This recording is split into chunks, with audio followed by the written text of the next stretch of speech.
Welcome back, everyone. We are now resume our panel 3 with our panel 3 speakers. Our first speaker in the panel 3 is David Rodriguez. David, please go ahead and start your presentation. Can everyone hear me okay? Yes, lastly, we can hear you okay. Okay, go ahead, Pati. Hello, my name is Patricia Ramos Anderson. My family has been in California in this region since the 1920s. And when the Depression hit, they went back to their big ranch, and my grandfather was a rancher and businessman in Philadelphia, and his daughters were educated in that time. He was a smart man. And my father came up into Central Valley in the 60s and brought his wife, my fabulous mom, and they were here in Central Valley, and then they ended up going to the Valley of Heart's Delight, my husband said, my father had said, because he wanted to make sure his kids had access to colleges.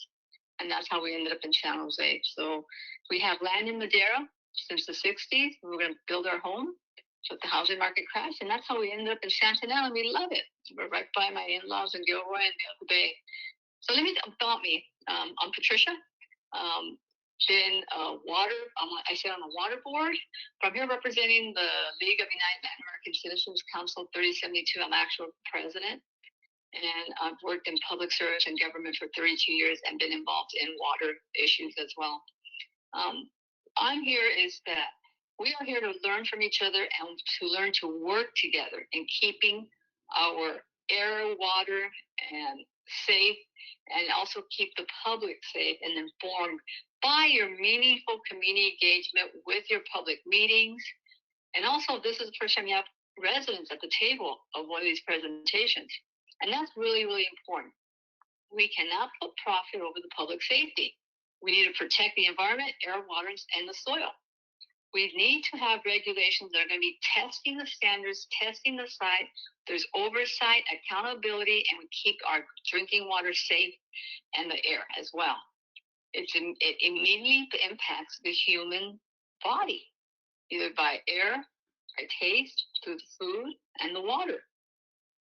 We need to a stringent oversight. I heard about all the testing that you do, but we have to look at it from state, federal. But you also need to have a component that has a community education and community outreach component. That's vital. If you don't have the community involved, then you're just putting a check mark. You had a public meeting, but you really didn't engage them meaningfully.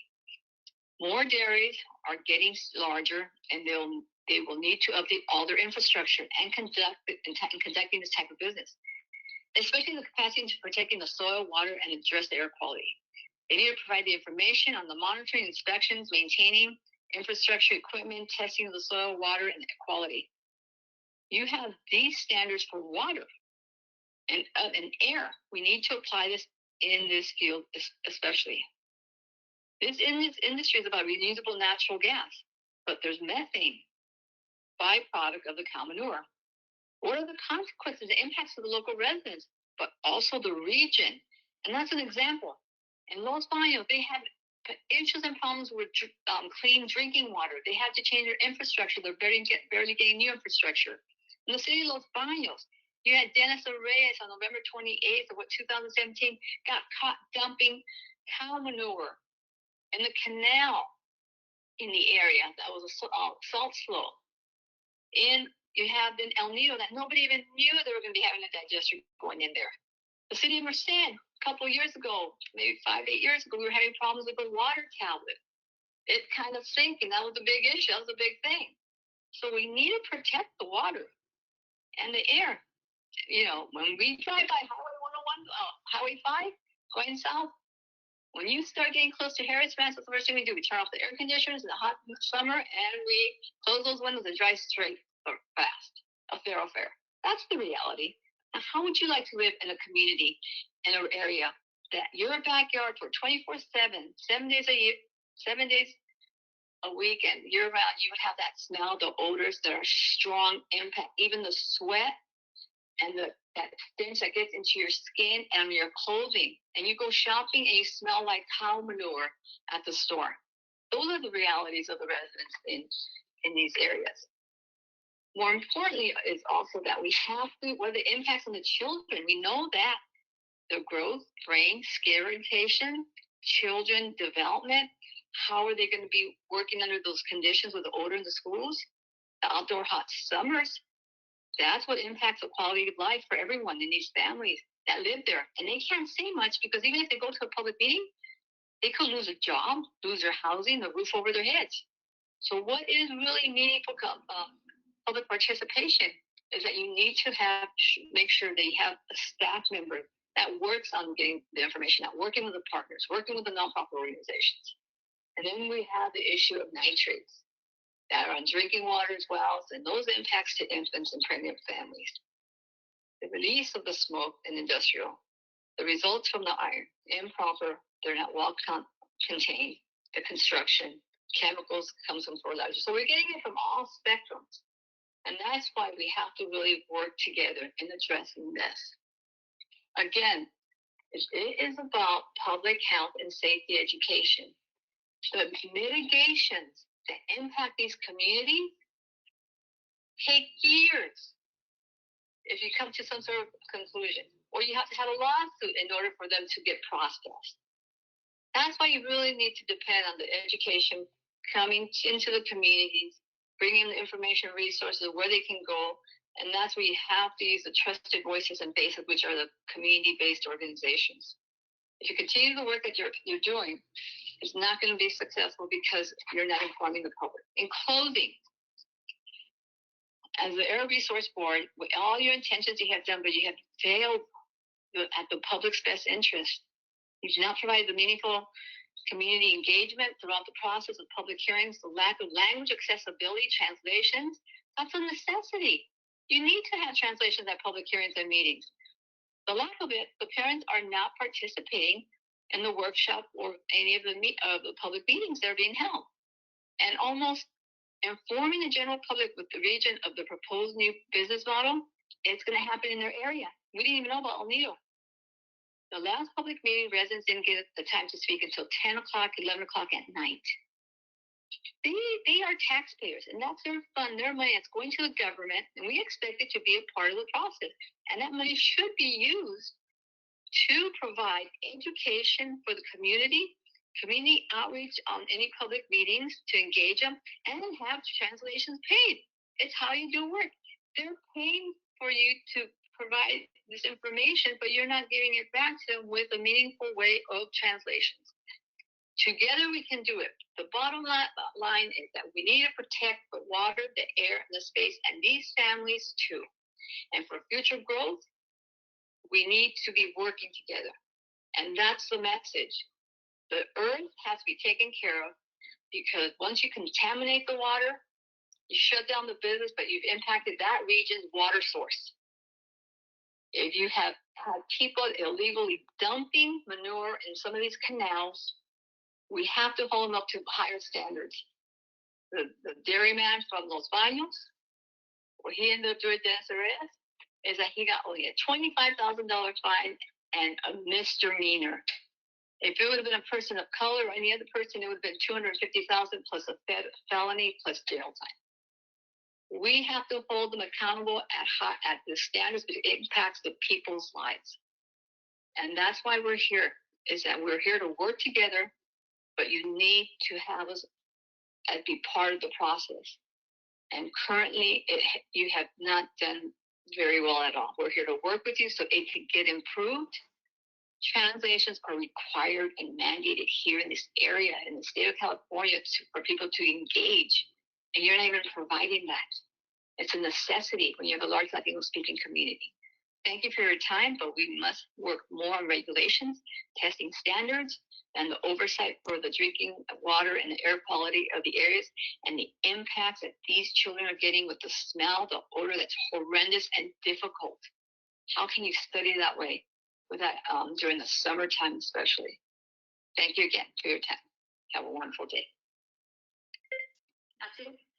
Yes, I'm going to call David now. Thanks, Patricia, for your perspective on dairies. We'll now go back to our first speaker in session 3, David Rodriguez. David, please go ahead with your presentation. And I also want to give a big thank you to Leslie Martinez from the Leadership Council, who is helping us with the technical challenges and is bringing our two speakers from the communities online. So thank you very much, Leslie. And I have unmuted you, Leslie. You can now start with the call with David. Thank you. Thank you so much. I'm going to unmute David now. Go ahead, David. Good morning, everyone. My name is David Rodriguez. I apologize for the misconnection earlier. I live in Planada, California, which is in Merced County. Planada's population is over 4,000, and there is a dairy near us, not even a mile away. It is 0.7 miles away. And when it first arrived, they were allotted 3,000 cows. Now they have over 8,000. According to what I've read, the San Joaquin Valley Air Pollution Control granted them a PTO, a permit to operate with over 8,000. Once that permit expired, the Board of Supervisors of Merced granted them because they were out of compliance with Merced County. My main gripe is the nitrates and the very odor that comes from the dairy itself. There was a gentleman earlier, a presenter, who stated that milk consumption has gone up and the herds of dairies have dwindled down a bit, but that does not hold true for our community. As I stated earlier, they started off with 3,000, now they have over 8,000, and they're looking for an expansion up to 8,000, 1,700 more. Now, I really don't know if digesters would help. He has about 6 lagoons, and the digesters I don't think will help at all. They're thinking of cow manure turning into fuel. And in order for them to do that and to be profitable, they would need more cows, and I think that's what he's trying to do. So more cows, more nitrates, and more odor and sifting through this our town of ours. So that is our main complaint for Planada here in California. I'm sure other counties and other small towns are facing similar situations. And sometimes we feel that whatever we say goes in one ear and out the other. So business as usual for dairies. And that's basically my complaint. A lot of people here in the community are afraid to speak up or are tired of fighting. They just have given up. And so that's why a lot of people don't stand up, and especially the small Latino community here. So I thank you for letting me voice my opinion and my thoughts. Thank you. Thanks, Patricia and David, for providing the community's perspective on dairies. And thanks again to Leslie for your help. Our next session will focus on providing an overview of dairy methane emissions reduction technologies. The first two presentations by Dr. Ristoff and Mark Storman will discuss enteric and manure methane mitigation strategies. The third presentation by Mr. Weller will discuss CARB's research efforts on dairy methane mitigation approaches.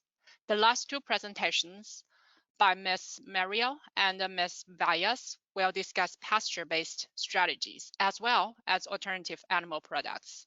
Next slide, please. Dr. Ristoff, I have made you the presenter. You can now go ahead, unmute yourself and share screen.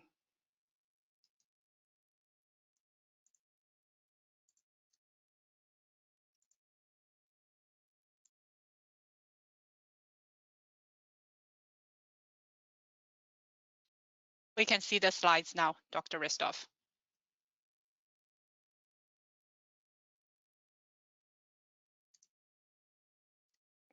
So hopefully, I can convey it in a simple language.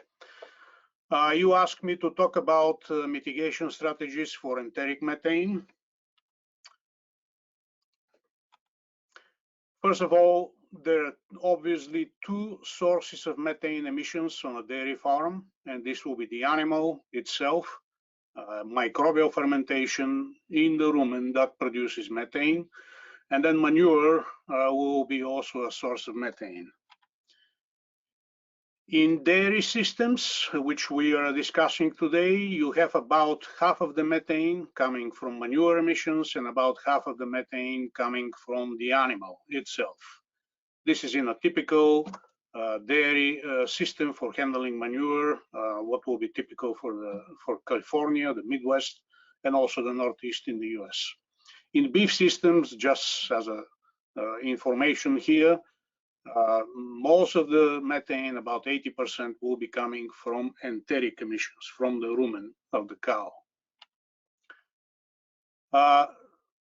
What we feed the cows has an impact of their methane, enteric methane emissions.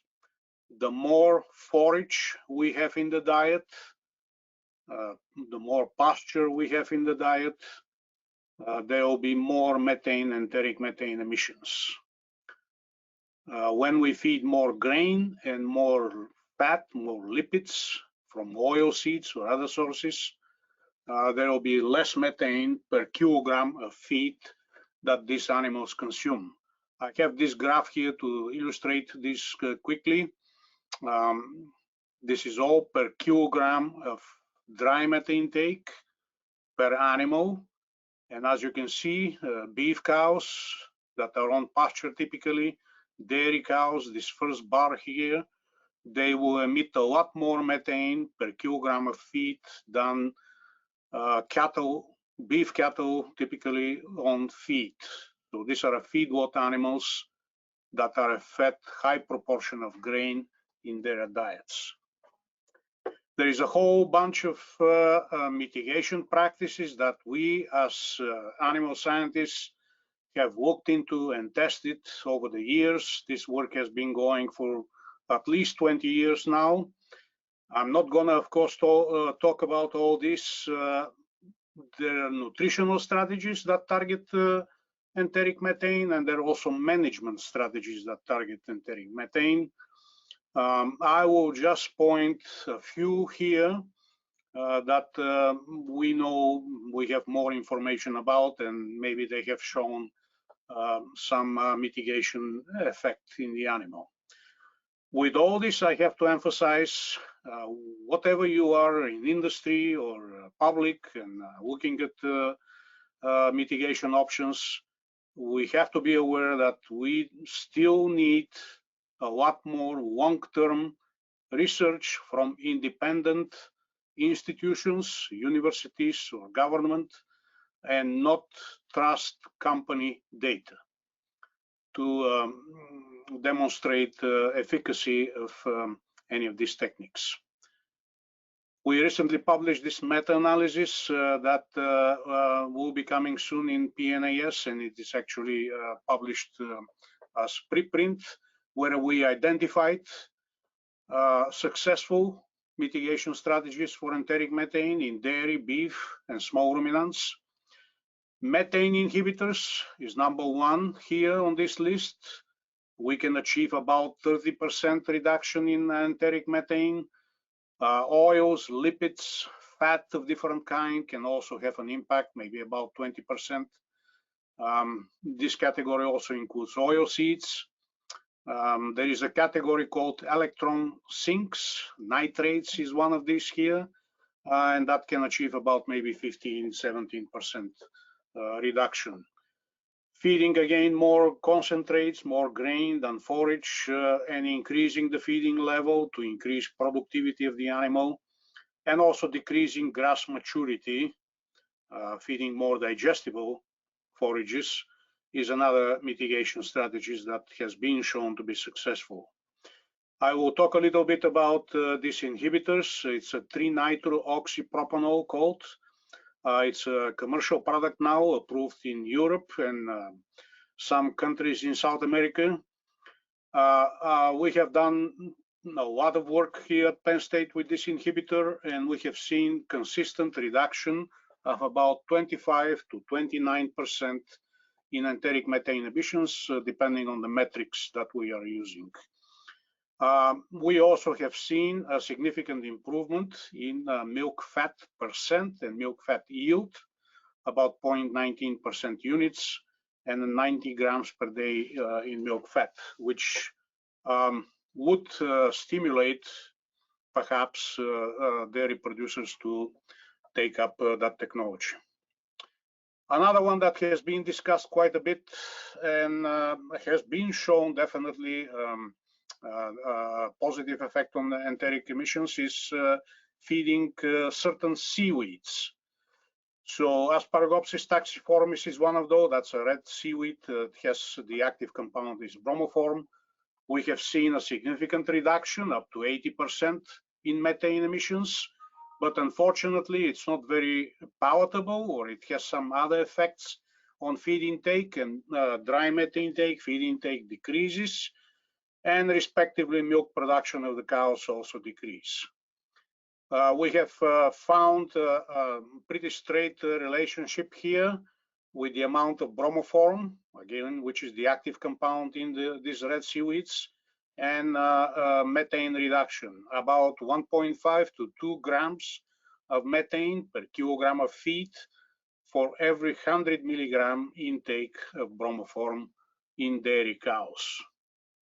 Similar effects or results have been reported by my colleagues there in your state, UC Davis, with another Asparagopsis, Asparagopsis armata, and this can be confirmed that there is no question that this seaweed in this category will decrease significantly methane emissions, but we still have a lot of questions about practicality and feasibility.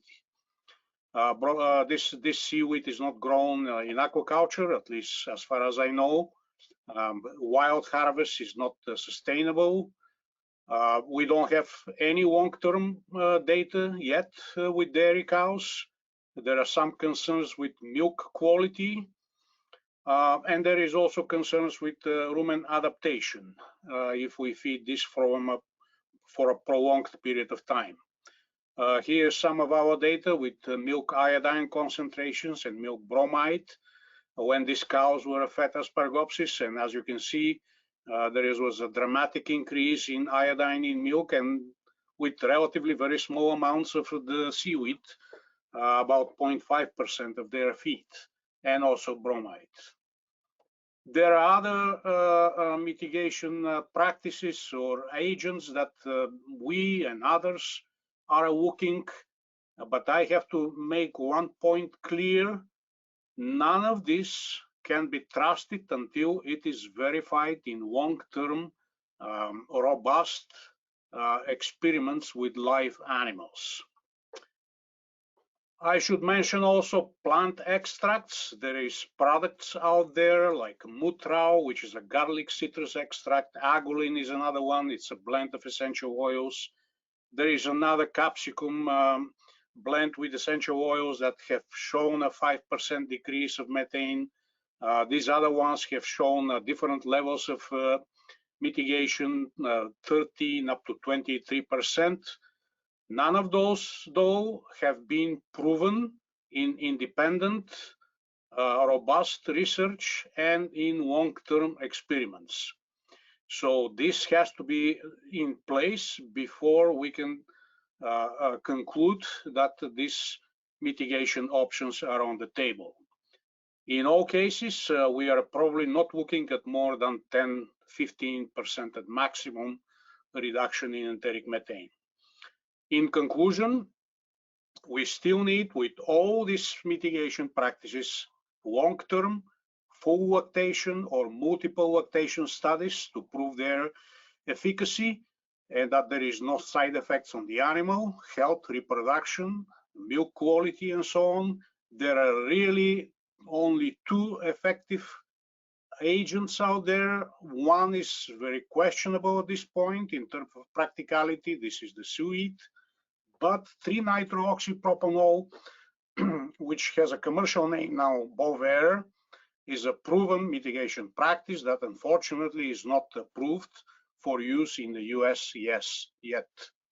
Oils can reduce emissions by up to 20%, nitrates 15, 19%. I'm not talking about these options here because again, nitrates are relatively risky in terms of animal health. Oils also can affect fermentability in the rumen, milk fat test, and so on. And that can make the diet more expensive than what it is. There are some data about tannins. This is still research that needs to continue and see what the efficacy is. Another point is if we combine these mitigation practices, or some of them, we could estimate a reduction up to 40% in enteric methane, which is very significant if we pick viable, effective mitigation practices and use them simultaneously in a dairy cow. There is no evidence for any other feed additive having a mitigation effect over 10% at this point. And there are some constraints that I have listed here. We have to always look at production responses to methane mitigation, whether feed intake or milk production or milk quality will deteriorate, or maybe they will improve, like with 3-NOP, where we have seen increase in milk fat percentage. Practicality with some of these feed additives is questionable. The example here is seaweeds.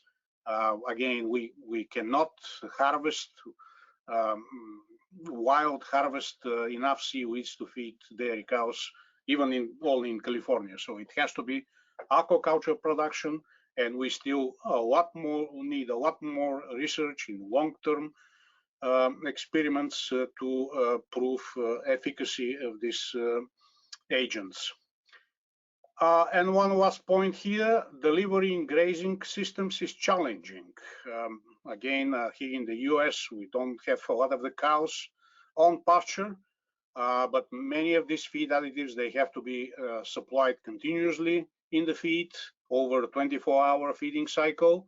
And that is going to be challenging if we have the cows on pasture that come only back for milking or receive supplements. This is all I had. Hopefully it was informative for you. Thank you. Thanks, Dr. Ristov, for your presentation regarding the enteric mitigation strategies. Yeah. And our next speaker is Mark Storman from Nutrient, and he will be talking to us about manure mitigation strategies out there. Mark, I have unmuted you, and please go ahead and start with your presentation. Thank you, Gian. Next slide, please. The opportunity to look at manure management and dairy and livestock is something that Nutrient has been doing for the past 6 years. And one of the things that I want to touch on is that as we've been looking at this, we've been trying to find ways to quantify the many different technologies that are out there. So as part of this presentation, I'm going to kind of walk you through the way that Nutrient has developed a solutions catalog to potentially help the people who are interested in looking at what technologies are out there and what vendors are providing them. Next slide, please.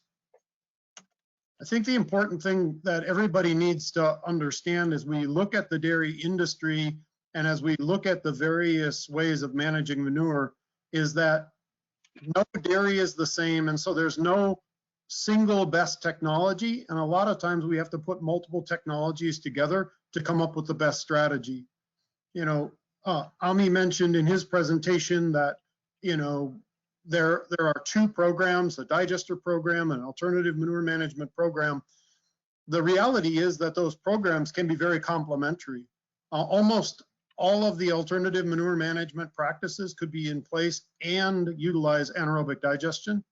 And some of the advantages that you get with the true opportunity with anaerobic digestion is the ability to displace fossil fuel usage and to create a renewable energy source. And so what we are trying to do with Nutrient Solution Catalog is to help people understand how all of these can be put together. Next slide, please. So as we start to talk about these technologies, we're going to really focus on the technologies that impact greenhouse gas. There are technologies that are simply used for addressing water quality issues, and there are other technologies that may be used for making things more transportable. But what I'm going to concentrate on are those that impact the greenhouse gas footprint of a dairy. Next slide, please. The first thing that I'd like to mention is that we're expanding the catalog that we have, and we're expanding it to include conservation practices and feed additives and manure additives. If you look at the presentation in front of you, I've tried to put the links to the various catalog pages where you can go. And the first thing to do is go to nutrient.com and go there and take a look at all of the different opportunities that are there. There are over 300 technologies in the catalog. Next slide, please. Where you're going to find the easiest way to look at detailed information on technology types is in a page called Dairy Manure 101. And at the top of that page, there are various different technology types that you can click on and follow to find out specific information and detailed explanations on what that technology type can do and some of how it's used and some of the positives and negatives associated with each one. Next slide, please. What we're going to look at kind of quickly here are the ones that have significant reductions in greenhouse gas. And I'm going to concentrate mostly on those that are either very high in reduction or have the ability to replace fossil fuel usage. And on this chart that you see right here, you'll see all those with a star have that opportunity. The one thing I'd also like to point out is of all the technologies on this page, all of which do reduce greenhouse gases to some extent, the only one that has a viable market that will support it long-term is anaerobic digestion.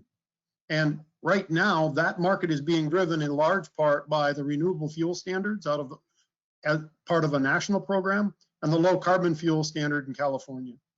That is the single biggest driver to these systems. And as we talk about it later, and it's been mentioned in the past and will be mentioned more, that's what's bringing additional monies into this space to develop these projects. So we're going to touch on a few of these technologies just real quickly to help people understand the impacts, but I'm not going to spend a lot of time on each. Again, you can go to the technology catalog to take a look. Next slide, please. One of the things that I did want to point out, and Deanne Myers mentioned it in her presentation, is all of these technologies depend on being used in the right way. So for example, the active solids drying that are mentioned, if those solids aren't taken up right away, if those solids aren't dried very quickly, you do get greenhouse gas emissions from those. So the key is to collect and dry these solids as quickly as possible. And again, these technologies can be used either with or without an anaerobic digester. Next slide, please. Anaerobic digestion has been talked about quite a bit, and I know from the presentations that you're going to see in the future, it will be talked about quite a bit. The only thing I want to mention on this slide is, again, this is the only one with a market. This is the technology on a national basis that is actually leading the way in reducing the largest carbon reductions from the manure management side of the dairy, and it's doing so because there's a market to support these systems being put in. Next slide, please. There are some technologies to remove finer solids than you can get with screening, and to do so quickly, actively putting in chemicals to cause the solids to agglomerate and to be removed from the product are available. But once again, the key is, what do you do with these solids after you bring them out of the manure? And a lot of times they have to be dried to be able to ensure that they don't just create greenhouse gases in the more concentrated form. Next slide, please. There are opportunities like evaporation. There are several technologies that are coming out that are looking at this as a possibility. The challenge here is the high energy usage that's required to evaporate the water off in return for lowering the carbon footprint and the emissions from the technology. They can be very effective, but right now, whether or not they're going to be net carbon negative by the time you get to the end of the process with all of the inputs and the fuels needed to make them work is yet to be really identified. Next slide, please. Gasification, pyrolysis, and torrefaction are all technologies that can be used on bedded pack dairies and some of the dairies that have a more solid manure type. They do have an opportunity to reduce greenhouse gas. One of the disadvantages of most of these types of combustion without air, so they do not release as many NOx and things like that, is that typically we lose the nitrogen. And the nitrogen is valuable for the growing of crops. And so there are challenges to these, and specifically, again, the amount of energy needed to get them to the point where these will run without additional fossil fuels or additional energy sources. Next slide, please. There are some interesting hydrothermal processes, carbonization and liquefaction. These technologies are early in their development in many parts. I've seen some of them in other countries. There is a system of hydrothermal liquefaction being built in the United States right now. But as far as them being a proven technology that has markets for their products immediately afterwards, the possibility is there, the outlook is there, but at this point we don't have any full capacity operating systems to prove out the concepts. Next slide, please. So if you go to the technology catalog, if you go to the Manure 101 page, if you click on a technology, you'll find all of this information. I've broken up into kind of 2 pages. And then down at the bottom where you see the little pointer is actually a list of technologies that you will be able to actually go and see the technology vendors and get information about them specifically. Nutrient is doing its best to continue to learn more about those vendors and those technologies and to provide more information about them. Next slide, please. We're doing evaluations, we're providing business insights and equipment insights. We're trying to provide snapshots that are really short little one-pagers. We are attaching vendor documents, trying to give you project profiles that'll show you the best way these work and in the best situations, and then in-depth manure evaluations using the conservation resources, SIG grants and things like that to truly evaluate these technologies in depth. Next slide, please. One thing I'd like to touch on is really a compliment to CARB in the state of California, because what you have done has created a market to support greenhouse gas reductions across the United States. And there's projects around the United States that are being built because of the low carbon fuel standards and the renewable fuel standards at the federal level. You've created an incentive program to provide private investment in California to reduce greenhouse gas reduction there, both through the Digester Research Development Program and the Alternative Manure Management Program, both of which receive public and private funding. You've created a model program that, according to CARB's analysis, if the funding stays, would be able to actually reduce the greenhouse gases and get you to a point where your target is in 2030. And that's a model that's being followed by many other states. Creating a program that works with California's dairy industry to ensure success and creating a program that provides benefit to all Californians is really important. And that program that you've developed and that program that's working right now is based on anaerobic digesters doing the bulk of the lifting, and then the alternative manure management program being used with and sometimes before digesters are put in to get dairies to the point where they can reduce their greenhouse gas emissions. And I want to thank you for the opportunity. And next slide, please. If anybody has questions, feel free to reach out to Nutrient, and we're happy to try to help you find answers whenever we can. Thanks, Mark, for your presentation on the manure methane mitigation technologies. Next, my colleague Dan Weller will briefly touch on a couple of CARB's research efforts that may not be covered elsewhere today, starting with a multi-year study on the effectiveness of alternative manure management practices. With that, Dan, please go ahead. The floor is yours. Thank you very much, Chen. I appreciate that. As Chen mentioned, my name is Dan Weller. I'm a staff air pollution specialist here at CARB, and I'm going to briefly touch on a couple of important research efforts that we've got going on here that might not be covered elsewhere in the day. In response to the Dairy and Livestock Greenhouse Gas Emissions Working Group of 2017 and 2018, as well as environmental justice concerns, CARB and others have pursued research related to dairy and livestock methane emissions reductions. We're not going to go into the details of the research here, especially research pursued in response to the research prospectus developed under the auspices of the working group, since that will be discussed later in the afternoon during session 8. However, we do want to provide an update on a couple of research projects.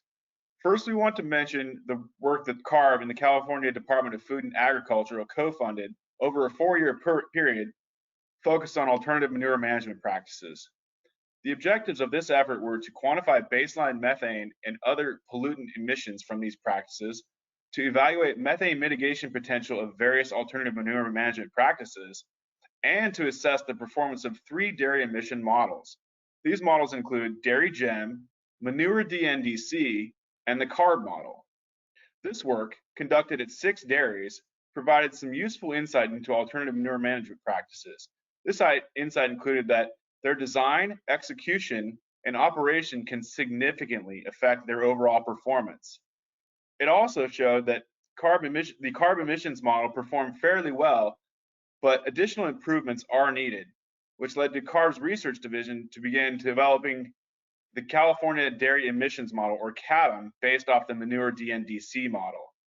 To help verify the accuracy of the measurements taken during this study, CARB deployed methane monitoring flux towers capable of real-time measurements of methane at these facilities. Next slide, please. In response to concern with stakeholders about the potential for digester effluent produced from digesters, or digestate, to contribute to criteria pollutant emissions, CARB will be funding research to further our understanding of potential methane, ammonia, and nitrous oxide emissions from land application of digestate. This research project, a collaboration between UC Davis and Princeton University, will monitor emissions from the digestate during the storage and land application phases, and will explore the environmental factors that might be driving these emissions. This two-pronged approach will allow us to identify potential downstream emission sources and develop mitigation strategies if necessary. CARB welcomes suggestions for research on dairy and livestock sector emissions and will continue to share the results of our ongoing research. We would also like to note there are more comprehensive discussions of dairy and livestock research completed to date in the Dairy Research Prospectus, as well as in the analysis described in session 10. Thank you. Back to you, Chen. Great. Thanks, Dan, for sharing the research efforts going on within CARB. Our next speaker is Jeannie Merrill from CalCan, and she will be talking to us about compost application and pasture-based strategies. Jeannie, I have unmuted you. Please go ahead. Great. Thank you so much. Again, my name is Jeannie Merrill. I'm the Policy Director for the California Climate and Agriculture Network. We are a coalition of organic and sustainable agriculture organizations working to advance agricultural solutions to the climate crisis. I appreciate being a part of today's conversation. I will give just a brief overview of the alternative manure management program projects that we're seeing in California, adding on to what we've heard already. CalCan advocated for the creation of AMP by moving from wet manure handling and storage to dry manure handling and storage. Roughly 90% of methane emissions can be reduced. There are also water quality benefits of a dry manure system. The vast majority of the state's dairy and livestock producers do not produce enough manure or have enough capital to justify a digester, but alternative manure management practices are scale neutral and offer multiple benefits. Since 2017, 116 AMP projects have been funded across 13 counties in California. Roughly 100 projects are located in the San Joaquin Valley, and about 2/3 of project recipients are composting their manure. Of all funded projects, 60% implemented solid separation as their primary practice, 26% using compost bedded pack barns as their primary practice, and 14% implemented flush to scrape. To date, no projects have utilized the pasture-based practices eligible under AMP, and I'll speak to that in a moment. Among the opportunities to expand the impact of AMP is to better connect AMP awardees with the Healthy Soils Program, another climate smart agriculture program housed at the Department of Food and Agriculture. About 2/3 of Healthy Soils projects include the use of compost.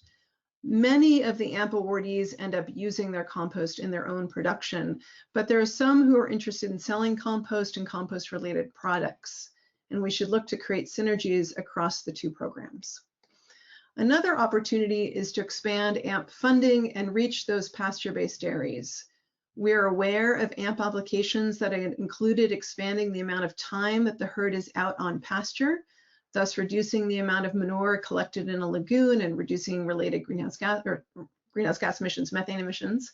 However, those projects do not reduce methane emissions as much as AMP projects in confinement settings, and they have not been funded to date, even though their overall carbon footprint is lower than their confinement counterparts. We also need to expand AMP to include prescribed grazing as an eligible practice because of its benefits not only in reducing methane emissions, but also increasing carbon sequestration.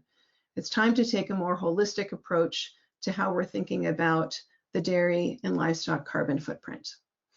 Farmer demand for AMP far exceeds available funding. Just 42% of AMP applications have been funded, and we support expanded funding for the program to reach a diversity of producers, geographies, and project types. Thanks very much.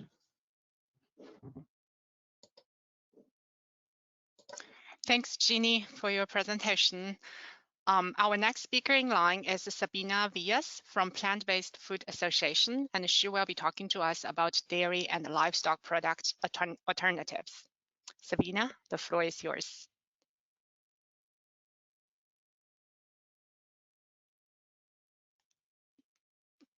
Hello, thank you. My name is Sabina Villas, and I'm the Senior Director of Impact Strategies with the Plant-Based Foods Institute and Plant-Based Foods Association. I invite all of you participating in today's workshop to consider pivoting from dairy and livestock methane management solutions and consider supporting a shift to plant-based foods as a tool for mitigating methane, greenhouse gas emissions, and so much more. Next slide. The Plant-Based Foods Institute is a nonprofit organization focused on driving a transition to a plant-based food system through policy, education, and business strategies.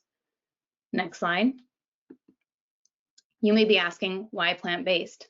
Plant-based foods have the potential to feed more people with less negative impact on planet, animals, and humans.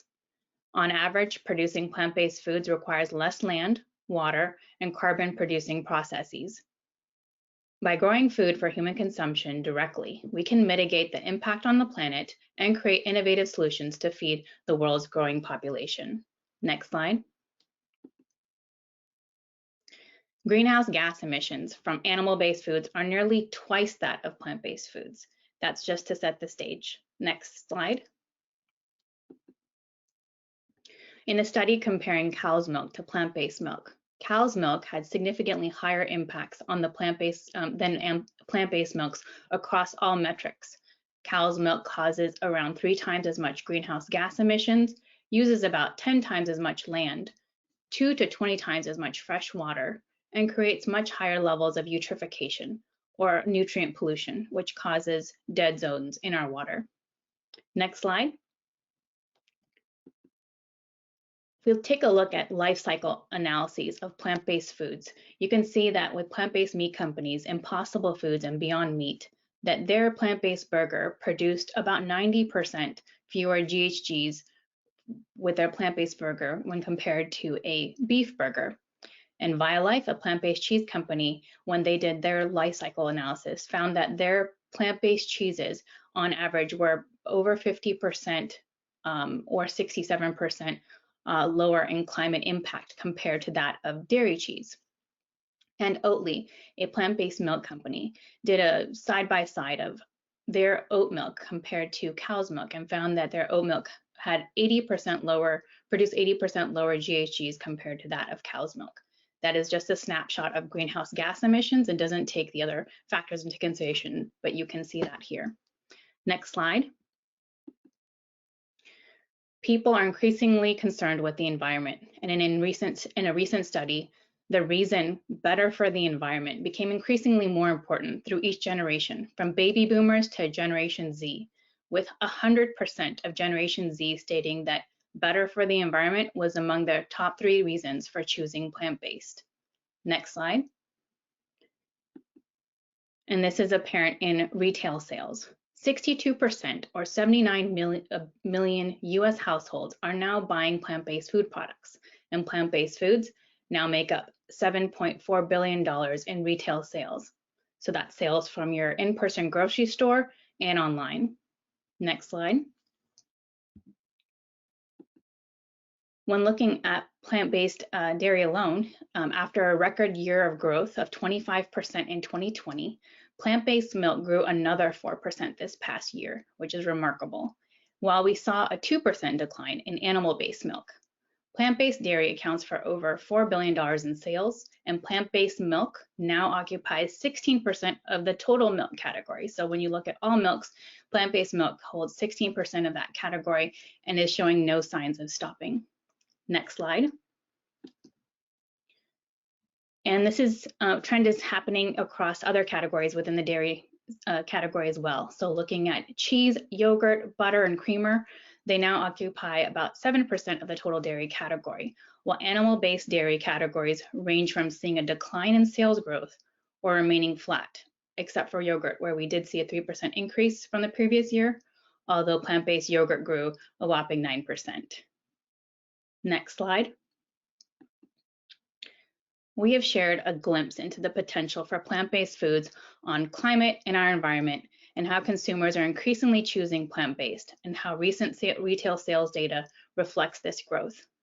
While today's workshop where the focus is mostly on leveraging new ways to better manage dairies and livestock that wreak havoc on our planet, people, and animals, we encourage CARB and associated California agencies to consider the following in your mitigation strategies. 1, form a work group to develop policy recommendations that foster markets for plant-based foods. 2, commit to reducing dairy herd size and consider supporting farmers to instead shift to grow ingredients for plant-based foods. And 3, as CARB and other California agencies consider coordinating with you, the public, environmental justice groups, and severely impacted by our emissions, we would like the plant-based foods industry to be considered a partner as you plan to adopt innovative approaches to methane and GHG emissions mitigation. Next slide.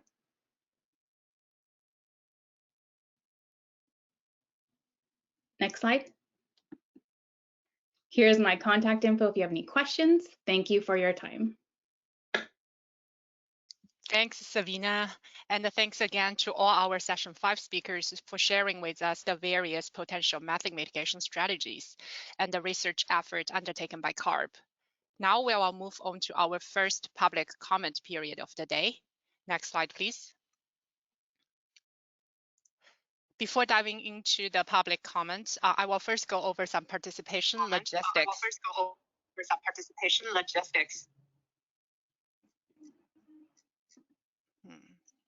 Excuse me.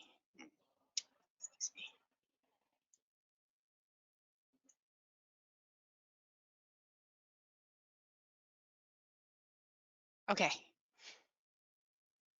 So in order to make a comment, please use the raise hand function in the GoToWebinar toolbar, which should be located on the right side of the screen, as shown on the slide.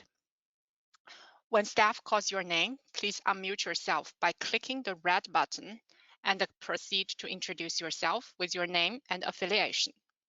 The red arrow at the top of the toolbar will expand the control panel for additional options.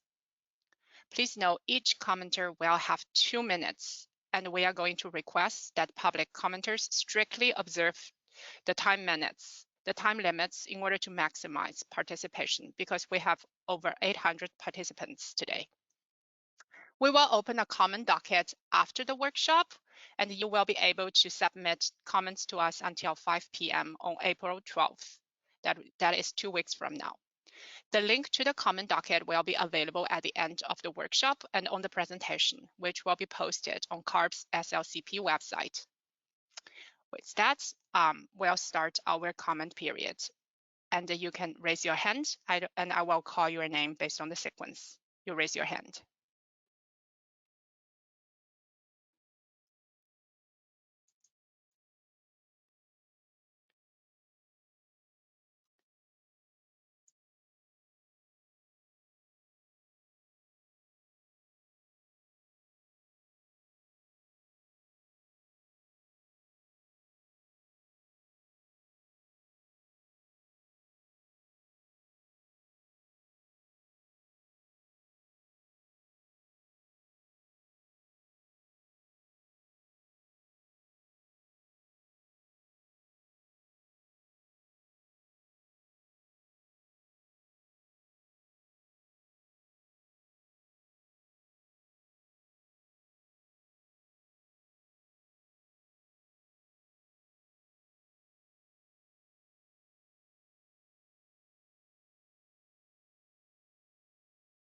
Yeah. So you can. Don't worry about it. Okay. Okay. Our first three commenters are Tyler Rocherson, Brenda Brink, and Tim Cromarty. So Tyler, I have unmuted your microphone. You can now go ahead and start your comment. Good afternoon. This is Taylor Roshan with the California Farm Bureau. Thank you for the presentations today. We look forward to this afternoon's panels. California's dairy operations are the most efficient, climate and resource conscious in the world. In addition to meeting the state's stringent air, water, and other regulatory standards, dairies are ground zero for science-based innovative practice at work. Through breeding, feed efficiency, and importantly, climate-smart manure management techniques, including digesters, California's dairies have and will continue to demonstrate their capability and maximize efficiencies while supporting the state and local communities. What we've seen on the farm level since the passage of 1383 is that incentives work, and they work with the market so that the investments ripple and project benefits are durable. Switching to a regulatory approach now will only exacerbate what you heard this morning from many panelists about farm consolidation and the loss of the family-owned small and mid-sized farm. Thank you very much. Thank you. Our next speaker in line is our next commenter is Brenda. I have unmuted your cell phone. Please go ahead and start your comment. Brenda Brink. I have unmuted your cell phone. You can now go ahead and start your comment.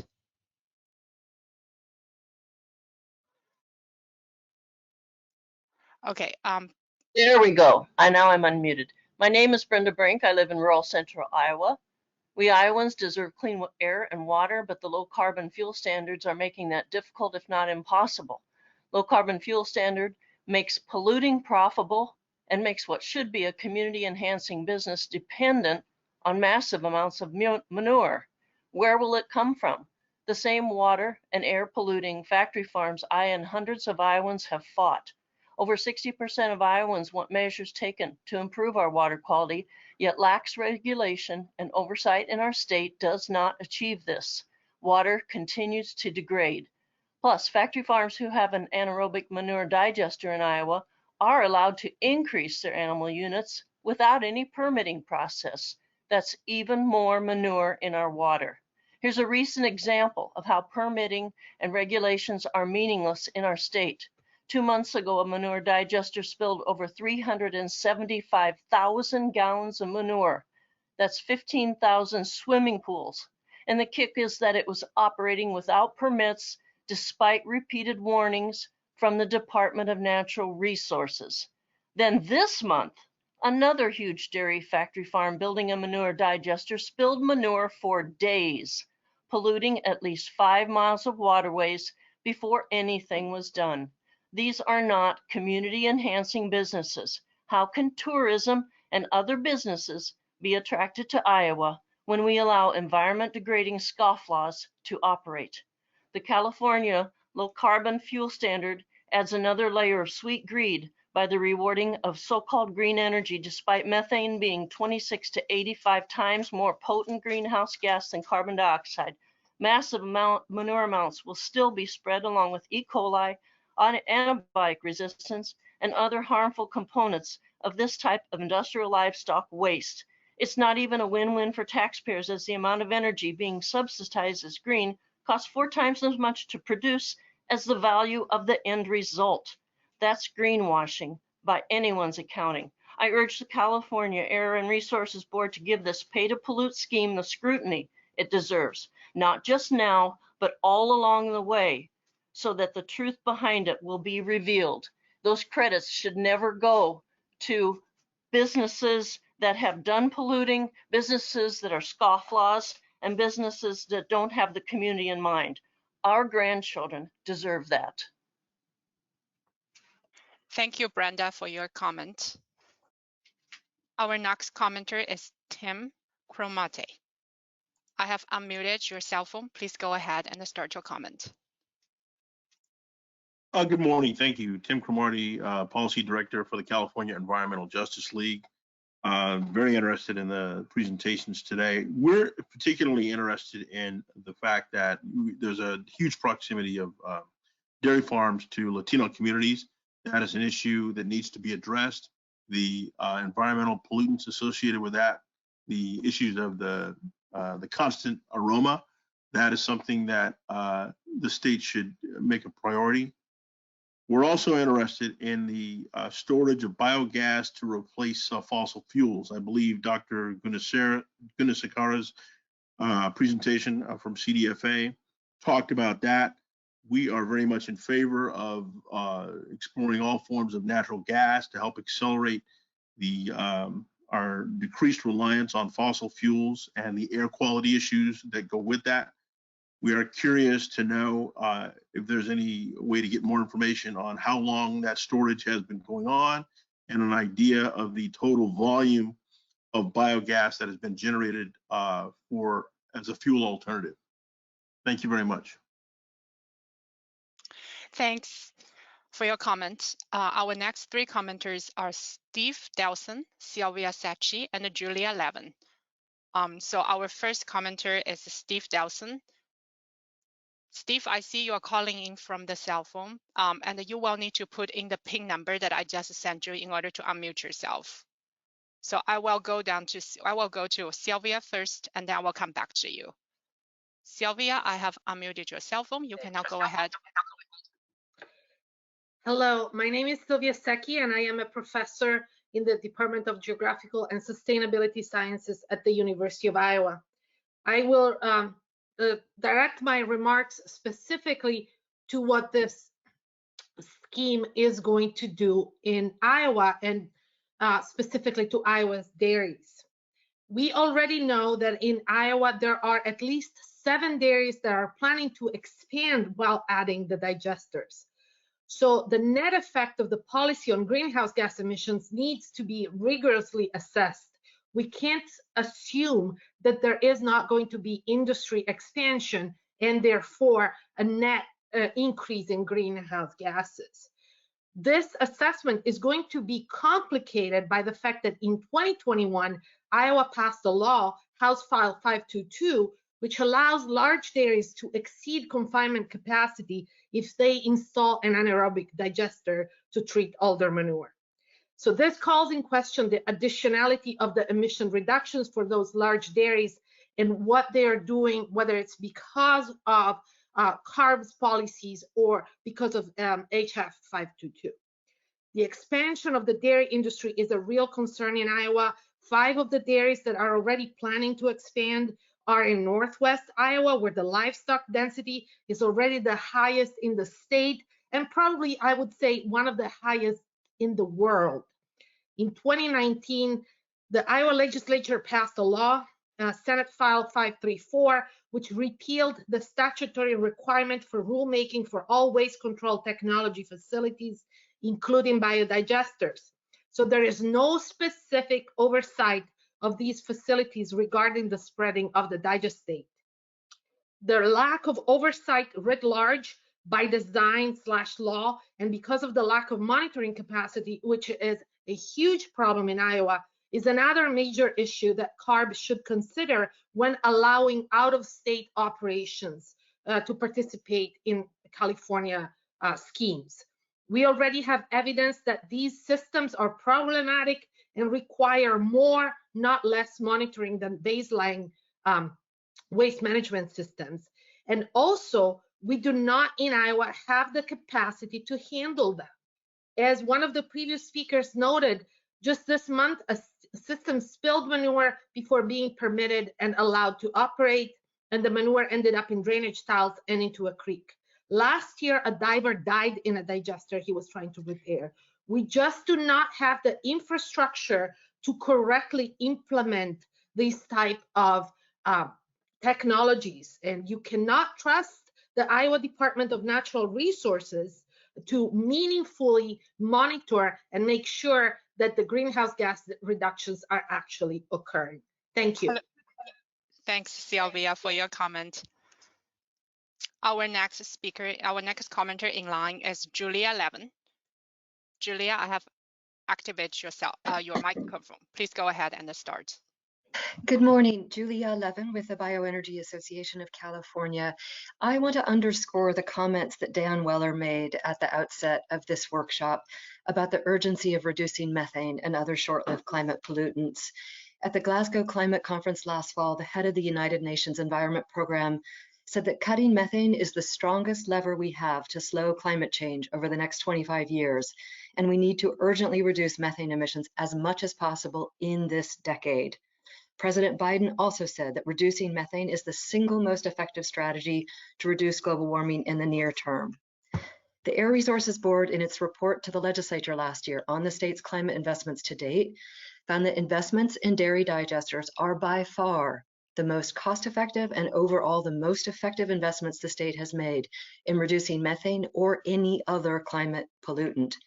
It is impossible to overstate the importance and the benefit to the climate of the state's investments in dairy digesters and alternative manure management programs. In addition, when the biomethane from dairy digesters is used in heavy-duty trucks to replace diesel, it can also reduce by far the largest source of air pollution in the San Joaquin Valley Air District.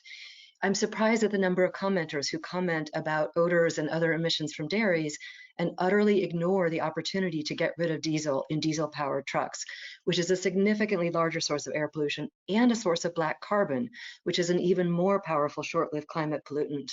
So we urge the Air Board, CDFA, and other state agencies to continue to invest in programs to reduce methane from dairies and the use of biomethane to replace diesel in heavy-duty trucks. This addresses the two most urgent climate and air pollution issues in the San Joaquin Valley. Thank you.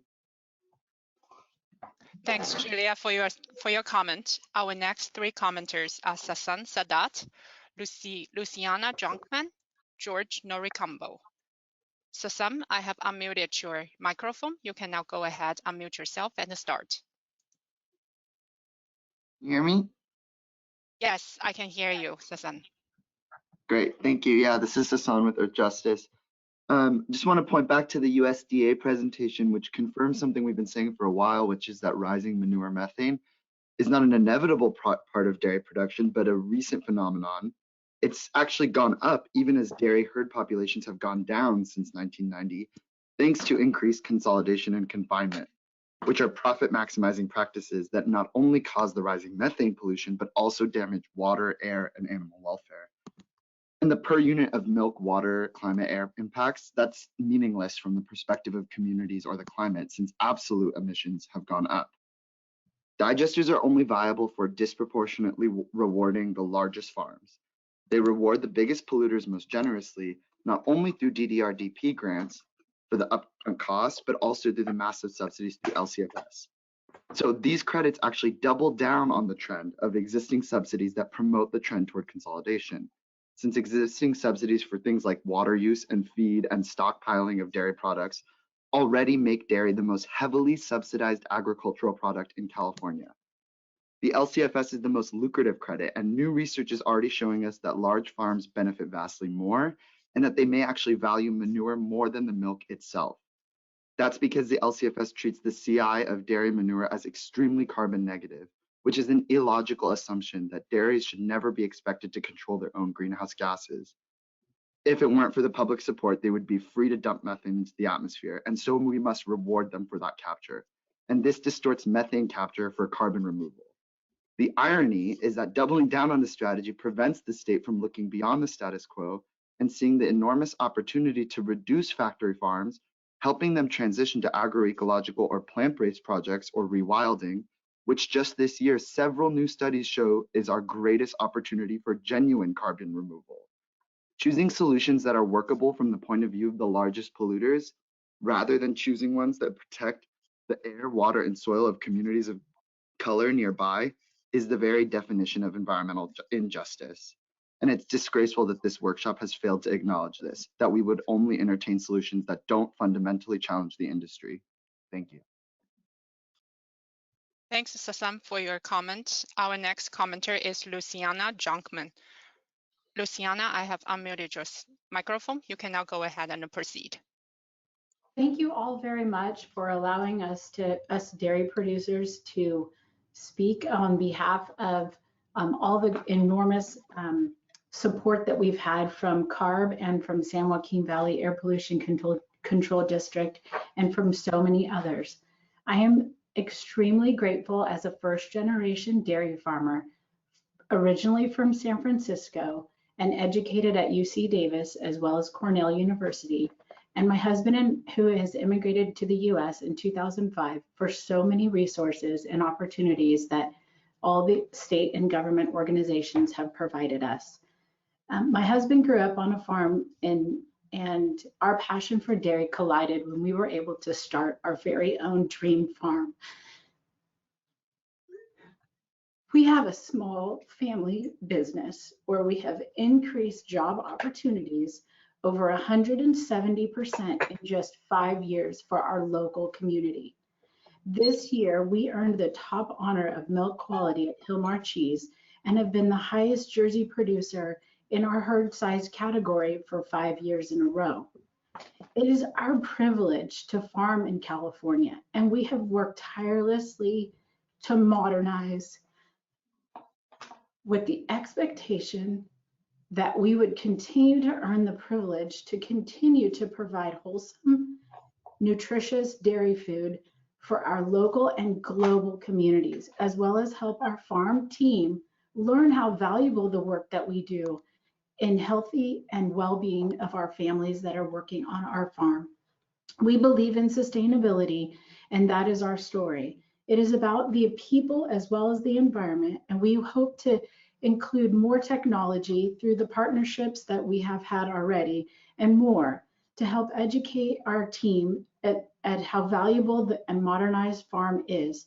And so that a career choice in this noble industry, this noble community is vital to our family farm as well. Working hard is part of our nature. We believe that building digesters and as well as other alternative manure management practices have earned us the privilege to produce food for our community. I know everyone loves the ice cream and cheese on their burgers, so I want to be a part of that story in your life too. Working hard is just an example of our family and many other dairy farm families who together show that modern farming is all about exciting careers and rewarding outcomes. Our family has embraced every environmental challenge passed down by the governor and legislator, and we have instilled expensive technology that makes our farm sustainable. Complying is very important and is all about what we do. Our family loves raising and stewarding the high-producing cows on our farm, and we love being a great neighbor. Just ask our neighborhood. Hello, Our family's Luciana. excited. Hello, We Luciana. hope that Sorry we for would the continue to prove that we can earn your right to provide food for you in many years to come. Thank you.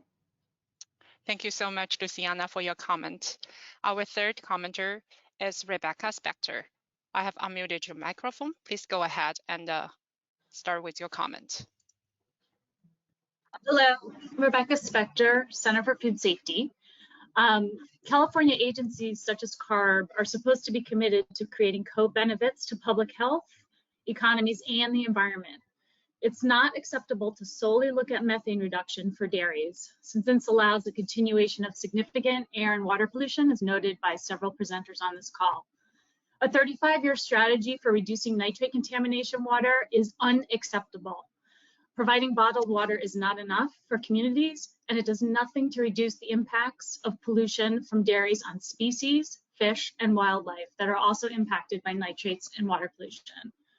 As Paul Sousa noted, California needs to lead by example, and that means not modeling false solutions like digesters and incentivizing dirty factory farm gas and greenwashing it as a clean fuel under programs such as the low carbon fuel standards. We can do better than that. Let's provide incentives to dairies that result in clean air, water, and reduced methane while lifting up agricultural economies in the communities they're based in. We know this can be difficult, but it's possible. We have lots of examples of dairy farmers who are supporting themselves while also benefiting the environment and reducing their methane. So let's incentivize truly ecological practices, and let's set a model for other states and the rest of the United States. Thank you. Thank you, Rebecca, for your comment. Before going down to our next three commenters, I would like to check to see if Steve Delson has dialed in the ping.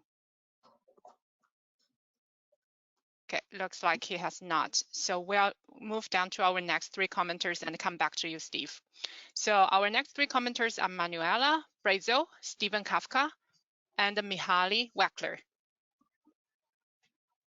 Manuela, I have unmuted your microphone. You can now go ahead and start your comment.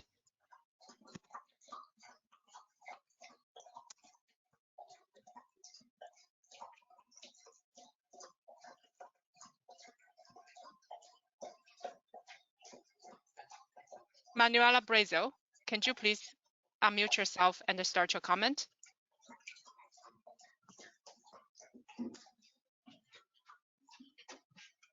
Okay, we'll go down to Steve Kafka and come back to Manuela Brazel after. Steve, I have unmuted your microphone. Please go ahead. Thank you. Can you hear me? Yes, I can hear you, Steve. Hello, my name is Steve Kafka. I'm with the University of California, Davis in the Department of Plant Sciences. I would like to go back to Dan Weller's presentation at the beginning of the session, and he was talking about regulations with respect to methane reductions and other emissions from dairies in California. It's quite clear that the state can only regulate farms within its boundaries, but I just would like to point out that California is also exporting dairy products to other locations, and that climate, quite obviously, and the atmosphere is not basically limited to the state's boundary areas. So the question that I'd like to see discussed at some point, perhaps later today or another session, is the issue of leakage. So if California's dairies, and I think this is really true as an agroecologist and someone who's looked at dairies around the world, I would say that they're among the most efficient, if not the most efficient that have perhaps ever been generated. That does not mean they don't also have some additional issues that have to be addressed, like excess nutrient accumulation. But if, for example, state policies force dairy to move the state to other locations, that does not mean that greenhouse gases are reduced. So that's the comment I'd like to make. In fact, they may be increased if the conditions under which dairies shift or their dairy production is sustained, in fact, are less efficient. Thank you. Thanks, Steve, for your comment.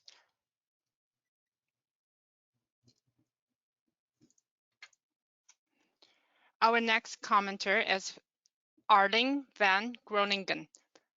I have unmuted your microphone. Can you please go ahead and start your comment? Hi, my name is Arlen Van Groningen, and I'm a dairy farmer from Northern California, third generation dairy farmer, and just wanted to thank CARB for having this workshop firstly, and just kind of a couple things about our particular operation here.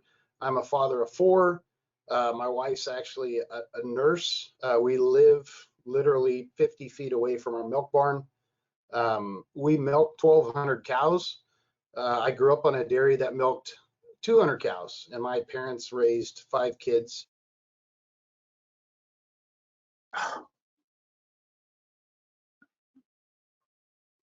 Sorry, I accidentally muted him. Can you unmute him?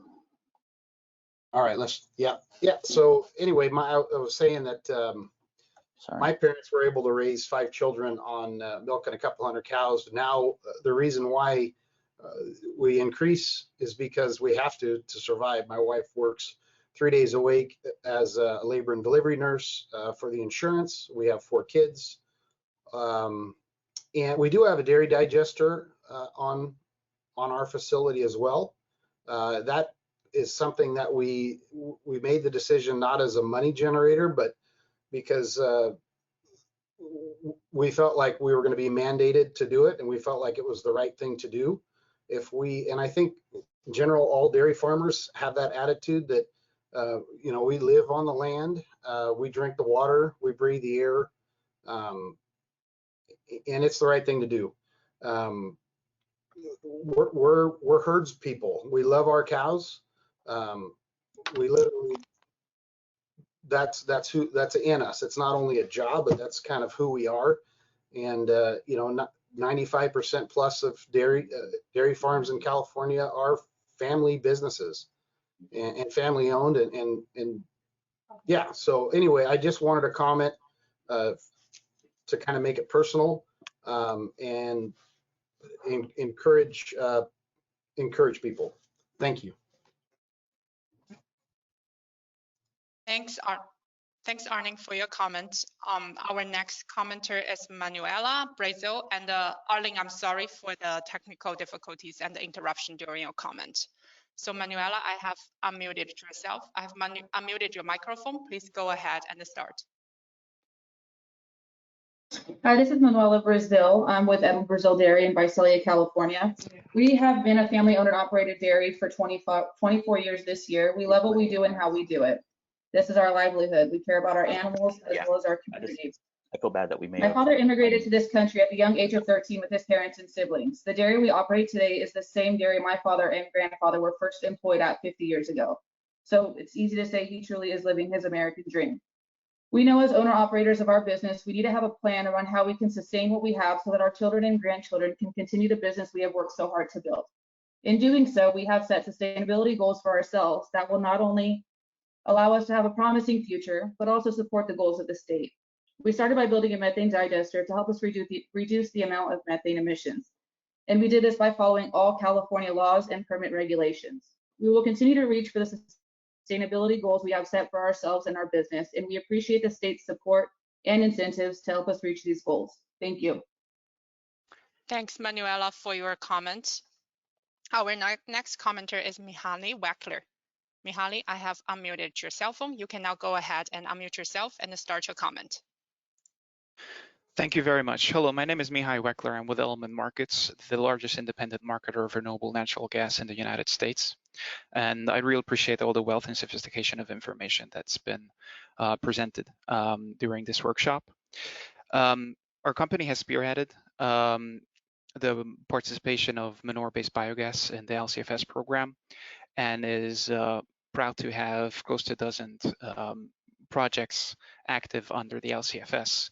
And on average, each megajoule of biogas that we create reduces 415 grams of CO2 from the atmosphere.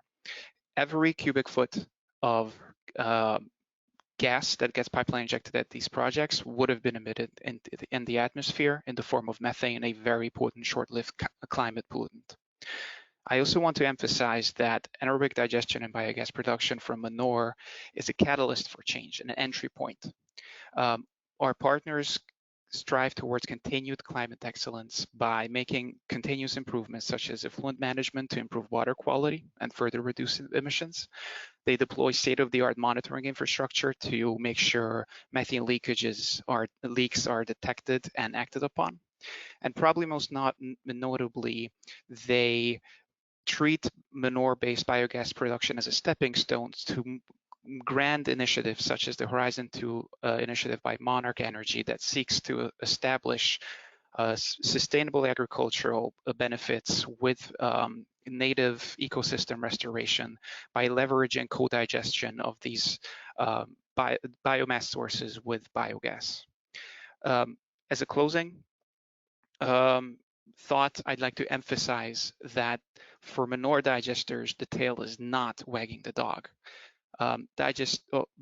Farms are not getting built and aggregated to serve digesters. Digesters are deployed where methane is actively leaking and getting released into the atmosphere, and it is the most effective, real-life, measurable, verified means to reducing those emissions and putting them to use. Thank you very much.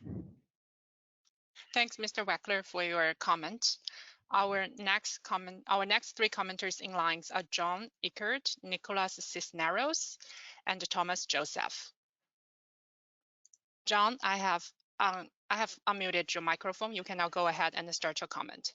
Thank you. My name is John Eichardt. I'm an emeritus professor of agricultural economics at the University of Missouri. I spent the first half of my 30-year academic career as a proponent or supporter of what I now call industrial agriculture. But that was before I fully understood the negative impacts of large-scale specialized operations on the natural environment, on rural communities, on society in general. And concentrated animal feeding operations, or CAFOs, are the epitome of everything that's wrong with industrial agriculture. They not only are major emitters of greenhouse gas, but they also pollute the air and water with agricultural chemicals and biological waste and destroy the economic and social fabrics of rural communities wherever they locate. And the larger the CAFO, the larger the social and ecological degradation.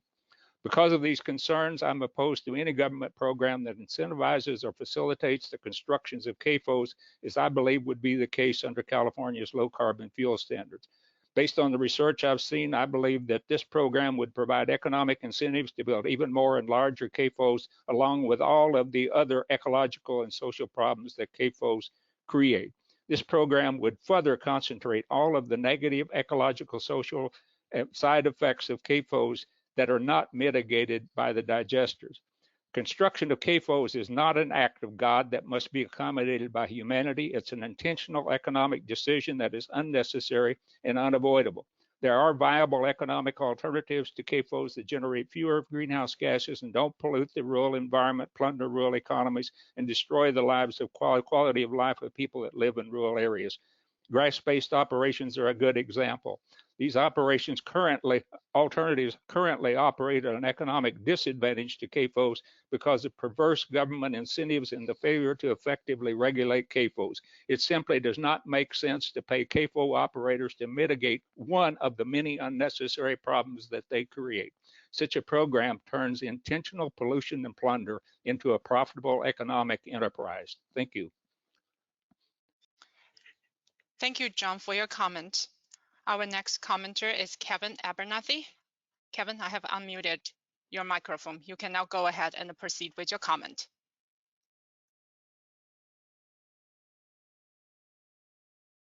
Kevin,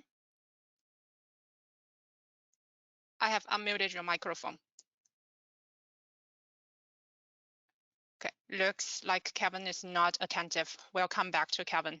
Our next commenter is David Edwards. David, I have unmuted your microphone. Please go ahead and proceed. Okay. Yes, thank you. I appreciate the opportunity to provide public feedback regarding the use of dairy gas as a feedstock for zero-emission vehicle fueling.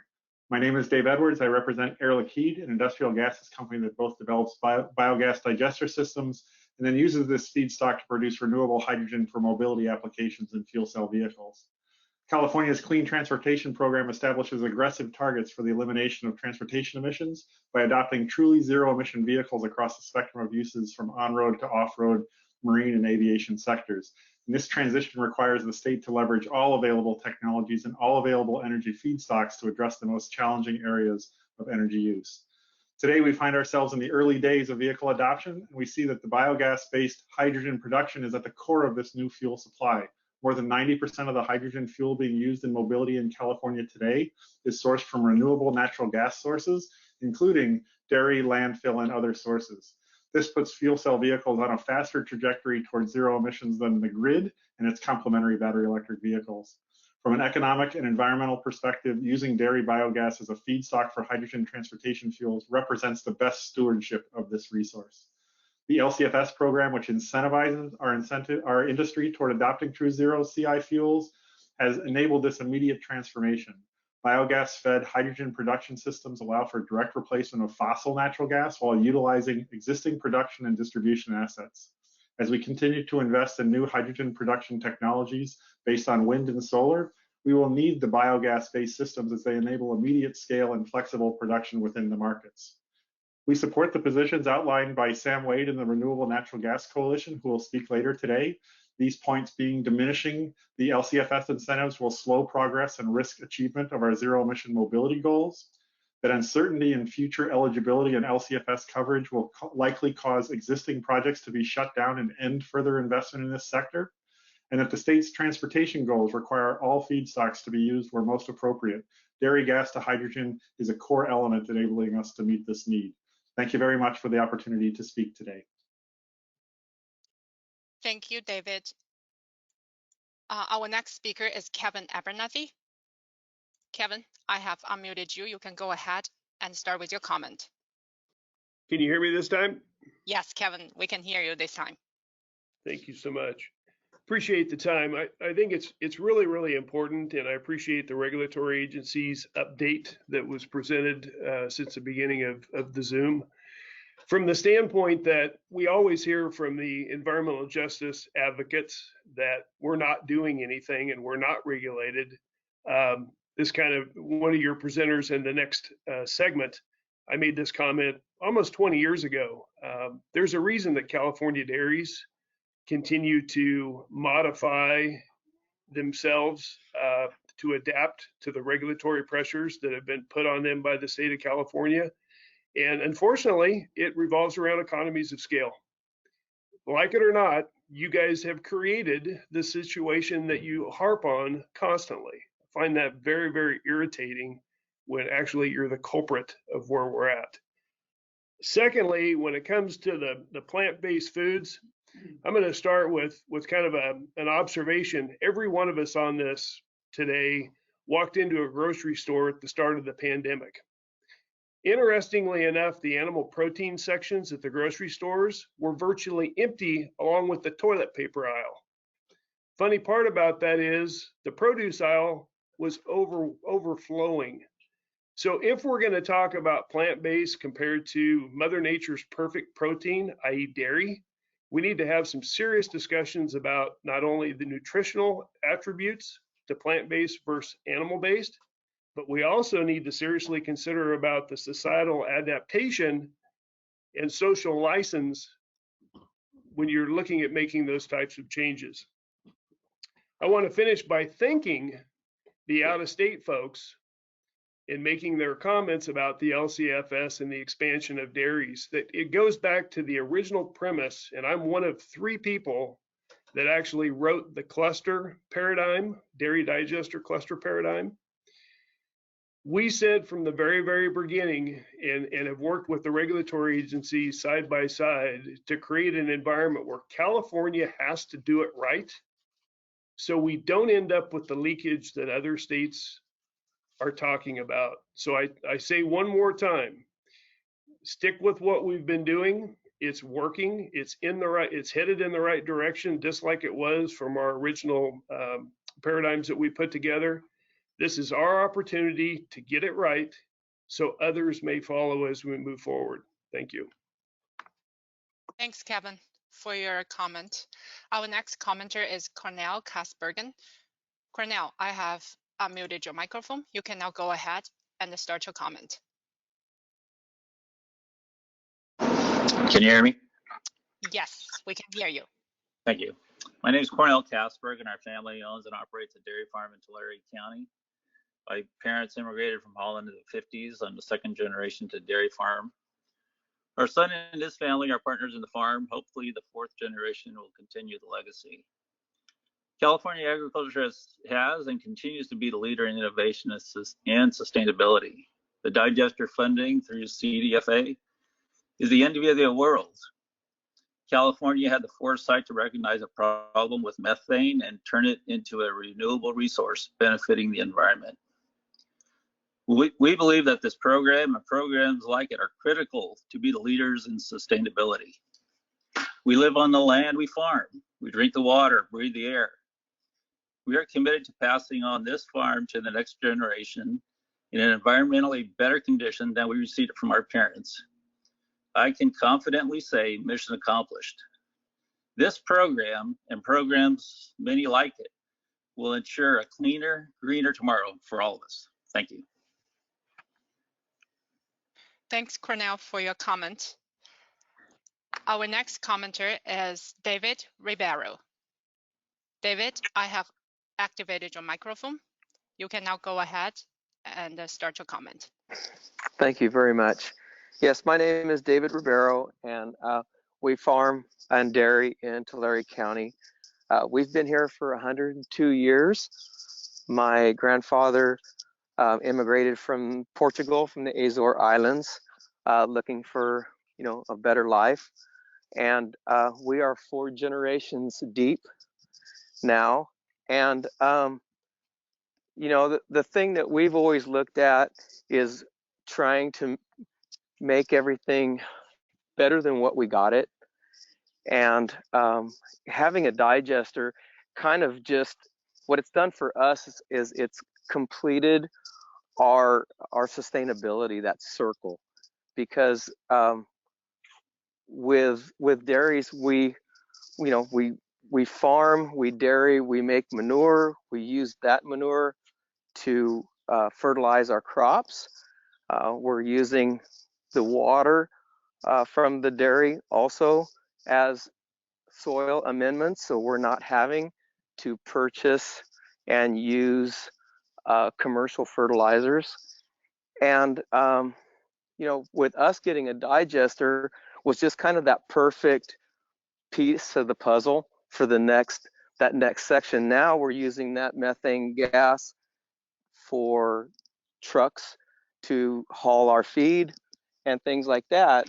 And the crazy thing about the San Joaquin Valley is we are a valley, and that fires that are in the mountains, that pollution comes down to the valley. Any kind of commerce, trucks that are hauling food or whatever they need to for Los Angeles, for Sacramento, for San Francisco, they have to come right through us. So that's where we get a lot of the brunt of our pollution. So we're just trying to do our part to kind of help alleviate this. I think everyone, whether you have a dairy, whether you ride a bicycle, do your part to be a good steward of the environment. And we appreciate the state actually having funding for this, because if I'm not mistaken, I think— Hey, David, just a quick yes. time check. Okay. Can you, it will have approached your time limit. Can Okay. you please wrap up? Thank you. Yes. I think that funding from the state is for digesters is the second best payback for what it actually does in comparison. I think the first is compost, and number 2 has been the best payback has been for digesters. So I thank you for that funding and projects like this. Thank you very much, David, for your comment. We will have time to take 2 more comments, and the last 2 comments will be from Nicholas Cisneros and Thomas Joseph. And just as a reminder, we will open a comment docket, and we will also have a comment period in the afternoon. Nicholas, I have unmuted your cell phone. You can now go ahead and unmute yourself and start your comment. Can you hear me? Yes, Nicholas, we can hear you. Okay. This is Nicholas Cisneros. I want California Air and Resources Board to take dairies out of the low carbon fuel standard because they are a polluting industry. It is not a green energy because it is a major contributor to methane emissions in California, GHG, nitrous oxide, hydrogen sulfide, and ammonia gas. So all of that is polluting the air and water in California. The smell of dairies cause headaches, nausea, and bring a lot of flies to our area. Every person deserves breathing clean air and drinking clean water. And the most impacted by pollution is people of color in disadvantaged communities because we are hardly surviving economically and cannot buy water to drink and are exposed to all contamination outside on fields and live close to dairies. A lot of people get valley fever, asthma, and cancer when they come to live in the valley. So we need some help immediately from CARB to stop pollution by doing a new assessment on dairies and reduce the number of cattle and not allowing cows close to communities. This is like a gold rush for dairy owners because they're getting a lot of incentives from the state. Thank you for the opportunity to allow the community to address our concerns. Thank you, Nicholas, for your comment. Our last commenter is Thomas Joseph. Thomas, I have unmuted your microphone. Please go ahead, unmute yourself and start your comment. My name is Thomas Joseph, a Hoopa Valley tribal member of Northern California, a Shoshone Paiute of Southern California, member of the Carbon Pricing Education Hub of the Indigenous Environmental Network. What you call California, my ancestors have known as home since time immemorial. In my lifetime, I have seen with my own eyes the grotesque mismanagement of this state, not to exclude the last 200 years of abuse and constant desecration of the land since settler contact, and the state's 172 years of assumed jurisdictional governance. Neglecting proven methods of management and oversight of these lands from Indigenous First Nations people have resulted in the gruesome contamination of the land, water, and air, resulting in the killing of sentient beings, even threatening humanity itself. The relentless commodification of our Mother Earth is a root cause of climate change. The capitalist desire to continue on this path of commodifying our elements is not only against Indigenous ways of being or our values, it's a path to prolong the harmful industries that are the cause of this climate chaos.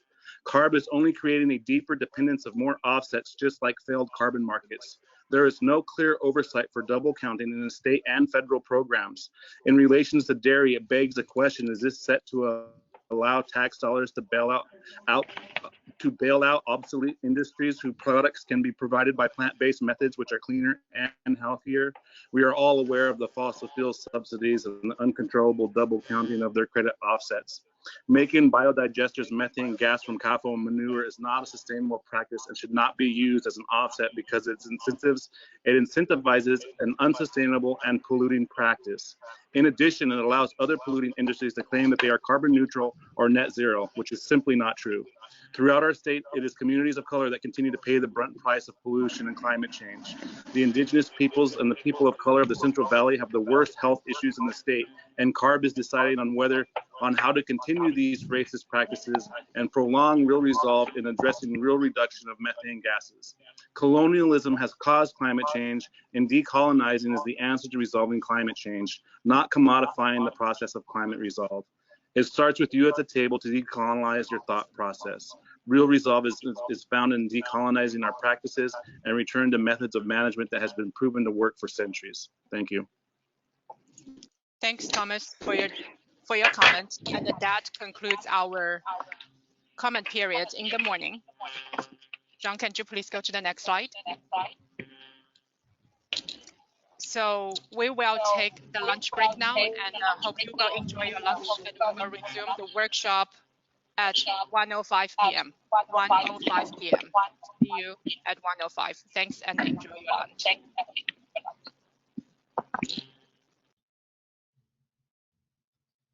At the dairy, in addition to the digester, which the next speaker will go into in more detail, we reduced 99% of the hydrogen sulfide.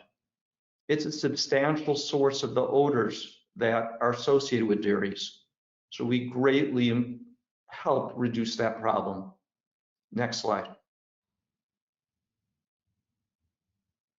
This is a picture of the equipment used to lay the line connecting the different dairy digesters together. Next slide. This is a picture of our central upgrading facility. And at this facility, we separate out the CO2 and put nearly pure methane into the pipeline. Central infrastructure such as this enable us to add dairies over time. It also enables us to bring on board smaller dairies that independently wouldn't have the economics to participate in such programs. Next slide. The local air quality benefits are substantial. Next slide. The box in green at the right quantifies the reduction of hydrogen sulfide at a 1,800 milk cow dairy. It's a reduction of about 500 pounds per year. Then there are secondary benefits of that hydrogen sulfide reduction, elimination. Those are shown by the clear boxes to the left. There are substantial SOx reductions and particulate matter reductions. Next slide. This slide shows those same improvements plus one addition. If we're able to work with a fleet that was using diesel and help it convert to natural gas, there are substantial NOx reductions. That's the box in the far left. Next slide, please. We and our partners work very hard to convert fleets to help achieve this important local air quality benefits. In our North Visalia cluster, Western Milling, who actually sells and delivers feed to our local dairies, has built a fueling station and has converted over 30 of its diesel trucks to natural gas. It uses, of course, to power them, a lot of the gas from our local projects. These trucks reduce NOx emissions over 90% from the diesel trucks that were in place in the past. Next slide. This slide quantifies the reductions in terms of car equivalents. We'll have approximately 100 times that 1,800 cow dairy in operations at the end of the year, and it's equivalent to reducing car emissions by almost 700,000 cars in terms of PM, and NOx reductions with the conversion of fleets of the elimination of nearly 160,000 cars. Next slide, please. We're very proud of our project at Bar 20. It's the first fuel cell project in the country on dairy biogas, which produces clean energy, a huge reduction, 99% of SOx and NOx compared to the grid. And we're using it to power BMWs, and in the future, potentially an adjacent hydrogen facility. Next slide. We work very closely with our local communities. Next slide. We have public meetings and ongoing outreach. A core focus has been to work with students from disadvantaged communities. We have internships, paid student participation in academic research, and scholarships. We have a program with Cal State Bakersfield, a developing program with Fresno State, and the focus of our work, of a lot of our efforts, have been with the College at the Sequoias, the community college serving Kings County and Tulare County, where we'll be providing over $300,000 in scholarships for students from priority populations. We also work very closely with other local community enterprises. One example is a community benefits agreements we have with self-help enterprises. Next slide, please. Next slide. In summary, we are working hard and are proud of our success in delivering on our 4 goals. We're helping California advance its climate goals. Dairies are on target to meet or exceed the 2030 requirements. It is one of the country's bipartisan climate success stories. Given the climate emergency in front of us, we have no time to waste. And we should use our experience and success in this program to help other developing climate initiatives to bridge the partisan divide. We help, number 2, to protect the local environment. The impact we are having is if we're moving hundreds of thousands of cars. 3, we help enhance dairy operations. And finally, 4, we support the community by advancing students and families in priority populations. Thank you.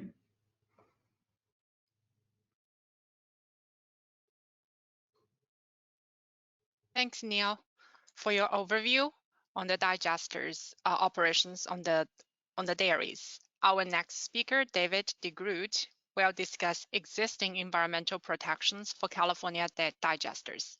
David, the floor is yours.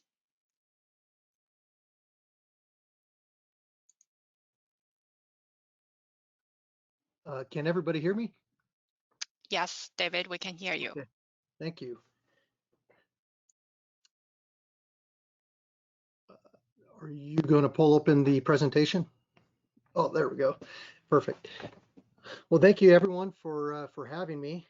My name is David DeGroot, and I'm a licensed civil engineer in the state of California, and live here in the Central Valley. Grew up on a dairy in the Central Valley, and on a multi-generational facility.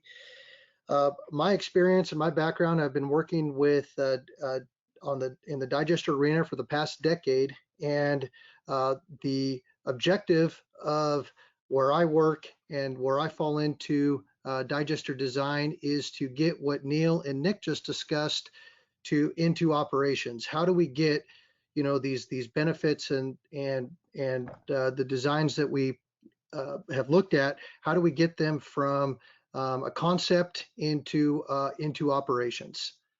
So we offer a full design build and work through the process, which I will go through today. Next slide, please. So the first thing that we do when we get involved in a project is we begin a very comprehensive permitting process in the state of California. And all of the permitting processes in California, for those of you that are not familiar with California permitting, is we begin with what's called a planning permit process, or commonly referred to as the environmental review. This is where the California Environmental Quality Act provides guidelines to what we refer to as the local lead agencies, which would be the counties, the land use agencies for each of these individual dairy facilities, on how we permit. Now, it varies quite a bit in the Central Valley of California on how we work through the environmental review process, depending on which county we are working in. So you heard this morning from several of the regulatory agencies, there are different ways of going about it.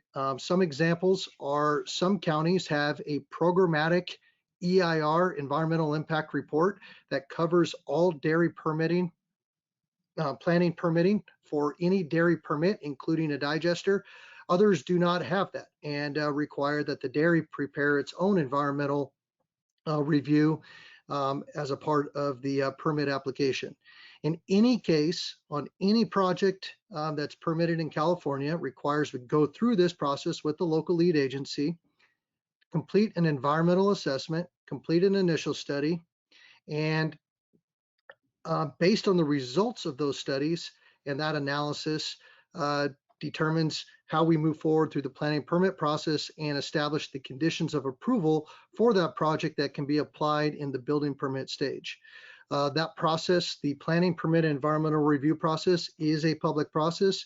We have on many of the projects that we have gone through this process on, we have received public comment, we have received public feedback, and we've worked with the staff at the lead agency to resolve and respond to the concerns to their satisfaction, or to the lead agency satisfaction. Once the planning permit is complete and approved, then we can begin what we refer to as the supplemental permits.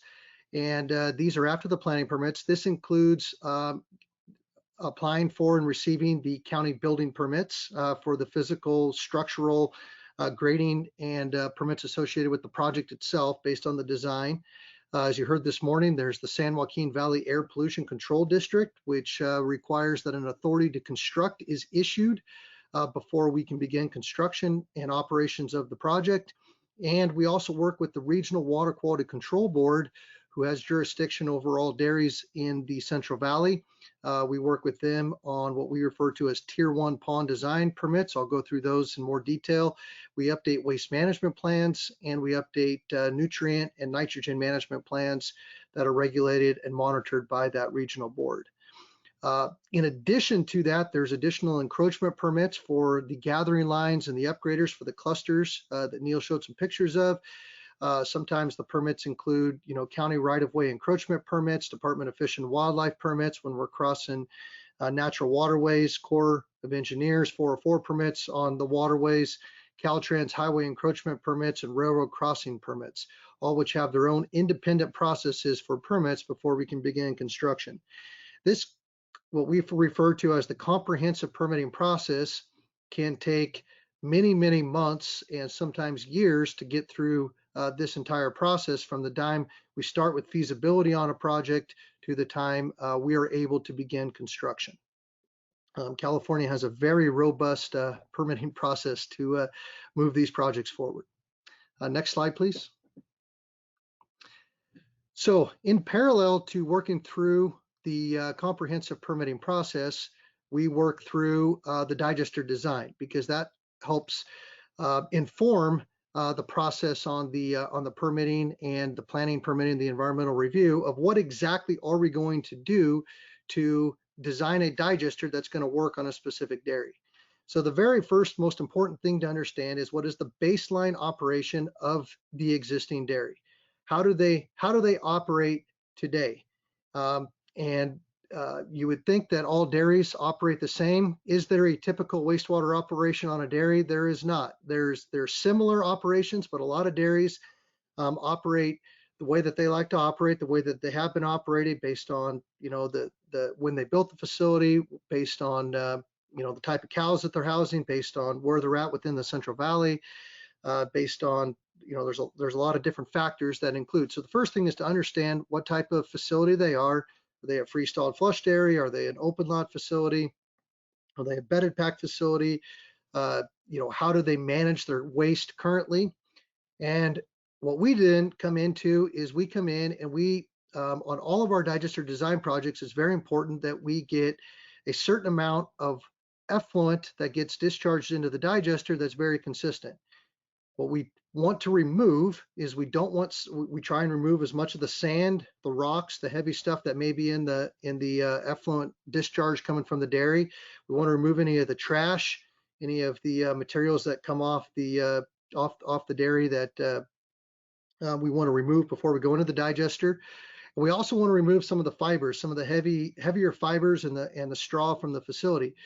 So you can see in the pictures below, on the picture on the far left, that with the floating pump and an existing pond is what a lot of typical dairies look like. They have a storage pond where the effluent from the dairy discharges into.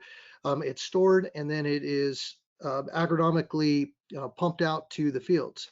When we build a digester, we need a little bit more sophistication than that. And so what we improve on the dairy wastewater management is, you can see in the pictures on the right, those are two different actually types of pretty sophisticated mechanical separation, where we run all of the water through screen separators, and we stack it on concrete slabs where we dry it out. We also, on the far right, you can see a picture of a sand lane. I can't really see, it goes into a process pit with some trash separation to help better manage the amount of water and the type of water that's going in. Now that we do this for the digester, the co-benefit of doing this is they have better management of their nutrients and their wastewater management. So when we get to the back end of the water coming out the back end of the digester, it's much easier to manage, and for applications to the fields and the farmland, for more uniformity of production on their crops. Next slide, please. Hey, David, sorry for the interruption. Just a quick time check. You have 2 minutes left. Okay, perfect. I'll go through the rest of these pretty quick. Thank you. So these are just pictures of the digester itself. And what these show is the picture on the top left identifies what we do is we line a pond. So the picture on the top right is the dirt. We do a we do a subgrade compaction, we do analysis, we do geotechnical investigations to make sure that we have adequate compaction, slope stability. We complete the dirt work, we put a liner on it. We actually put two layers of liners on most of our projects. You can see the first liner being installed. The tier 1 design is what we refer to, which is very similar to a landfill protection. And that's what's installed. You can see the picture on the bottom is the initial grading and kind of goes backwards from bottom left to top right to top left is the progression of a particular project just for the bottom liner of the digester. Next slide. Here is after the digester has been lined. This is we have lysimeters in case in case one of the liners does leak. We do have areas where we can collect anything from there. We have ports where we can manage the sludge in the digester. We can also mix within the digesters to help manage the digester and the effluent going through. We have sludge removal pipes on the bottom to help manage and track. We have baffle walls to prevent short circuiting of the digesters. It's very highly sophisticated digester that we do primarily for biogas production, but the co-benefit of that is we also get very good wastewater management on that. Next slide, please. Here's a few more pictures showing just the bottom liner of the digester before we start filling it and pulling the cover across. You can see another example of the wastewater system and management. In this particular area where the mechanical separator and the concrete is located was the location of an existing settling pond that we've replaced and put in with concrete and in this more sophisticated. David, I have unmuted your microphone. You can now go ahead and start. Okay, yeah, no problem. And I'll just finish up.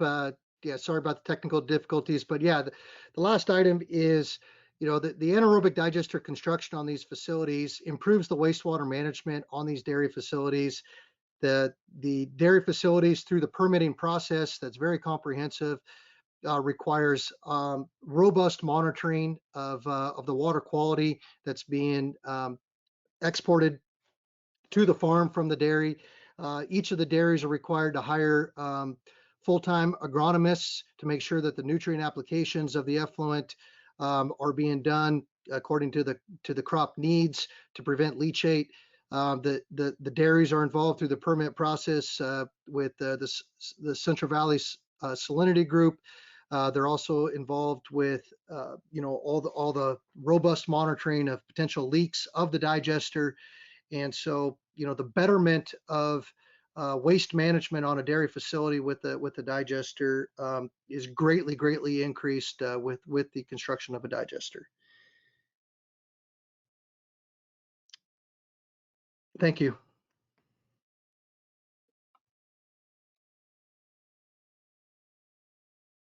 Thank you very much, David, for your presentation.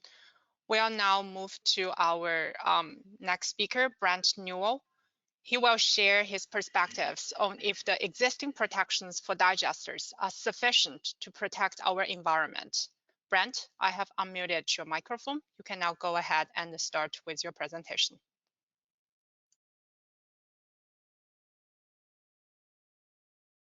Can you hear me?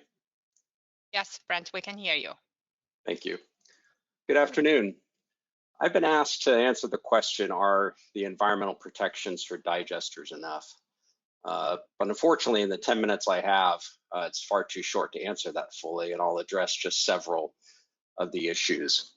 And I'll do it in 3 parts. So first, factory farm gas exacerbates nitrogen pollution. And second, factory farm gas increases local air pollution. Third, this is the wrong question.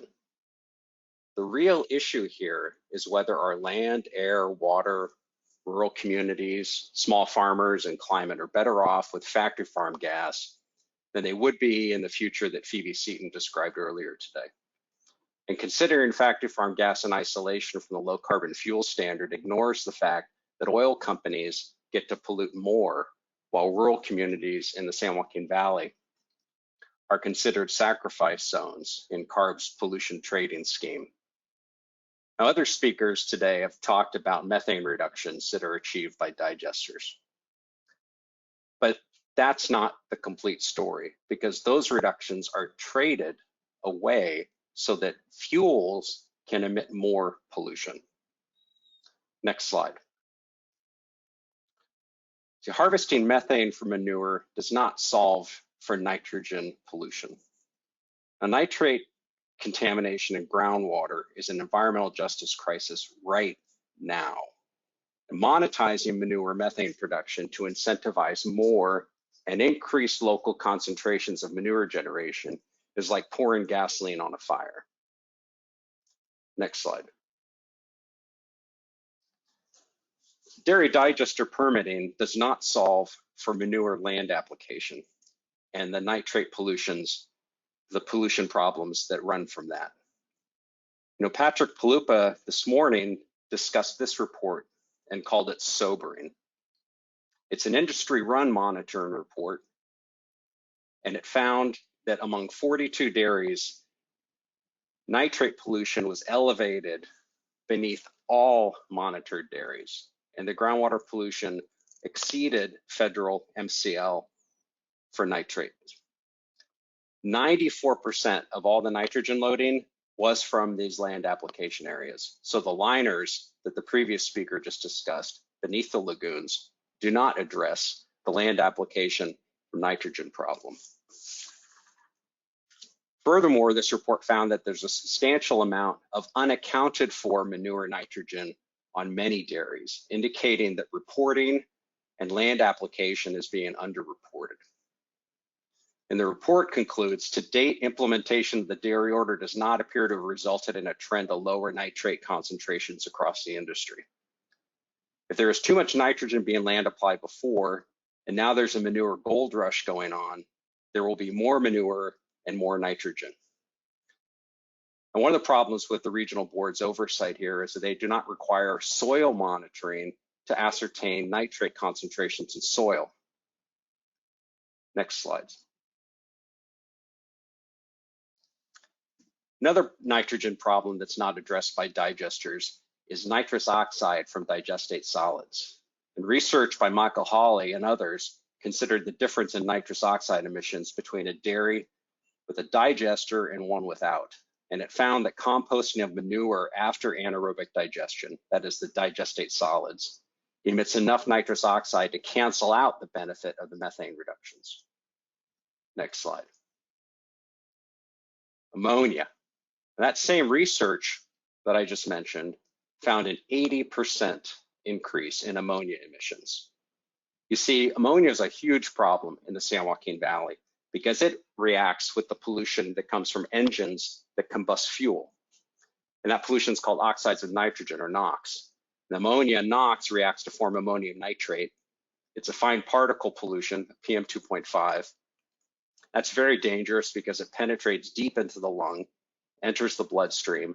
It causes death and other serious respiratory issues.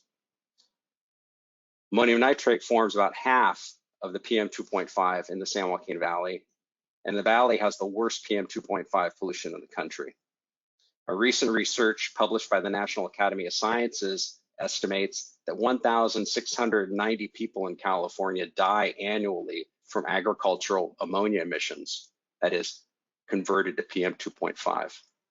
Adding more ammonia and burning the gas to add more oxides of nitrogen means that you're creating the recipe for more PM 2.5. Next slide. This chart will illustrate what I'm talking about. Let's discuss factory farm gas, burning it, and how that makes more NOx. The on-site combustion of factory farm gas using internal combustion engines creates significant and additional air pollution, especially NOx. Now it's becoming really popular in the low carbon fuel standard to use these engines to make electricity, which CARB has approved as fuel for electric cars. And that electric car fuel generates a lot of value as an LCFS credit. To date, we've identified at least 11 different dairy operations with approved or pending pathway certifications for this electric fuel. And together, that roughly equates to the pollution from half of a modern combined cycle natural gas-fired power plant. Another dozen or so, and the valley gets the equivalent pollution of the Avenal Power Center, but only 4% of the electricity. Now, how can this be, you ask? Now, Mr. Norman from the Air District presented earlier, and he talked about how the Air District permitting process involves the installation of what's called best available control technology. And he discussed how the engines that are best available control technology have catalyst and SCR systems. Well, the comparison you see here is from a digester with those pollution controls as backed and the emissions that occurred after the installation of backed. So this is what the law allows. But it's not, but that doesn't mean it's okay, because that's what the Air District requires. Because CARB has a duty under AB 32 and the Civil Rights Act to prevent this harm. In other words, the Clean Air Act isn't good enough, and CARB has to do better. Next slide.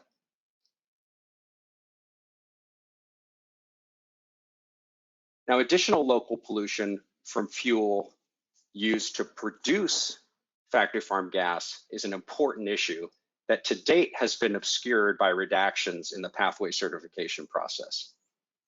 Now, there are fuels used to operate and heat a digester for maximizing methane production, for cleaning and upgrading the captured gas, and for transporting and compressing the gas. And these processes should all be included in the life cycle analysis, but they're obscured in redactions like you see here on the left.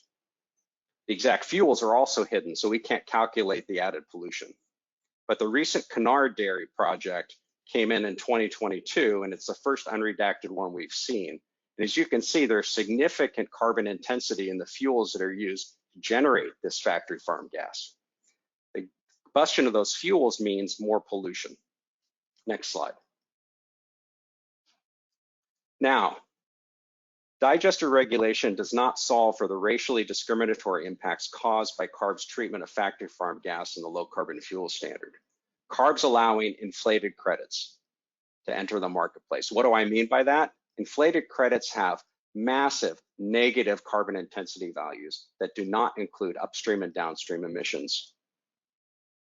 CARB is allowing illusory credits to enter the market. What do I mean by illusory? I mean non-additional. These are reductions coming from projects that otherwise would have occurred, such as the Aliso Canyon Mitigation Agreement, or the reductions that CARB is crediting towards its SB 1383 compliance from the Dairy Digester Research and Development Program. These credits should not be in the market. And there's increased local pollution in rural communities, groundwater pollution, air pollution. Next slide. Now, this is very important. Remember at the beginning, I was talking about how the real question here is about how oil companies are using the reductions to meet their compliance obligations. Well, these data here in this slide are from CARB's 2020 statewide strategy, where CARB admits that fossil fuels are inflicting a racially disparate impact on Californians. The permitting rules and regulations applicable to digesters certainly do not protect communities from increased pollution from transportation fuels. You see, oil companies sell their fuels that cause these disparate impacts, and then they buy factory farm gas and inflated and illusory credits from factory farm gas that allow them to sell more of their fuel, that allow more of that fuel to be burned, and more of that fuel to exacerbate the disparate impact here. That means more pollution for Californians on both sides of CARB's pollution trading scheme. And thank you very much.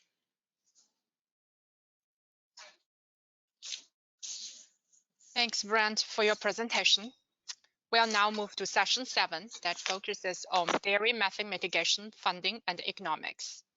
The first presentation by Dr. Smith will discuss the economic value of milk versus animal manure and which one is worth more.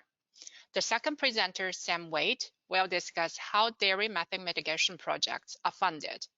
The last two presentations by Joey Ioso and Diana Giacomini-Hagen will shed light on dairy management decisions from the producer's perspective.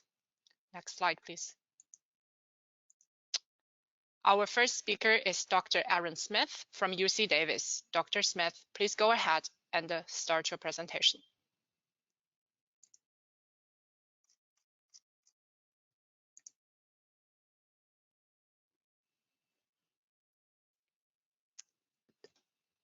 Dr. Smith, I have unmuted your microphone. You can now start with your presentation.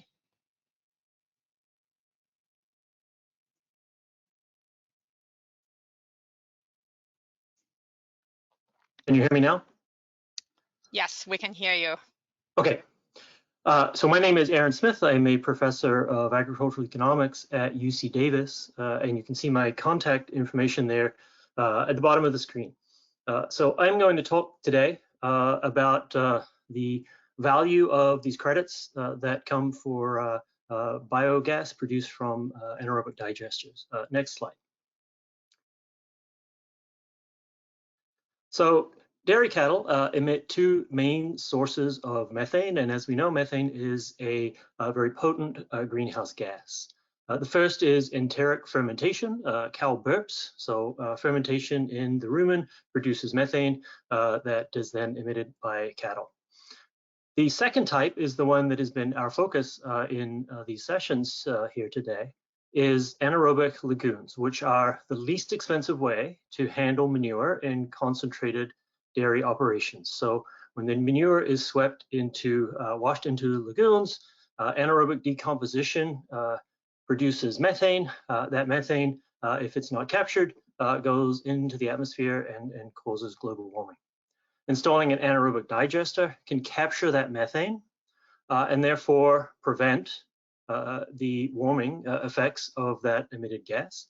That captured gas can then be used in transportation, or as we just saw, in electricity generation in place of fossil gas. And you can see I put some little green check marks here on the slide to indicate the estimated value under CARB's formulas of the climate benefit of anaerobic digesters. The large climate benefit that generates most of the credit value is from the capturing of methane and preventing it from going into the atmosphere, which it otherwise would have. There is also some much smaller benefit that comes from using biogas in place of fossil gas in transportation. In dairy cattle, these two sources of emissions are of about equal magnitude. So every ton of enteric fermentation of methane, you get about a ton of methane from manure. Next slide, please. There are two main government programs that give credits for capturing methane in digesters.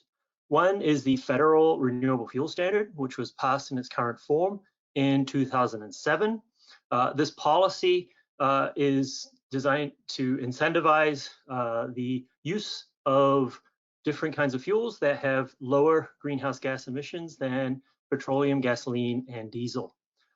The category of cellulosic biofuels includes biogas from landfills or generated from anaerobic digesters, and the subsidy that is you can claim for producing biogas comes from the cellulosic component of that mandate, and it depends on the price of the credits. These credits are known as RINs, so these are traded, and if you are a petroleum producer or refiner, you need to acquire a certain amount of credits, and you would buy those from firms that are producing this biogas in this case. The second program is California's Low Carbon Fuel Standard, and the Low Carbon Fuel Standard sets a desired carbon intensity for transportation fuel in the state. Fuels that are estimated to be cleaner in terms of lower greenhouse gas emissions than the standard earn credits. Fuels that are deemed to be dirtier or have higher greenhouse gas emissions than the standard incur deficits against the standard. If you're incurring deficits, you need to purchase credits from those firms that are generating credits. The biogas is a huge source of credits, largely driven, as I said before, by the offsetting or capturing of methane that otherwise would have been emitted into the atmosphere. For both of these two programs, the subsidies that you receive, or the credit value that you receive if you're producing biogas, depend on the values of these credits, which are traded in markets. So those credit prices do fluctuate. In addition to these two programs, there are various grant programs that can contribute to capital costs of digester projects, and we heard also about those a little earlier. Next slide, please. So LCFS subsidies are large, and certainly were large through 2021. So the credit price in the low carbon fuel standard has hovered around $200 per ton through the end of 2021. What the slide shows here is a graph that is from my website, where we display a lot of LCFS data. And what it shows is the implied subsidy that goes to dairy digesters, measured in equivalent dollars per diesel gallon, or per diesel gallon equivalent in terms of energy. So what you can see is that those subsidies over much of the last couple of years were up around the level of $10, $11 per gallon.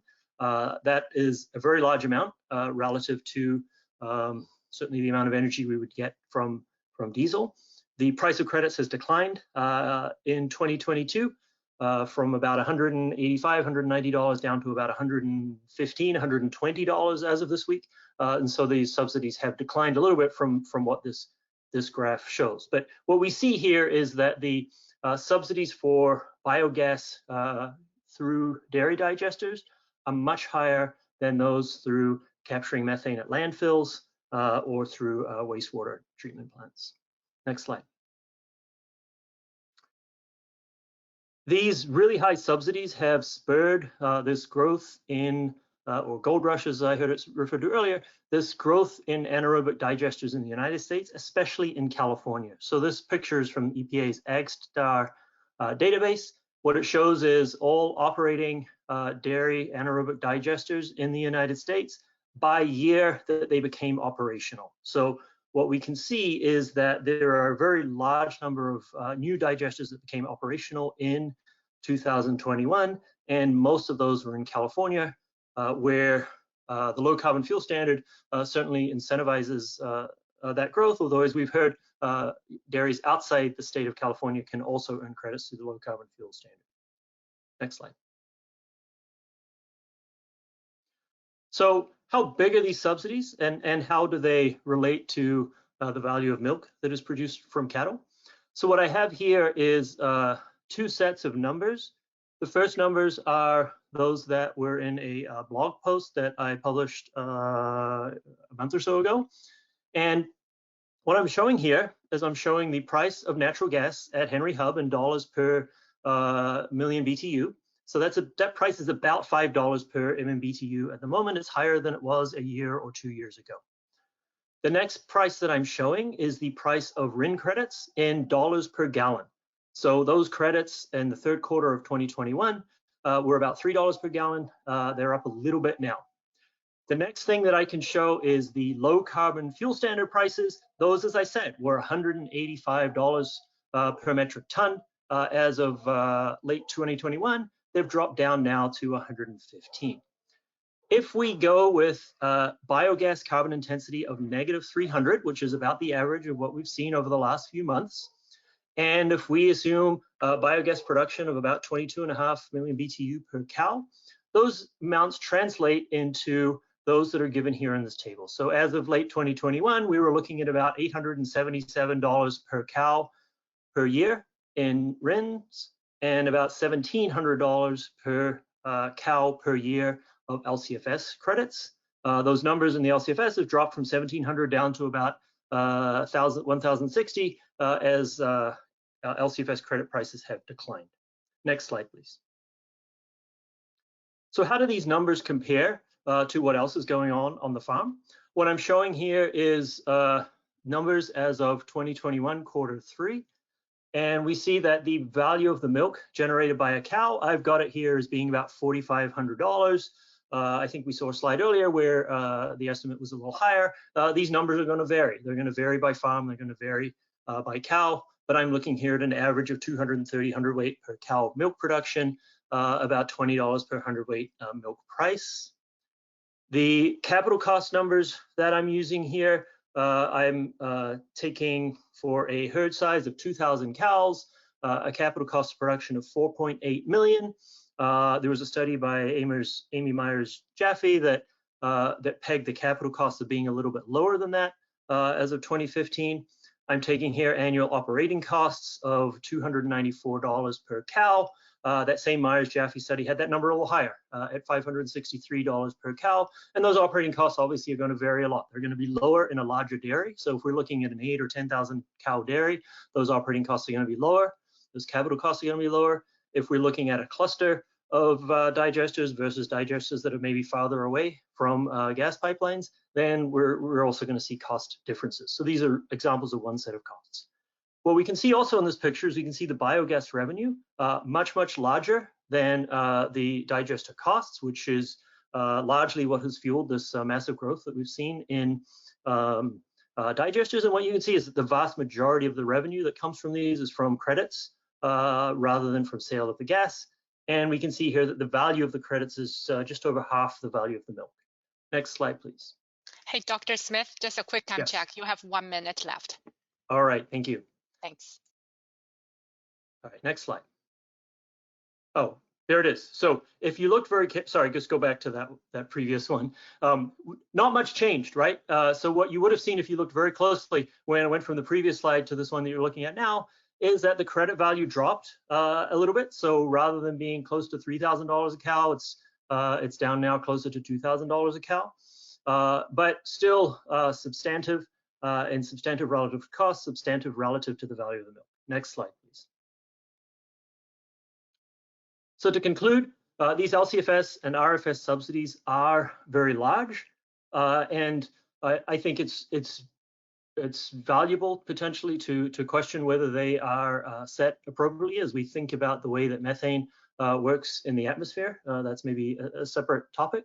But what these large subsidies do is they do change the economics of dairy farming. It raises the question of whether we will see further intensification of agriculture. Intensification of dairy and livestock production in general has been happening for decades and will likely continue to happen. These subsidies are large enough to potentially accelerate that process. So I'm going to stop there. Thank you. Thank you, Dr. Smith, for your presentation. Our next speaker is Sam Wade from the RNG Coalition, and he will be talking to us about renewable natural gas from dairy in California. Sam, the floor is Thanks very much. Yeah, pleasure to be with you. Thanks to CARB for the invitation to speak today. Could I have the next slide, please? So just a little bit about our coalition. We represent the renewable natural gas producers that partner with dairies to build these projects.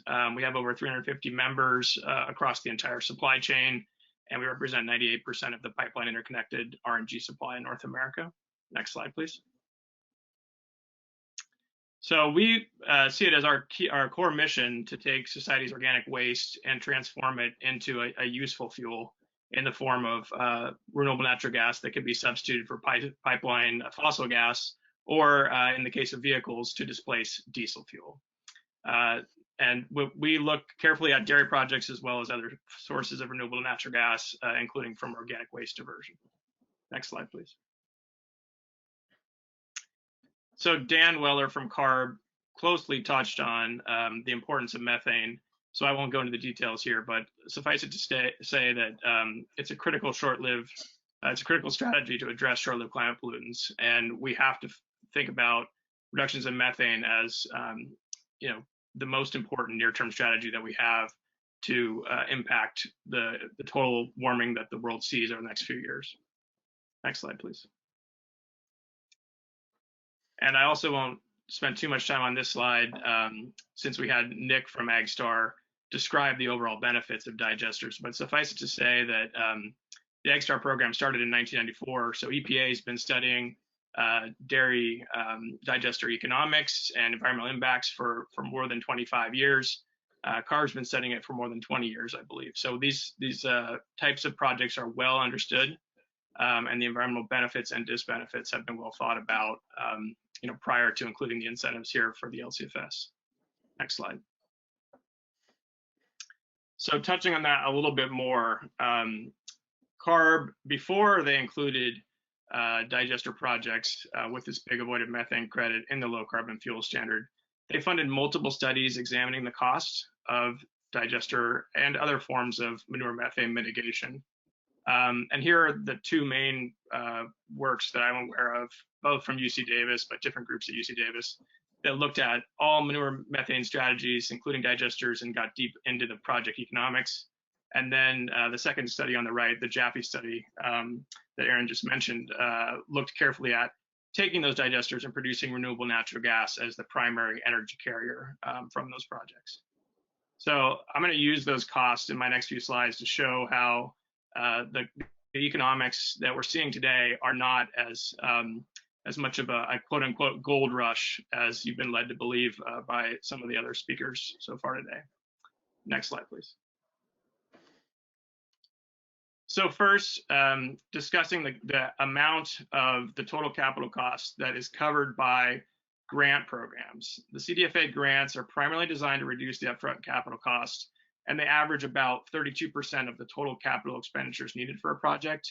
And so there is a significant amount of remaining capital outlay, and of course the ongoing operations and maintenance costs from these projects that must be covered by the low carbon fuel standard and the federal RINs that Aaron described. Otherwise, these projects are not financeable.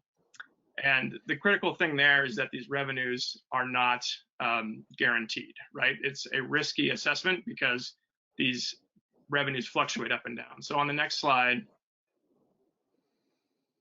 I have sort of the history of digesters. And for a while, the state tried to do all of this with just grant money. So CEC had a grant program called the Dairy Power Production Program in the early 2000s that funded the initial build out of digesters in the state. And the projects were built, but the ongoing operating costs could not be covered with payments on the power production side at the time. And so some of them actually were idled or turned off. And then 10 years went by and we didn't have another solution to dairy methane. So CARB and others went back to the digesters as the primary solution, and they developed the LCFS approach, right? And the primary idea there is that it will rely on the environmental credit revenue to cover the long run operating costs and pay back a significant share of the capital costs. And that's risky. And there's actually a paper here from Lee and Sumner that I suggest folks read that explains exactly why tradable credit markets are challenging to invest based around.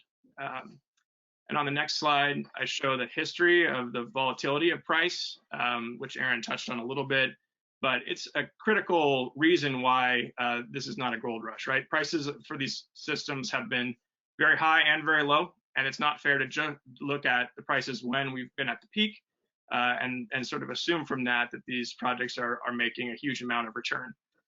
So D3 RIN prices have been as high as $3.50 and as low as 46 cents per RIN, and LCFS credit prices have been as low as 22 cents per credit, or $22 per credit, and as high as $206 per credit. So currently we're in sort of the middle of the range for LCFS and near the top of the range for the D3 RIN. But when folks are studying these projects and developing how they're going to be financing them, they do not necessarily trust that they will receive credit prices at the upper end of the range, as was analyzed by Professor Smith.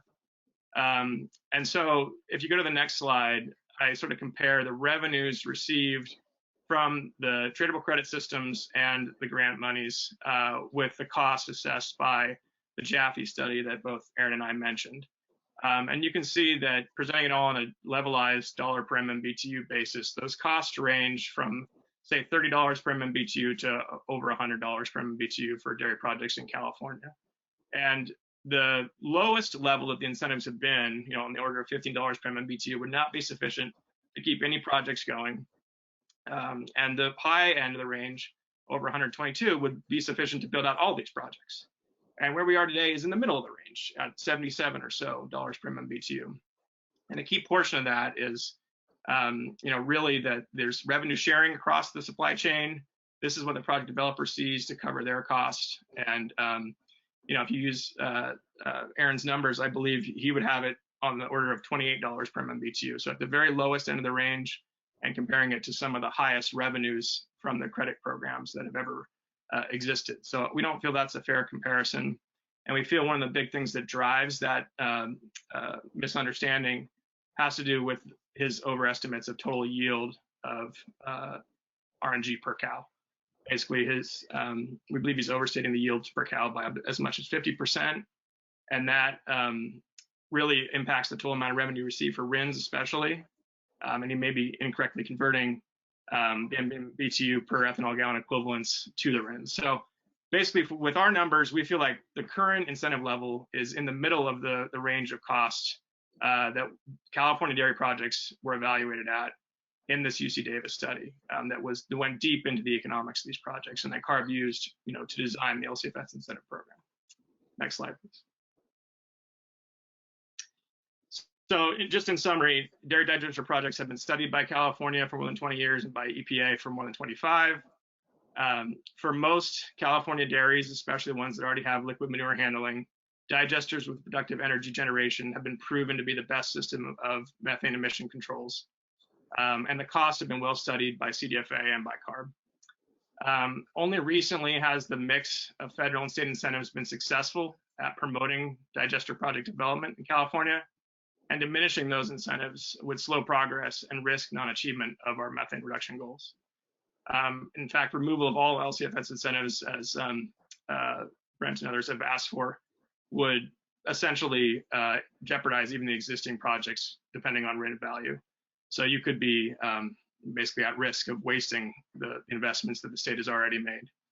And mandating only non-digester projects or practices, such as the AMP program, we don't believe would be sufficient to reach the state's goals. And if you require those projects or you mandate digesters, you're at risk of shifting the industry out of the state, as we've talked about earlier in the day. So I guess to conclude, we don't feel that CARB should abandon a working tool that's driving major reductions in methane because it's a critical short-lived climate pollutant. We should be proud of what we're accomplishing here, recognize that digesters are only one type of control technology that are needed at dairies, but they are the best available control technology for large dairies and should continue to be relied upon to meet the state's methane reduction goals. Thanks. Thanks, Sam, for your presentation. We will now hear from two dairy producers who will share with us how they make management decisions on their dairies. And our first speaker is Joey Ayoso. Joey, I have unmuted your microphone. You can now go ahead and start with your presentation. Okay, thank you. My name is Joey Ayoso, and I would like to thank you for listening to my story today. I'm a fourth-generation dairy farmer and operate a family dairy operation in Tulare County. My family has been doing dairy farming in California for 110 years. I currently farm with my father, my mother, my wife. We're all four partners together, along with my son and 3 grandchildren. My great-grandfather came over here in 1912 from the Azores Islands. My grandfather took over the business in 1938 and built his own farm here in Tulare County, and where we currently still take care of that farm. My dad lives on that farm, my mom and dad. All of us were born and raised on the farm, just like my children were, and now my grandchildren. Let me start off by saying it is really discouraging to hear that our family farms are called factory, industrial, mega, corporate. Nothing could be further from the truth, more misleading. Clearly, there's anti-dairy people, animal people that really don't take the time to listen to our great story, to visit our farms, and to get an accurate understanding of what we are and how we operate. Farms have become larger in California due to the high burden of regulations, expensive land, and labor costs and associated with California.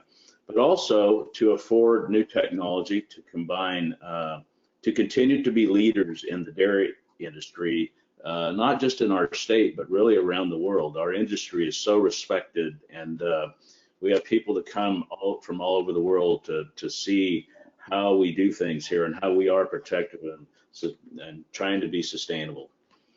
We really are not industrial or factory farms led by CEOs. We are dairy farmers who are sons, daughters, brothers and sisters, parents, grandmothers, grandfathers. We farm with our families. Farming is not corporate, but a family way of life. Much of what I do or done is to preserve and sustain the dairy for my grandchildren and my son, just like my ancestors left it for me. We care about our land, our cows, our employees, our neighbors. We embrace sustainability because we want to make sure our future generations inherit what we have worked so hard to accomplish. We produce milk so Californians can, and people all across the planet can enjoy highly nutritious dairy products that they love. My personal involvement with the dairy methane reduction started around the time I was building a new, modern, and sustainable dairy to consolidate and improve our older facility, which my grandfather built in 1938. The original design and environmental review took several years. The cost to permit the farm alone was over $1 million and was driven by the involvement of state and local anti-dairy activists. I find it extremely disingenuous when they claim they have no opportunity or voice in this process. In Tulare County alone, we spent nearly 10 years working on the county's permit process, and they had a voice and input all the way through the process. After the dairy was built, I started to research dairy digesters and investigate opportunities to build on one on our farm. My early discussions were not real positive at that time. The incentives and markets were not sufficient to finance and be sustainable. The technology to actually make digesters work had not really evolved yet, in my opinion. In 2016, with the passage of Senate Bill 1383, which greatly expanded incentives, markets, and opportunities for digesters, project development, but also put a timeline for me to talk about keeping our facility structurally compliant with the state's regulation. At that time, several of my neighbors, myself included, and Calgren and Moss Energy put our heads together and started a cluster project that included everybody in our local neighborhood here. At the same time, Tulare County was undergoing the same process to reduce county GHG footprint. The digester would not just reduce methane, but help fight against global warming and help the county and communities with odor reduction, air and water quality benefits. It would have been difficult, near impossible for our family to accomplish this on our own, since it would have been we didn't have the capital resources to achieve this. And so the partnership with Calgren and Moss and Tulare County and local leaders was a true community partnership that should be commended for. We could not have installed the digester without upfront grants from CDFA and the markets for carbon negative transportation fuel under the low carbon fuel LCFs. Getting a $7 to $10 million loan from my bank for the project without the ability to pay it back was not an option for our family. The incentives and markets made it attractive for outside investors who funded the project.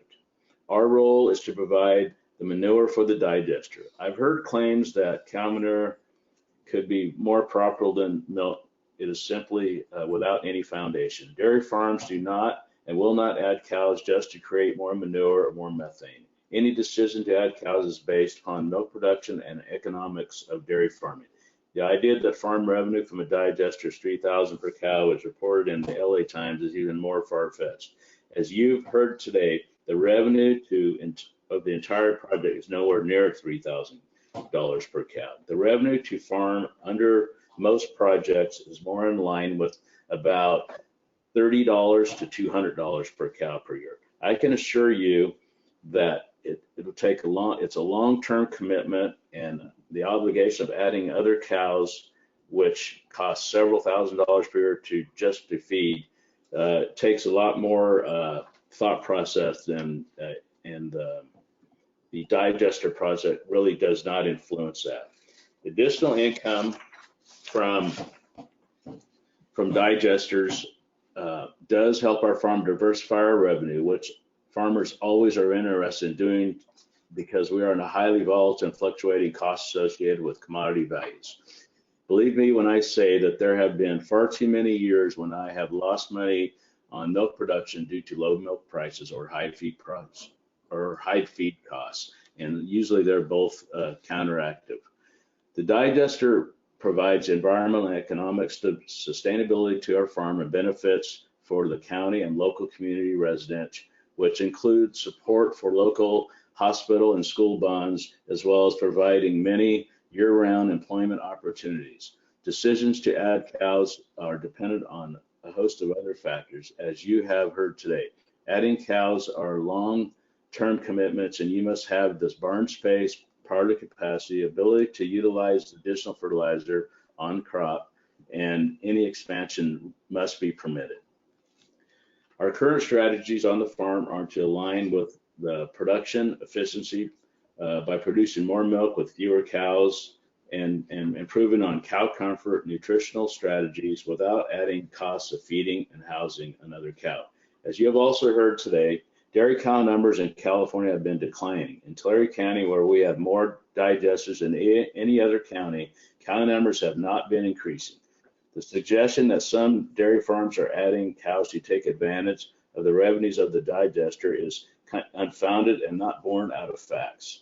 The dairy cow truly is an amazing creature, and in Tulare County is an important part of the balance it creates in our particular county because of her ability to consume lots of byproducts that are made. And one example would be almond hulls in our county, and convert them into a food, a nutritious food that people can use. All expectations are that cow numbers will continue to decline over California due to the water scarcity, which we will.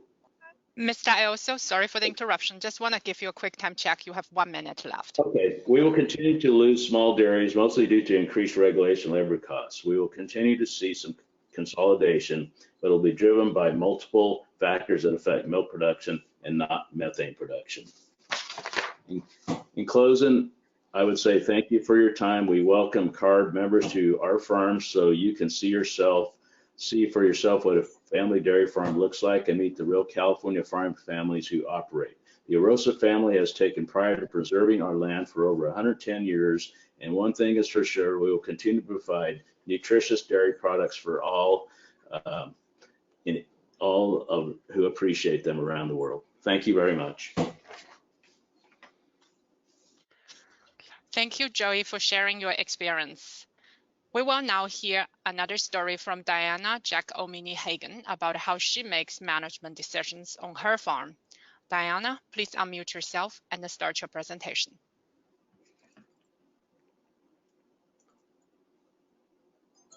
Hi, my name is Diana Junckman, and together with my two sisters and business partners, Lynn and Jill, we own Point Reyes Farmstead Cheese Company and the Robert Giacomini Dairy.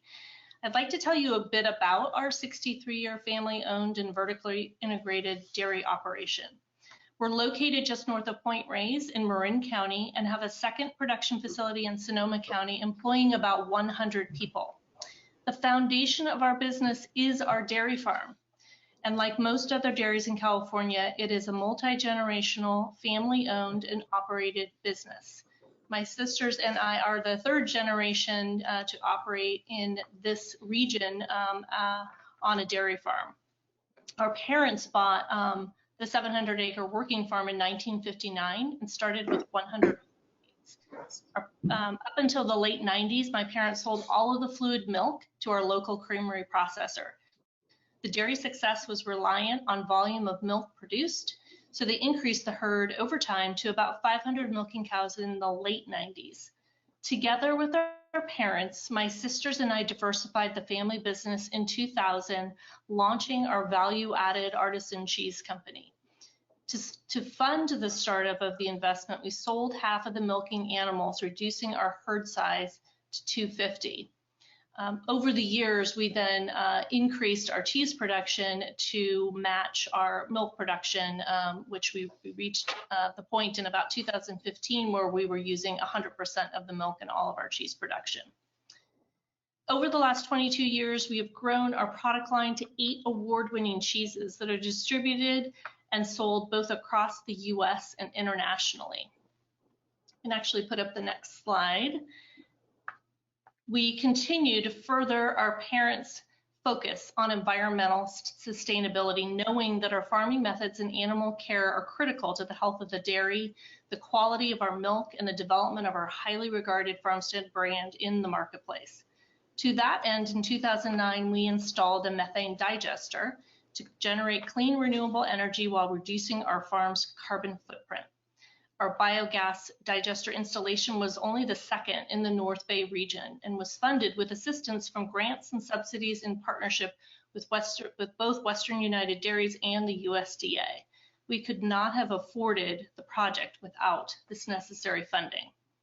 In 2010, we opened an on-farm culinary and educational center, inviting both our trade customers and consumers to learn about our history, our responsible farming practices, and how our cheese is made.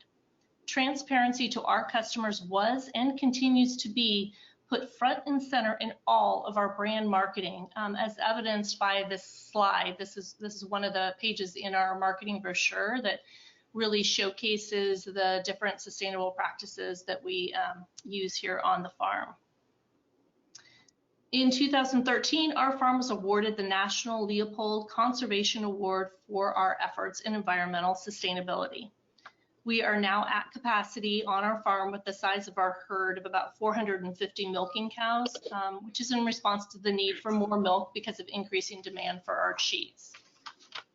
I feel it is important to state that our sustainability efforts are designed to support and strengthen our primary business, which is milk and cheese production. Specifically, our decisions about herd size are driven only by our primary business and not how much manure we can produce for our digester.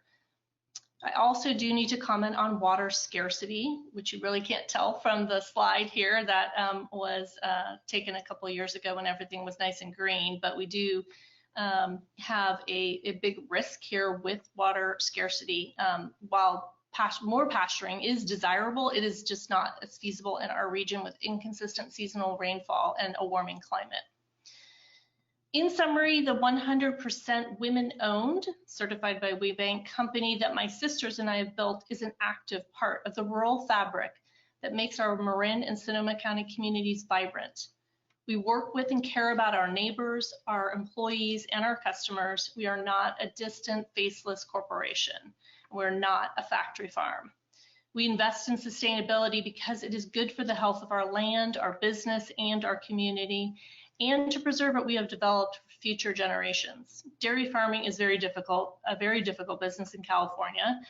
High regulatory burdens and high costs have led to the loss of so many dairies in the state, particularly small dairies near ours in the North Bay region.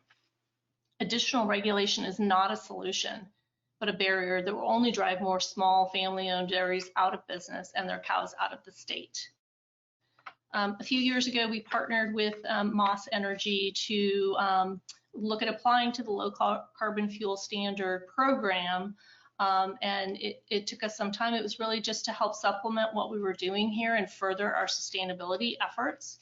But we were disheartened to see that when we applied, our application was opposed by anti-dairy and environmental justice groups last year. We need to ask ourselves why these groups are standing in the way of efforts to reduce methane on dairies. Without incentives and markets for the energy that is created, these projects cannot and will not be adopted by other dairies, particularly smaller dairies like ours. We want to do what is right for the environment. We want to continue partnering with California in these efforts. We recognize that what we are accomplishing together is working to achieve the state's ambitious goals and providing real benefits to local communities. I'm asking you today to please continue partnering with us, family-owned dairy farms, to provide the resources and support we need to be successful. Thank you.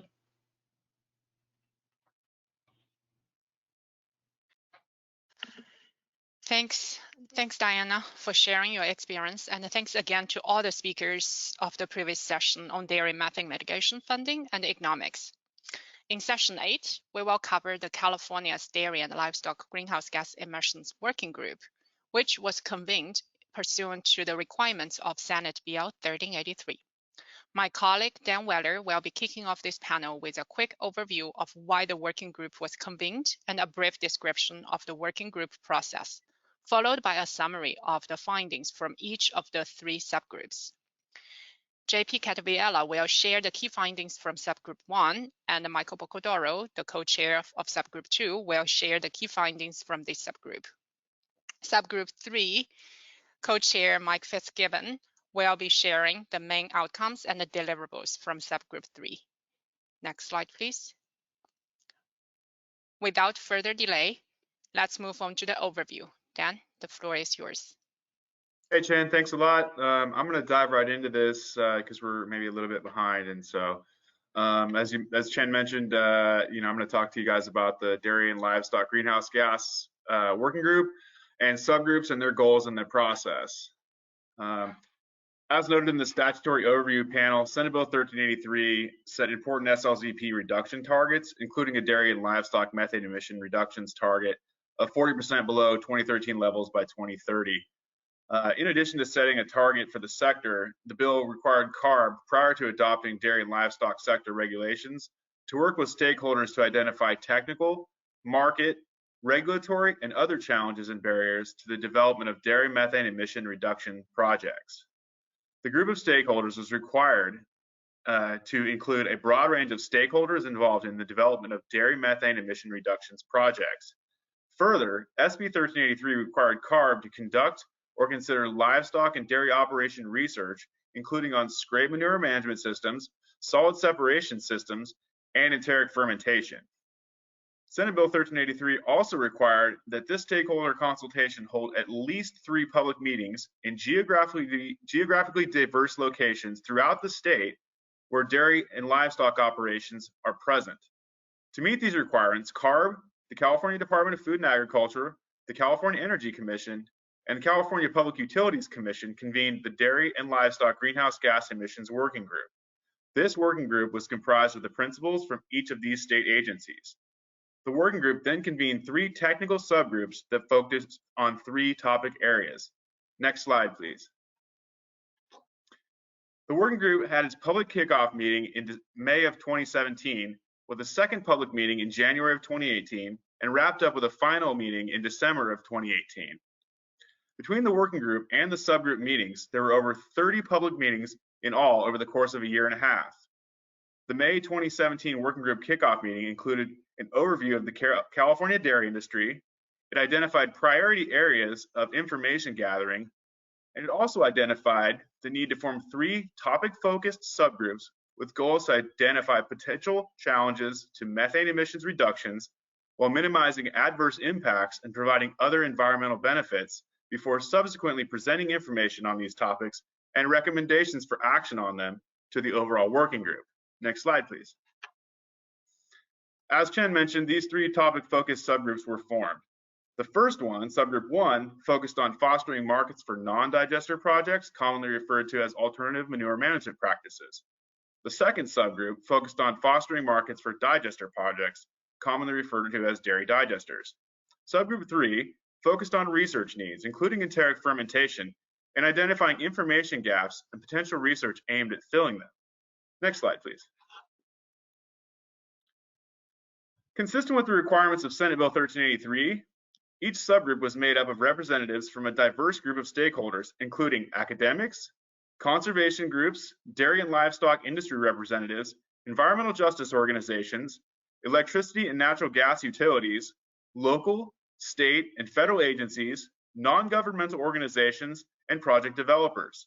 For each subgroup, the members chose co-chairs.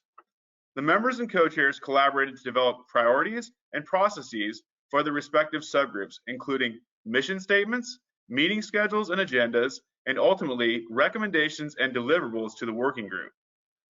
This stakeholder-led approach ensured an effective process inclusive of a wide variety of stakeholder perspectives. All subgroup recommendations, which will be discussed in the next 3 presentations, are available on the CARB website through the links shown on the slide. The first link goes to the concatenated recommendations of all the subgroups, and the subsequent links are to individual subgroup 1 and 2 recommendations, as well as to the subgroup 3 research perspectives. For a closer look at the recommendations and findings of subgroup 1, I'll turn it over to one of its co-leads, JP Cavadiela. JP, it's all you. Great, thank you. Thank you, Chen, and thank you, Dan, for that kind introduction. My name is JP Cavadiela. I've been working for the past 21 years for the Dairy Cares Coalition, which is a group of California dairy associations and companies that works together on environmental issues and opportunities related to our dairy farms. And as said, I was asked in May of 2017 to be a co-chair of one of the task force work groups, the subgroup number 1 for fostering markets for non-digester projects.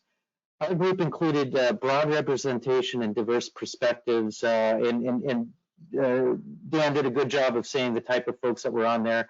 I was particularly proud to have a pasture dairy operator, non-pasture dairy operator, and representation from the conservation NGOs, sustainable farming NGO, and the environmental justice community, as well as many others in the research community and academic community and several agencies.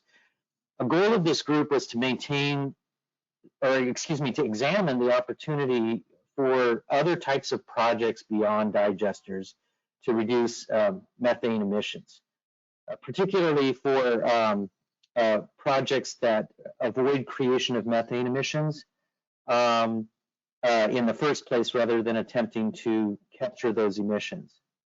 And as you know, digesters capture methane for use as renewable biofuel, and that creates a revenue stream to offset the costs.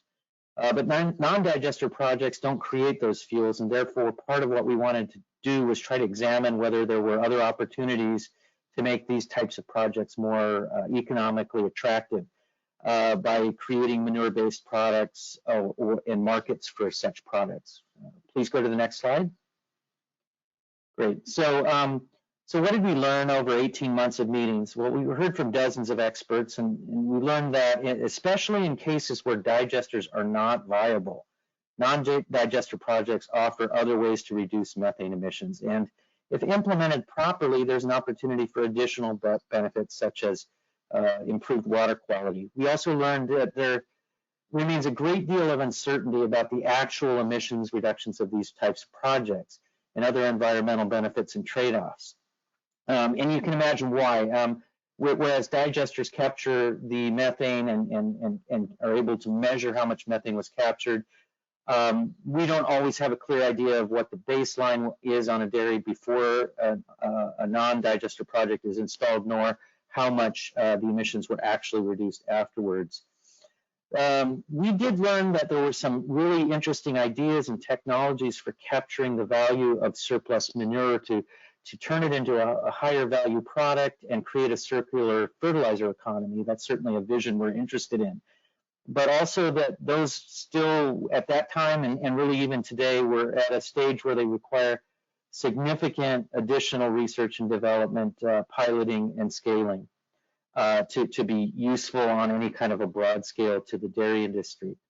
So based on all of those findings, I'll talk about our recommendations that that came from that, and a little bit about what's happened since then. First, I'd like to, our first recommendation was to continue incentives for these non-digester manure management projects, which come primarily through the alternative manure management program at CDFA, because they are a way to continue to reduce methane and improve water quality.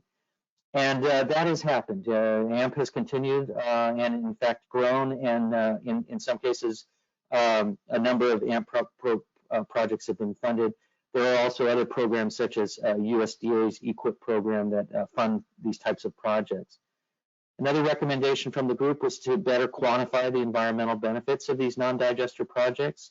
Again, we had concerns about potential increases of ammonia and VOC emissions when certain types of projects such as composting are done. And there were also concerns expressed largely by the environmental justice community, but from others as well, about transportation impacts that might occur as we move manure off farms. So the subgroup believed that more work was needed to fully understand these impacts and also to develop strategies to mitigate them. Studies have occurred since then, some of them under CARB, some of them under UC, to try to better understand what some of those environmental trade-offs are, and certainly more work is needed. The uncertainty with these projects does remain high. We also made a recommendation to study the market for value-added manure-based products to facilitate their export from dairies. And extensive work has been completed through the California Dairy Research Foundation. It's going on right now also at the Department of Food and Agriculture's Manure Recycling and Innovative Products Task Force and at the University of California, Davis. So there is some hope to develop a market and a process for developing those products, but it is ongoing. Next slide, please. We also had a recommendation to evaluate new types of non-digester methane reducing projects. At the time, it was really a lot of talk about diverting manure away from the lagoon via composting, mechanical separators, that sort of thing, conversion to pasture. More technologies have now entered the conversation and are proceeding, we hope, towards further development so they could be useful. Among those are ideas like worm composting or vermifiltration. You see a picture of that on the slide here, where liquid manure effluent can be poured through a bed and be denitrified and also create a worm compost. There are also things like algae raceways that are being piloted at California Dairies, and a lot of these look very promising. So we're glad to hear that that recommendation is being followed. And then another recommendation was to build additional incentives for projects such as compliance offset credits. So currently, you can get compliance offset credits at CARB for digesters. However, those are not available yet for non-digester projects, and we think some sort of offset protocol would help that happen. Efforts are underway to do that. The CARB's Offset Protocols Task Force in 2020 made a recommendation to pursue those, and I was also part of that process. And then finally, as these options are available, we recommend that outreach and education to dairy producers so that they're aware of what their options are, what the potential incentives are, and so forth. Next slide, please. Okay, and then this is my last slide. We do have some observations since the work group was put together and issued its recommendations back in 2018. I think one of them is that there simply are no silver bullets here. Non-digester projects, while important and contributing to the overall efforts to methane reduction, do have their limitations. They do sometimes come with environmental impacts and trade-offs, and understanding those are important. Maintaining lagoons on dairies with a balanced approach is important for reasons that you heard earlier today from Dr. Deanne Meyer at UC Davis. Having a certain amount of the manure available in liquid form leads to higher nutrient use efficiency, which sets the table for us to better manage water quality. So converting completely to dry has some potential harmful effects in reducing our nutrient use efficiency, as well as it also can create additional air emissions, so that would need to be managed. So we believe that's an important part of the strategy, and that doesn't rule out these type of projects. It just means they should be done in balance with those. Pasture systems, I think you've heard a lot today about how the limitations of pasture systems, so I won't go into a lot of detail here. Clearly, they can reduce GHGs, but this only makes sense where there's adequate water, and that has just become a very severe problem in most of the dairy producing country in California. So with that, trying to convert more of those dairies would just simply demand a lot more water, a lot more land. That's not a good idea. Compost is also limited, as I said, in its ability to solve this problem, partly because of the liquid manure needs that we talk about, but also because while it reduces methane, at least traditional composting increases VOC and ammonia emissions that contribute to air pollution. That's not to say these can't be mitigated. There's a lot of work going on to mitigate them and get them properly permitted. But with significant market uncertainty on the demand side of this, additional supply coming from diversion of landfills, this is not something that we would want to rely on too heavily to get us to our methane production goals. Again, at this stage of the game, only about 10% of the progress we've made on methane in the dairy industry has come from these types of projects, while about 90% has come from digesters. So over-reliance on this suite of strategies would be a mistake. The main lesson I think we've learned from this work group, and also from what we've observed since then, is implementation of these non-digester projects must proceed carefully if we are to minimize resulting environmental impacts and negative economic outcomes for dairy producers. And that concludes my presentation. Thank you.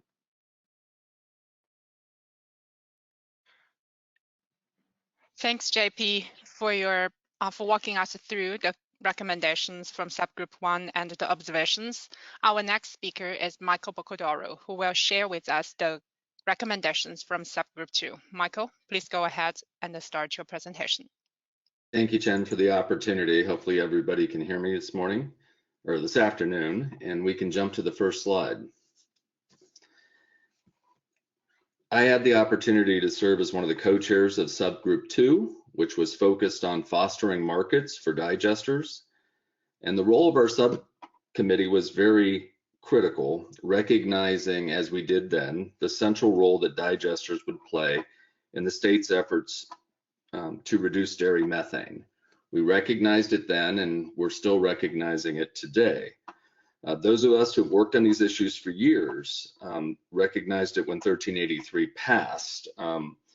And really important that we looked with a comprehensive group at how we could remove some of the barriers. And our work group included industry, utilities, environmental justice organization, transportation and fuel sectors, NGOs, local and state government, and health organizations. So we had a very comprehensive look at these issues. And it's important to understand, as we did, that digesters are a technology that capture methane. And once captured, it must be put to productive use. So there was a big focus on markets in our group, and we've been talking a lot about markets. Next slide, please. So our group had 4 primary objectives and recommendations as outlined here, which was to expand dairy digester development, to further maximize environmental benefits and minimize impacts, to increase pipeline injected biomethane, which does minimize any impacts to the environment, and increase access to transportation fuel markets as an outlet for the biomethane that was being captured, the biogas and biomethane that was being captured from our dairy waste systems. Environmental justice concerns were part of our discussions. There was general agreement, as I've already outlined, to maximize environmental and local community benefits. You'll see in a few moments, I'm going to talk specifically about some of the extensive and comprehensive efforts that were involved with that. At the end of the day, we weren't fully aligned on all mitigation impacts, and that's understandable, recognizing, as JP just outlined and others have outlined today, that all dairy methane reduction projects, digester or alternative manure management projects, have some cross-media implications, and therefore There's no real perfect opportunity for full mitigation. Next slide, please.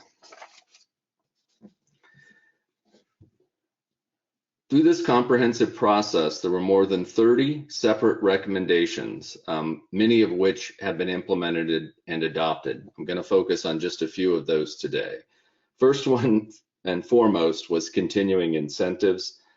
This was critical and recognized when Senate Bill 1383 was passed, and I want to commend CARB, CDFA, the legislature, and the governor's office for making sure that the incentives, both on the upfront grants to reduce the capital costs, those are very important in California because it is much more costly to develop a project in California, and the operations and maintenance of a digester project in California are also much higher labor costs, higher land costs, as well as higher energy costs.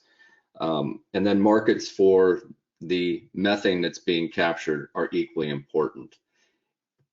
One of the other recommendations was increasing in-state production of renewable natural gas through implementation of Senate Bill 1440.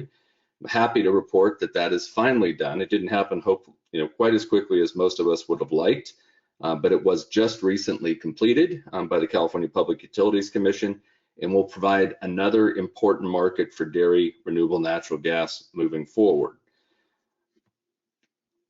Recommendation to extend pipeline biomethane incentive program. This is another program operated by the CPUC, and that too was accomplished, not to the full extent anticipated by our subgroup, but CPUC has added additional funding for biomethane, for the biomethane incentive program, which provides grants to cluster projects that are interconnecting to the pipeline, and they've extended that program. We're hopeful to get more funding into that program into the future. One of the other really critical issues was increased incentives for small dairies and nutrient export, and the cluster projects that are being developed in California, as Mr. Black spoke to, are opening opportunities for smaller dairies that probably wouldn't otherwise be able to develop a digester to be part of one of these clusters. It becomes much less expensive to interconnect a small dairy when it's part of a cluster system. And so that's been providing some tremendous benefits as we move forward. The local permitting agencies are continuing as we had envisioned it for appropriate environmental review.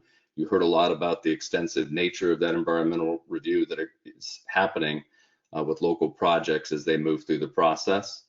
One of the recommendations was to extend the biomet feed-in tariff program. This is another methane market program at the Public Utilities Commission, in this case for electricity projects, and that program has been extended and continues to be and provide 20-year viable contracts for dairy digester projects. Vehicle weight exemptions for RNG trucks were recommended, and that too has been enacted by the state's legislature to allow for increased weight for RNG trucks, recognizing that the fuel tanks that they utilize are much heavier than a standard diesel truck because they're holding compressed gas. And then the final two, increased incentives for heavy-duty RNG trucks. That has not been fully addressed as recommended by the subgroup, but we continue to see RNG trucks and fleet conversions happening throughout the state. And then finally, development of pilot financial mechanism.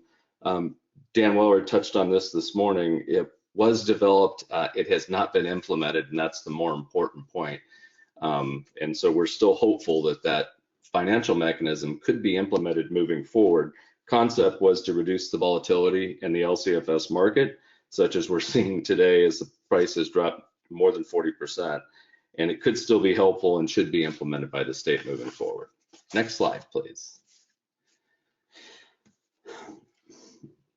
I wanted to just spend a few moments talking about much of our work that was spent on the environmental implications, and this was part of our efforts to minimize any impacts from these projects and maximize the environmental benefits. And so this matrix was developed by CARB staff to look at the different pathways for dairy to capture and utilize methane, and it was very enlightening, I think, for the whole group.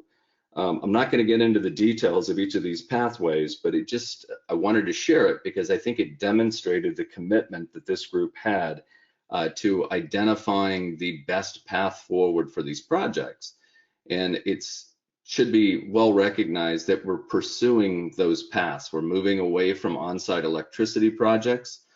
Very few of those are being developed, and we're moving much more towards pipeline biomethane projects, which allow us to produce, in the short term, renewable natural gas for heavy-duty trucks, and we're converting lots of trucks and generating significant air quality benefits to these local communities. That should not be lost on anyone. We have the ability moving forward. Mr. Black talked about the fuel cell project on the Bar 20 dairy in Fresno County that is producing electricity for the electric vehicle market. And we are also starting to explore, as you heard from Air Liquide, projects that can create green hydrogen using dairy biomethane to fuel zero hydrogen vehicles. And so the really important take-home point here is we are very much pursuing the efforts that the digester subgroup envisioned when we asked CARB to help create this emissions matrix so we could move forward to maximize benefits to these communities. I just want to make sure people understand the efforts that went into that. And then just, I wanted to just share, 3 years later, not much has changed. Digesters are still central to the state strategy. We should all be impressed with the tremendous dairy methane reduction projects that have been implemented in the state to date. More are coming. We have over 200 projects that are in various stages of production in California. We'll have 120 or more online by the end of this year. They're providing significant benefits, both in terms of the emission reductions that are being achieved, as well as the air quality benefits that are being maximized, as I just discussed. We're making even more progress, and that will be contingent on the incentives needing to continue, not just the upfront digester grants, which have been reduced in size, but that also means markets, including LCFS for the captured methane, need to continue. Without both of those, as you heard from our dairy farmers a few moments ago, these projects are impossible for dairies to implement on their own. And without those, no one from the investment world is going to invest in these projects either. And banks are not going to provide loans when loans cannot be repaid. If we continue to see these incentives, we can continue to achieve the state's ambitious methane reduction goals. And then one final note, I cannot begin to understand the irony, and to use his own term that Mr. Newell used, which was illusion, from his earlier testimony today, as he stated his significant concerns with digesters. For those of us that are old enough and have been around long enough, this is the same Brent Newell who was the leading advocate for dairy digester development and actually advocated for dairy digesters being mandated on all dairies in San Joaquin Valley. Thank you. I appreciate the opportunity. Thanks, Michael, for walking us through the recommendations from subgroup 2. And we'll now move to our next speaker, Mike Fitzgibbon, who will share with us the subgroup 3 recommendations and some of the key deliverables. Mike, the floor is yours. Okay, thank you, Chen. Can you hear me? Yes, we can hear you, Mike.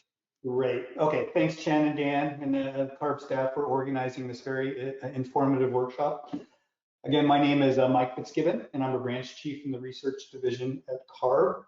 And I co-chaired subgroup 3 with Robert Parkhurst and Paul Souza.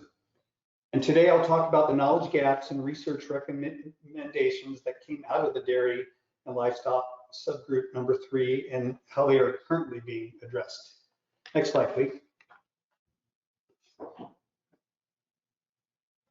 Thank you. Okay, so in the subgroup, 12 committee members representing the dairy industry, academia, EJ groups, conservation groups, and local, state, and federal agencies participated in an open discussion on past and current dairy research in California, which included topics like dairy operations, animal nutrition, and methane emissions for manure management and enteric fermentation. To promote transparency and public involvement, Subgroup 3 initiated a request for ideas process, requesting research ideas from the general public, the dairy industry, researchers, government agencies, and environmental justice advocates. This process gathered information to help prioritize the most important research needed to achieve the goals of SB 1383 while promoting a collaborative environment. An evaluation of the research ideas by the subgroup, paired with the current state of science on dairy and livestock research, formed the basis for the recommendations that were compiled in the document titled Dairy Research Prospectus to Achieve California's SB 1383 Climate Goals. Next slide, please. So the document highlighted the need to refine emission inventories using California-specific data, development of methane-centric monitoring programs, evaluate pollution impacts on adjacent communities, and evaluate mitigation strategies for enteric fermentation and other recommendations. This document is online, as Dan said, and more details on the process, past presentations, and information on the submissions can be found on CARB's website. So at the time of the prospectus, most of the research was either underfunded or not funded. Okay, so the first area for research recommendations focused on refining emission inventories using California-specific data. Dairies and manure management strategies in California are often different, which significantly affects the emission rates of air pollutants. It was recommended that researchers conduct a comprehensive measurement campaign to quantify emissions of greenhouse gases and other pollutants from a variety of dairy and livestock operations in California. Other areas for research included improving activity data for dairies by conducting a comprehensive survey of dairy activities and use that to refine emission estimation methods. A comprehensive survey of dairy activities includes information on feed type, manure collection, storage, treatment, and application, and housing facilities and maintenance from diverse dairy operations. Gaining a better understanding of dairy activities will allow California funding agencies and organizations to make more informed decisions regarding funding of practices with the largest environmental impact reductions. Next slide, please. Next, the subgroup considered monitoring methane and other pollutants from dairies by the installation of long-term air monitors at various dairy facilities in California. The next area of research looked at the establishment of an agreed-upon set of operating procedures and methodologies to measure dairy emissions, which would allow the comparison of results from one data set to another. Having data collected by similar instruments and techniques would better inform process-level emission models and improve our understanding of spatial temporal variabilities of emissions and lead to the further refinement of the methane emission inventory. The final area for consideration was the ability to monitor methane emission changes from the implementation of mitigation strategies by expanding emission monitoring efforts at more California dairies and then incorporating those findings into emission models. Next slide, please. Next, the subgroup focused on environmental justice, which included investigating localized pollution impacts by conducting comprehensive evaluations near disadvantaged communities, from changing operations to understand the effectiveness of the various methane reduction strategies and their impacts on other emissions. We also need to investigate the benefits and impacts of other greenhouse gases and air pollution programs on dairy operations and identify practices that minimize the cumulative impact of these effective methane strategies. And then the last area, next slide, please. Thank you.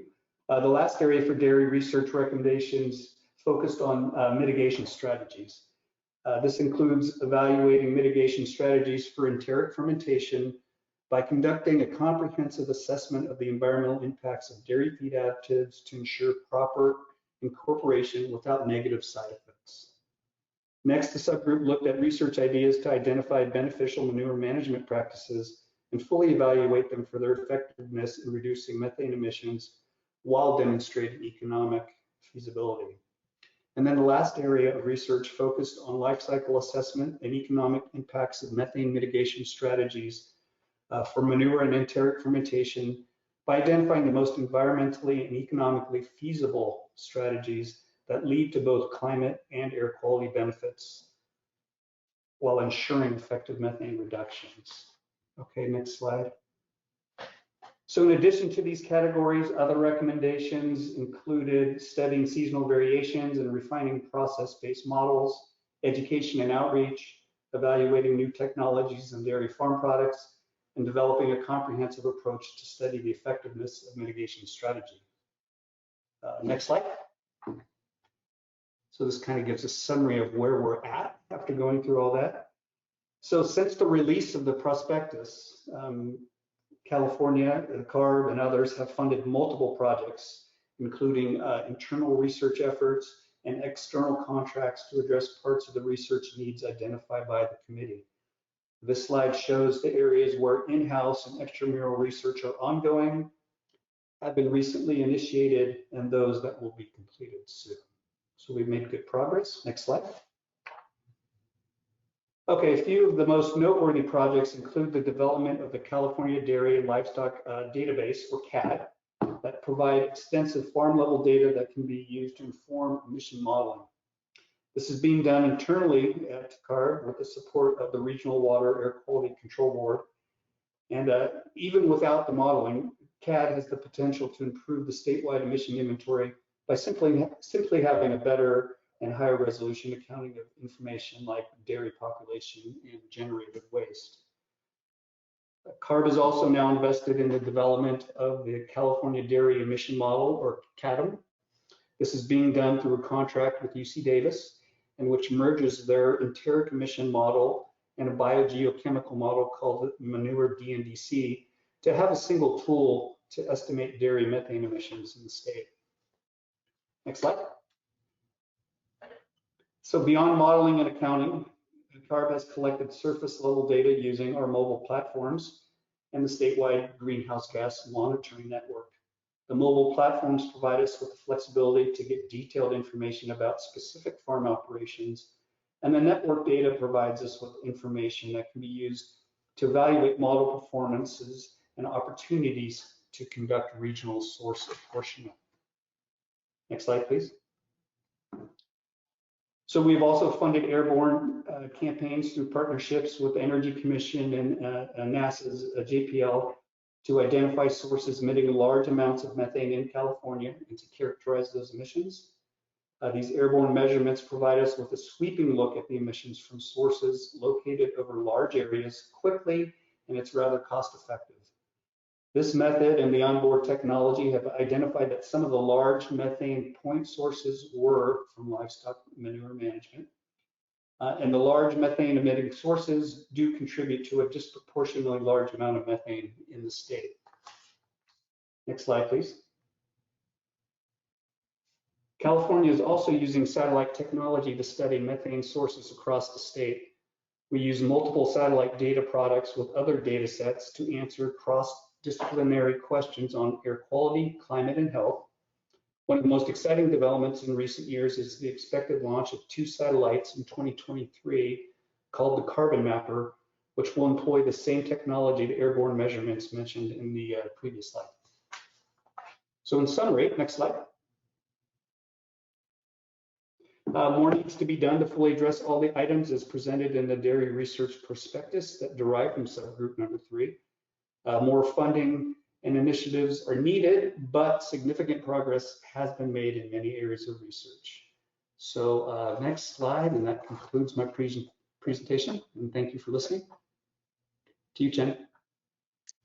Thanks, Mike. Thanks for your presentation. And thanks again to all our session 8 speakers for taking us into a deep dive into the working group process and the outcomes. In session 9, Ursula Lai from the Transportation Fuels branch within CARB will provide you with an overview of the Low Carbon Fuel Standard Program and the dairy pathways. Ursula, I will activate your microphone.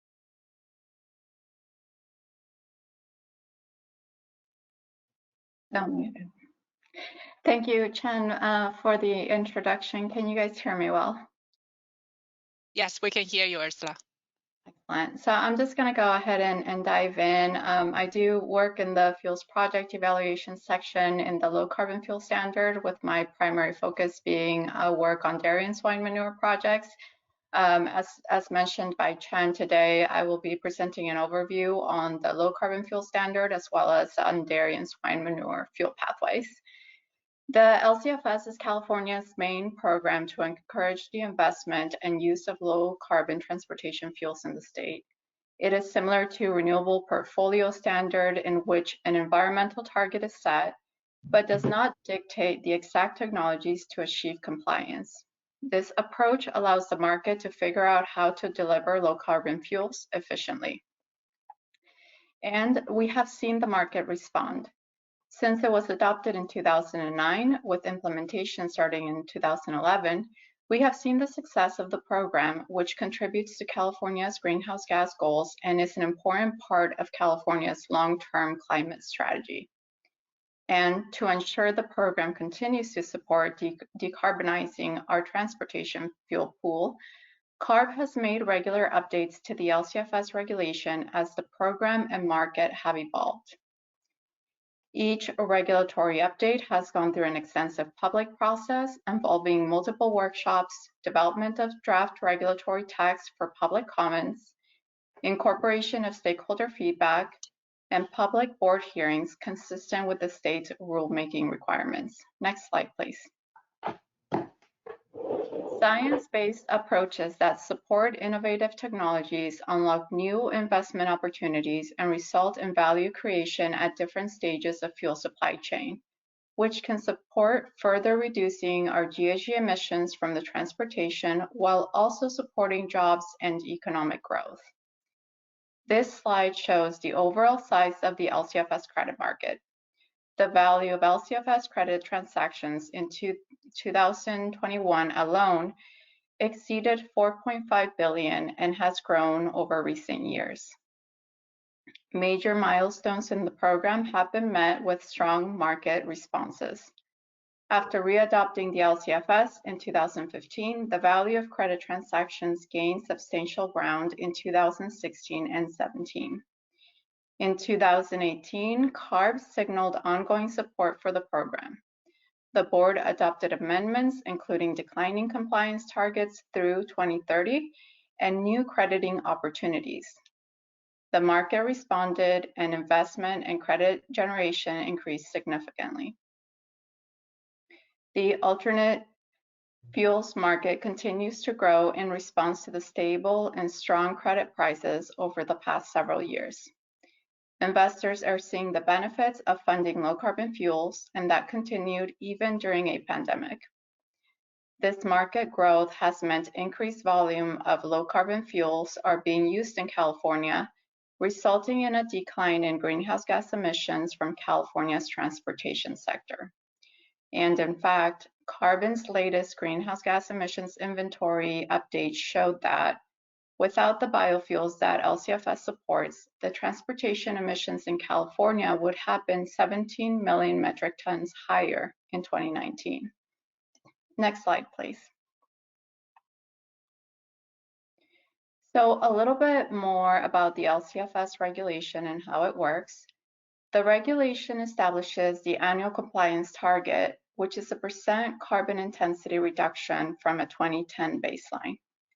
Each fuel receives a carbon intensity or CI score, and those with a CI score above the annual target generate deficits, and those with a CI score below the annual target generates credits.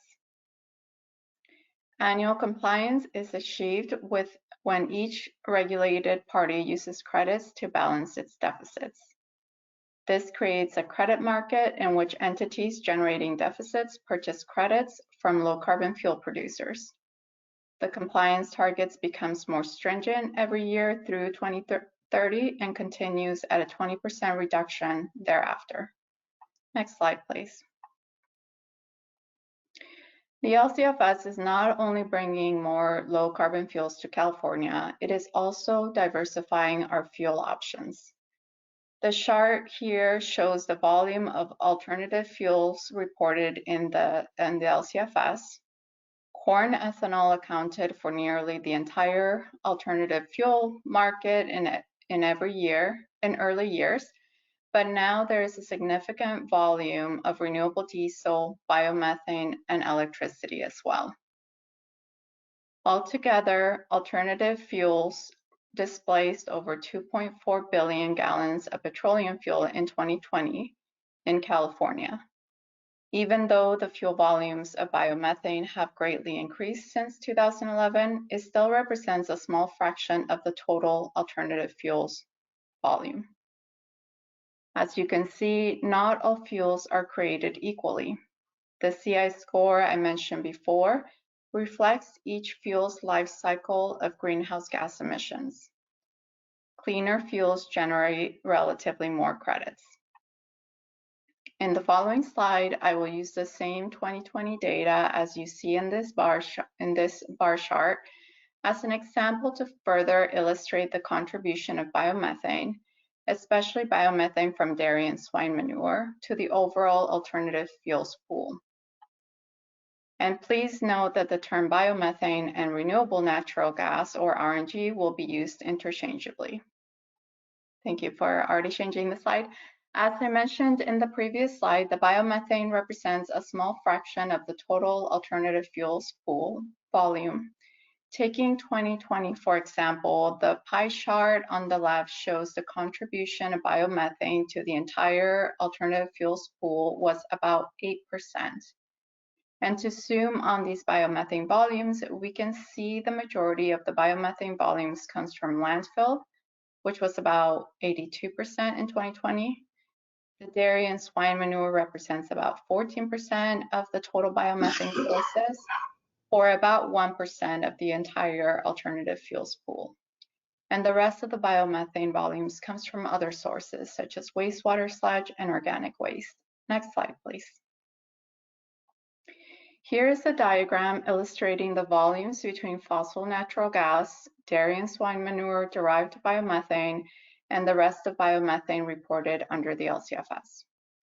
We can clearly see that fossil natural gas has been replaced by renewable natural gas in the past 10 years, with the majority of the RNG derived from landfills. We can see an increased production of RNG from dairy and swine manure since the simplified CI calculator for this fuel pathway was officially incorporated into the LCFS in January 2019. The fuel transactions reporting window for Q4 of 2021 is currently still open, but based on the first 3 quarters data, we can see that the RNG from the dairy and swine gradually increased, although its fraction in the overall alternative fuels pool remains at about 1%. Next slide, please. A question we often get asked is how LCFS credits are generated. To calculate the LCFS credits, an alternative fuel has to have a certified pathway CI, and it must be delivered or dispensed in California for transportation use.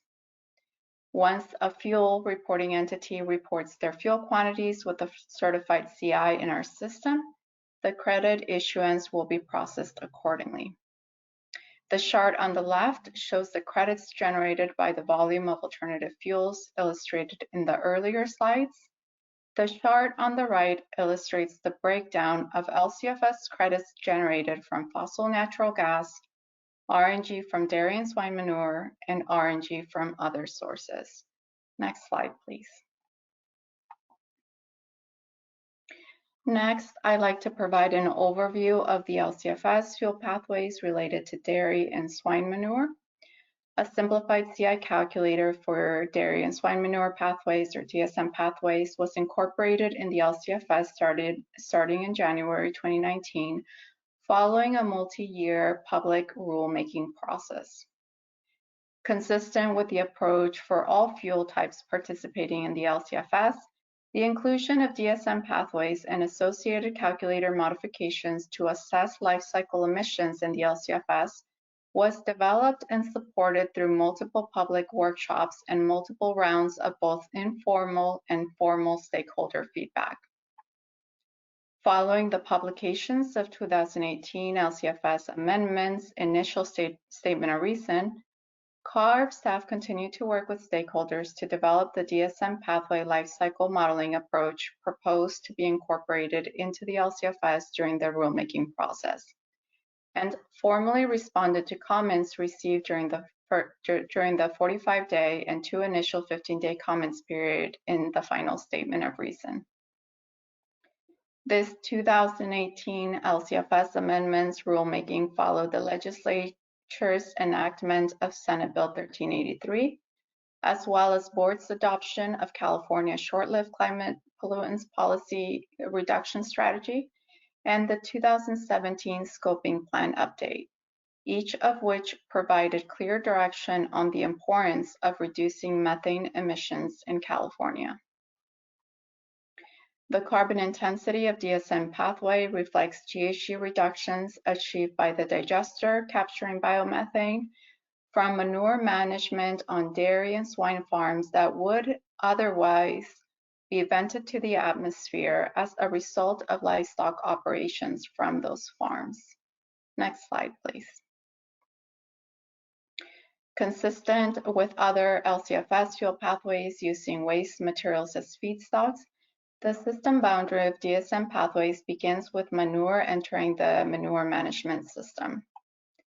Consistent with all LCFS Tier 1 and Tier 2 applications, DSM pathways go through a rigorous certification process, which includes CARB review, third-party validation, and public comments process prior to pathway certification, as well as an ongoing compliance requirement, which is the annual reporting and verification of fuel production, operational data, and fuel transactions. Lastly, consistent with SB 1383, CARB ensures that eligible projects receive either compliance offsets credits or LCFS credits for avoided methane for at least 10 years. The 10-year crediting period begins with the first reporting period in either program. Next slide, please. On this slide, I would like to quickly walk you through the CI certification process of a few and most common LCFS fuel pathway application types. A temporary pathway CI is usually granted for fuel reporting for up to 2 quarters at a time. These temporary pathways have predetermined CI values and should only be used temporarily, often used to report fuel during the preparation or review phase of the Tier 1 or Tier 2 application. The predetermined temporary CIs are conservative CI values. Tier 1 pathway applications are certified following the unmodified Tier 1 simplified CI calculators, whereas Tier 2 applications have unique elements that require thorough staff review. To tie back to the main topic of today's workshop, all dairy and swine manure pathway applications are certified as either temporary or Tier 2. And compared to the relative simple certification process for temporary pathways, as I mentioned earlier, the Tier 2 dairy and swine pathways usually take a much longer time to certify. The initial staff completeness review generally takes about 3 months, followed by third-party validation taking an additional 2 to 3 months, with an additional 1 to 3 months for the final staff engineering review, public comments, and certification. For currently certified Tier 2 pathways, depending on the final fuel type, the CI ranges from -135 to -532 grams per megajoule for biomethane, and from -108 to -578 grams per megajoule for electricity pathways. Next slide, please. The graph on this slide illustrates the CI breakdown of a typical dairy CNG pathway. As you can see, the CI results in a positive value when modeling emissions from biogas upgrading, fugitives, RNG pipeline transmission, compression and dispensing at CNG stations, and tailpipe. An approximate carbon intensity of -400 grams of CO2 equivalent per megajoule is granted for avoided methane that would have been emitted to the atmosphere in the absence of methane capture and anaerobic digestion. As I mentioned previously, SB 1383 mandated CARB provide LCFS crediting for a minimum of 10 years, which is now reflected in CARB's LCFS regulation. Next slide, please.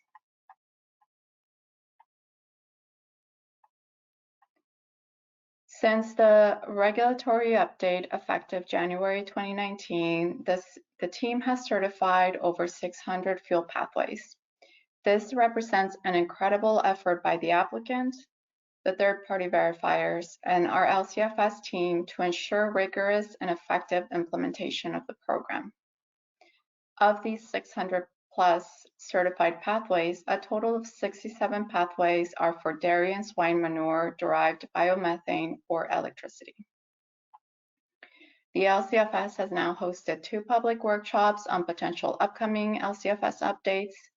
We encourage your enrollment to the listserv notice to receive notifications of additional upcoming public workshops. Provided here are resourceful links to view the pathways certified to date, Tier 2 pathways open for public comments, and enrollment into the LCFS listserv notice to receive notifications on all LCFS related information. And lastly, for questions regarding dairy and swine manure pathways, please contact Ray Chen, manager of the Fuel Project Evaluation section of the LCFS program. Next slide, but this concludes my presentation. Thank you. Thanks, Ursula, for your presentation. In session 10, we will focus on the statutory required analysis of progress toward achieving the 2030 dairy and the livestock sector methane emissions reduction target. And I will have the pleasure of walking you through the analysis, information gathering, and the public process, as well as sharing with you the key findings from the analysis. Next slide, please, Sean.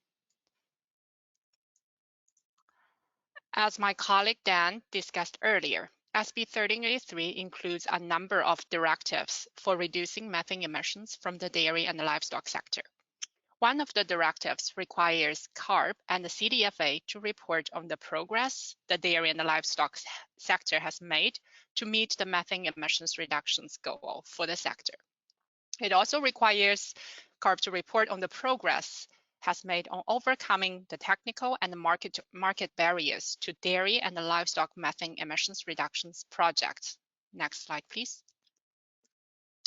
In the process of preparing for this statutory required analysis, CARB staff conducted extensive outreach to collect information on methane emissions reductions projects implemented on or after 2013. CARB contacted other state agencies, air districts, non-government organizations, and the trade associations, and gathered information on private and state incentive-funded methane emissions reduction projects. Staff collected information on more than 200 state-funded projects from CARB, CDFA, CEC, and the CPUC. Further, staff obtained information on approximately 45 privately funded projects from the local air districts and organizations like Dairy Cares and the CareCan. Next slide, please.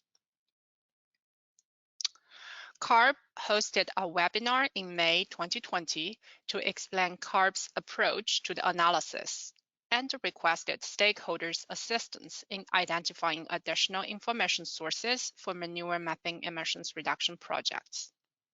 After evaluating information from all sources, in June 2021, CARB staff posted a draft of the analysis on the progress the dairy and the livestock sector has made in achieving the 2030 target.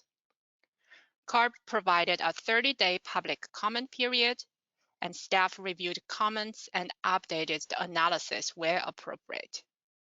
Staff published the final version of the analysis on March 28, 2022, and the final analysis link is provided on the presentation. You can access the final report by clicking on the report that's showing on this slide. Next slide, please. Before diving into the findings, I will quickly review the key methane reduction strategies from the dairy and the livestock sector and each strategy's benefits and the limitations. As previous speakers illustrated, various strategies exist for methane emissions reductions from both manure management and enteric fermentation, including anaerobic digesters, alternative manure management practices, and feed additives. Each of these strategies has benefits and the limitations. I will first go over the benefits and the limitations of dairy digesters. Dairy digesters offer significant manure methane emissions reduction potential. These projects on average offer 10 times more methane reductions compared to alternative manure management practices. These reductions are ranked as the most cost-effective under California Climate Investments Program, averaging $9 per metric ton CO2e. These projects also produce renewable energy that can be used to offset on-site electricity or used as transportation fuel to replace fossil fuels. However, these digester projects often require significant upfront investment and require host dairies to have certain herd size to be financially feasible. Alternative manure management projects offer a range of benefits, including lower upfront cost, wide applicability to all sizes of dairies, and provide environmental co-benefits such as water quality benefits through nutrient removal and healthy soil benefits through compost production. The limitations of these projects include small project-level methane reductions compared to digesters, and variable project-level reductions depending on project design and operating conditions. Moving on to the benefits and the limitations of enteric strategies. These strategies do not require any upfront cost, and the reductions can be achieved on a pay-as-you-go basis. They can be applied to not just dairy cattle, but also beef and other ruminants to achieve enteric emissions reductions. These strategies may be cost-effective at an estimated cost between $50 and $65 per metric ton of CO2e based on estimated cost and the reduction potential of available products. However, there is limitation of the enteric strategies as well. Currently, there is limited commercially available products, and it is unknown if these enteric products would face potential consumer acceptance challenges. Next slide, please. This slide shows the projected methane emissions reduction in the dairy and the livestock sector through 2030.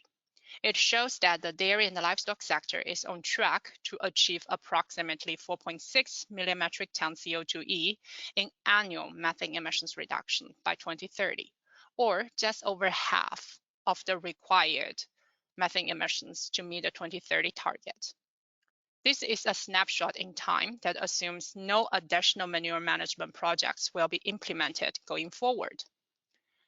Looking at the 2030 bar, we estimate that the progress will be attributable to approximately 2.3 million metric ton from cattle population,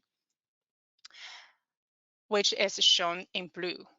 The USDA Ag Census data show a decrease in cattle population of about 0.5% per year, and we assume that the trend will continue through 2030.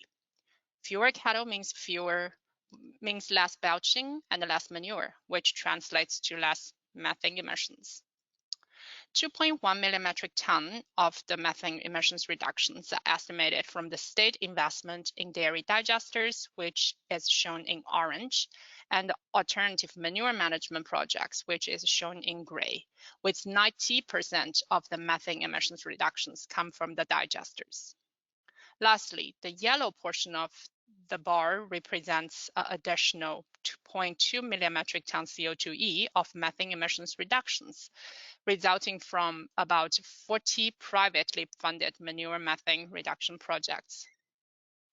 While we are seeing significant progress in reducing dairy and livestock sector methane emissions, we will need additional manure management projects or effective enteric strategies in order to meet the 2030 target. Next slide, please.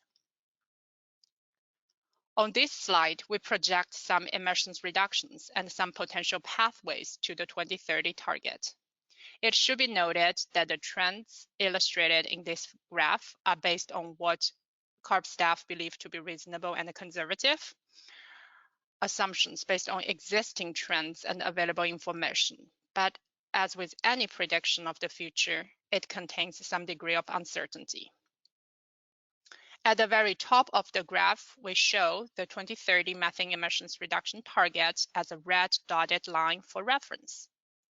The dark blue dashed line on the bottom represents the estimated emissions reduction resulting from changes in dairy and livestock population alone. The lines in between show projected emissions reduction potentials under various funding scenarios. The gray line labeled no funding available includes emissions reduction from changes in population as well as reductions estimated from methane emissions reduction projects funded through fiscal year 2021. It assumes that no additional public funding becomes available beyond that period. The y-axis difference between this line and the population change line represents emissions reductions attributed mostly to the state funds, emphasizing how essential they have been. The yellow line labeled constraint funding also includes emissions reductions from changes in population, methane reduction projects funded through fiscal year 2021, and the public funding through fiscal year 27-28 at approximately $20 million annually, assuming the decreasing incentive funding trend will continue. The green line labeled target-based funding similarly includes emissions reduction from changes in population, emissions reduction projects funded through fiscal year 2021, and public funding through fiscal year 27-28 at a level sufficient to achieve the target, equating to about $75 million annually. The light blue dashed line close to the target represents the potential emissions reduction that may result from the implementation of an enteric methane mitigation strategy starting in 2024. This strategy assumes that an effective enteric methane emissions reduction strategy with 30% methane mitigation potential and is scientifically proven, cost-effective, safe to use, and consumer accepted becomes available and is implemented by 75% of the sector. Notably, these scenarios for meeting the 2030 target are focused primarily on California's climate investments and match private funding to meet the 2030 target. These are not the only means by which the state could meet the target, and the staff have explored the contributions of existing incentive programs like the low carbon fuel standard in the analysis. Next slide, please. For the analysis, CARB staff also evaluated available information on the implementation of anaerobic digesters and the alternative manure management projects on California dairy operations. This slide provides relative costs and methane emissions reduction effectiveness of anaerobic digesters and alternative manure management practice projects. While the number of projects operating or under construction is similar between digester and alternative manure management practices, their costs and the methane reduction potential vary significantly. The analysis noted that digesters can mitigate methane emissions as much as 10 times more effective than the alternative manure management projects, and at less than half of the cost per ton, despite higher upfront capital investment requirements.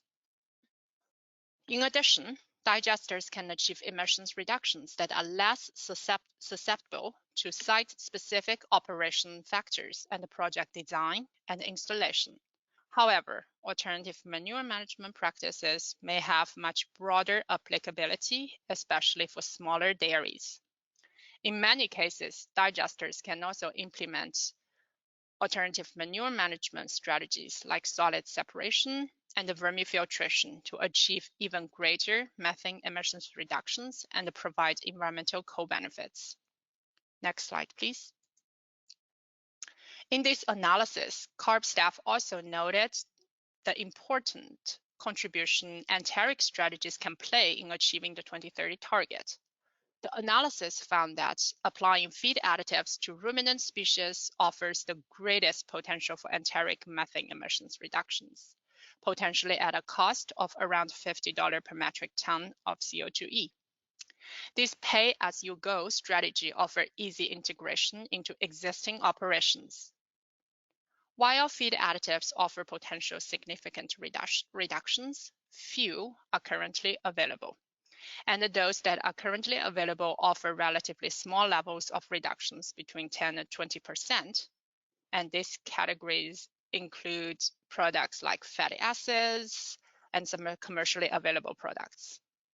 More significant reductions are expected from products like 3-NOP that can offer up to 40% enteric methane reduction.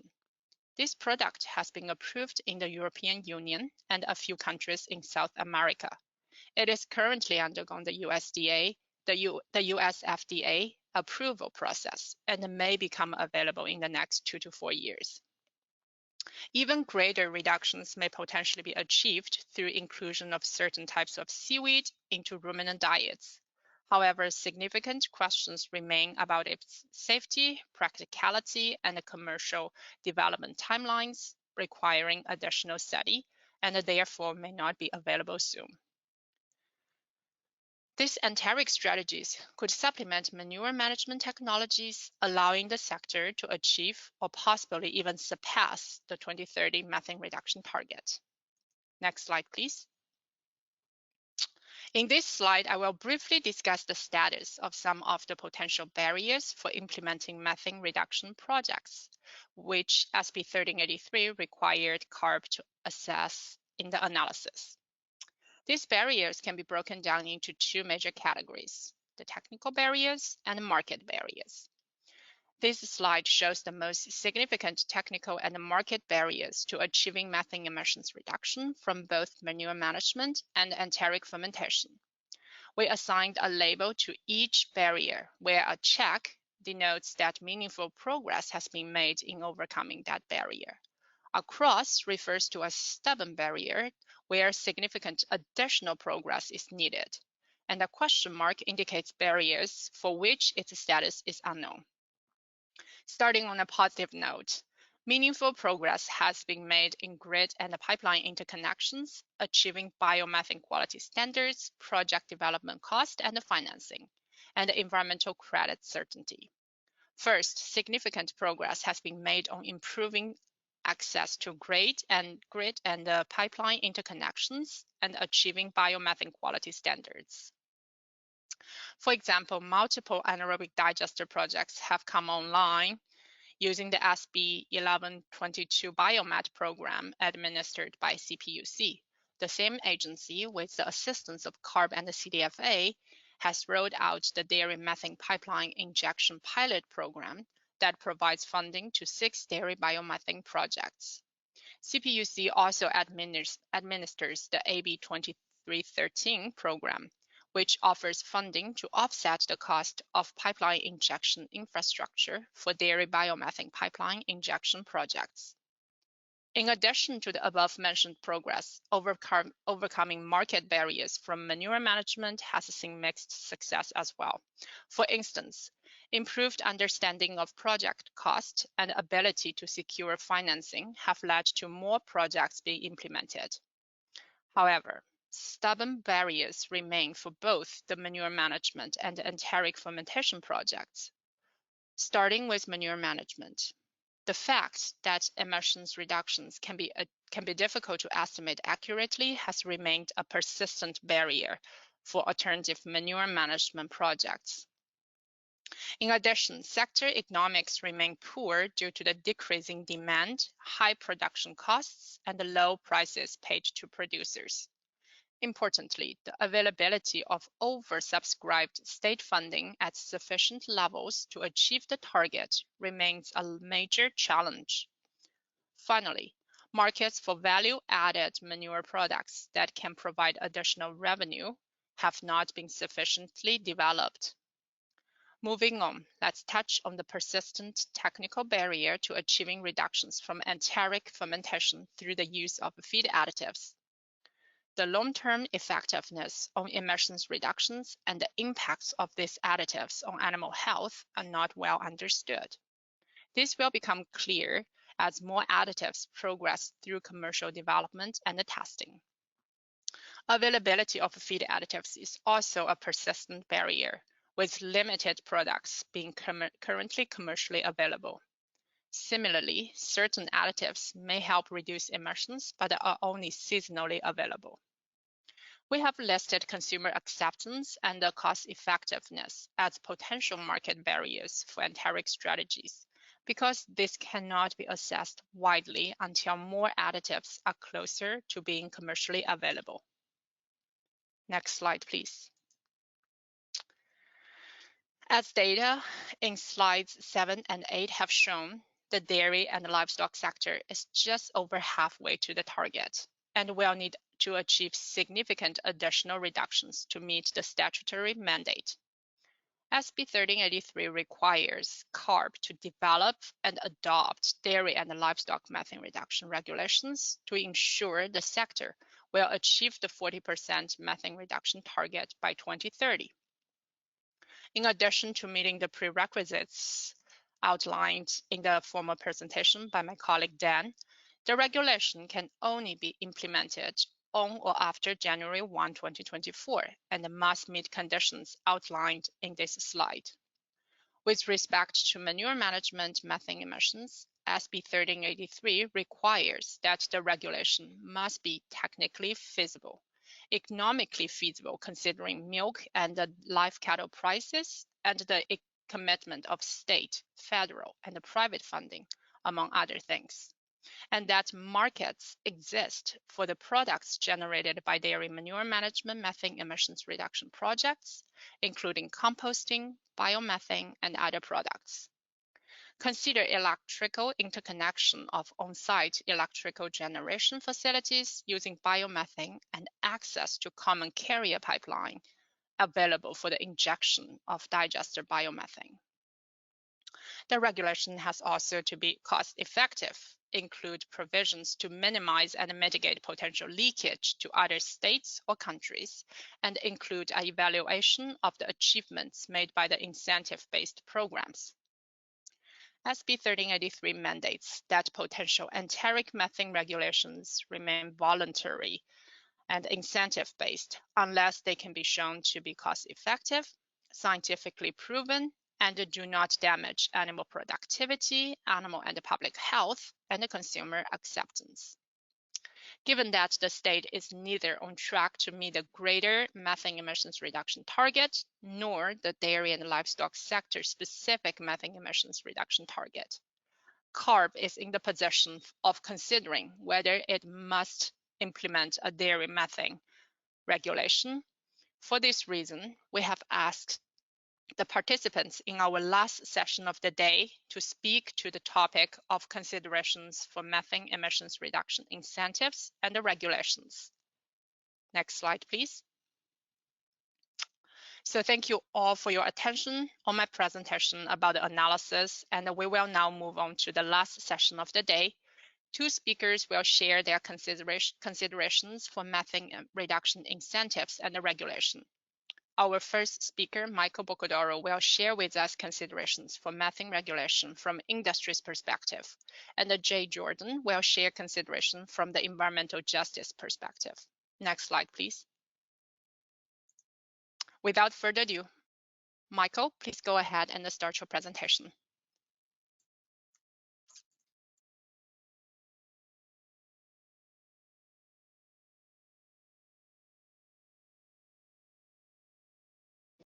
Great, now I've been unmuted. Thank you very much. Again, I'm Michael Bocodoro, Executive Director of Dairy Cares, and I appreciate the opportunity to close out today's discussion. I've long believed that a thorough discussion and workshop by the board on dairy methane reduction efforts was warranted. Unfortunately, there is a great deal of misinformation out there that I believe has been corrected by the record today. And so it's been a good opportunity to get a lot of facts out on the table. I want to thank staff for their efforts in assembling a thoughtful and comprehensive panel to better educate stakeholders and CARB board members about the tremendous progress and benefits being achieved by the dedicated dairy farm families of California. Many of us involved in the development of Senate Bill 1383 5 years ago went through this same discussion and arrived at the approach contained in 1383 and the current approach being implemented by California. Legislature agreed at that time that that was the appropriate approach because of the concerns, significant concerns about leakage, and those concerns have not changed today. The governor's office, both Brown administration and Newsom administration, have been very supportive of continued incentives, and that will be important as we move forward. Today's discussion was an important opportunity to refresh that discussion for new members of the CARB board, as well as other stakeholders who may not have been involved and engaged in that discussion. It's an important opportunity to update on the progress and the benefits to local communities that these projects are providing. And it's an important opportunity for us to listen to community concerns and continue to work to minimize and mitigate any impacts that are occurring locally. One thing that I have not heard mentioned much today is we must not lose sight of the fact that California is truly leading on methane and other short-lived climate pollutants. California is the only major jurisdiction with a 40% reduction statute by 2030. The rest of the US and most of the rest of the world, over 100 countries that signed on to the 30% methane pledge in Glasgow, are pursuing a much less ambitious goal of 30%. Really important to recognize that California did this 5 years earlier in 2016. There's one major takeaway today. It should be California is well on its way to achieving its dairy methane reduction goals. We have more work to do, as Chen just outlined. And equally important takeaway is that California's dairy farm families remain committed to achieving it. We're not pushing back. We're working with CARB and CDFA to achieve it. Unfortunately, the pushback is coming from anti-dairy activists who continue to pursue barriers to these projects that are needed to achieve the reductions the state are looking for. And if CARB stays the course and continues to implement the incentive-based approach, we will continue to make progress. Next slide. Julia Levin this morning touched briefly on the importance of methane and the role of dairy digesters. It cannot be understated. Cutting methane is the single biggest and fastest strategy for slowing down warming. Those are not my words. Those are the words of folks involved in the IPCC report that came out last year. Quickly reducing methane could counteract global warming while also improving air quality, from one of the authors of the IPCC report. We cannot lose sight of the importance of reducing methane and the role that dairy digesters are playing in the dairy industry's efforts to reduce their methane emissions. Next slide, please. Also really important to recognize that digesters are recognized by the UN, US EPA, and leading environmental organizations. We heard earlier today from US EPA about the importance of dairy digesters and digesters in general as part of an overall strategy that the US EPA is not only pursuing, but has been advancing for years. The two bullets here are the targeted measures that were included in the United Nations Environmental Program Global Methane Assessment Report that came out last year.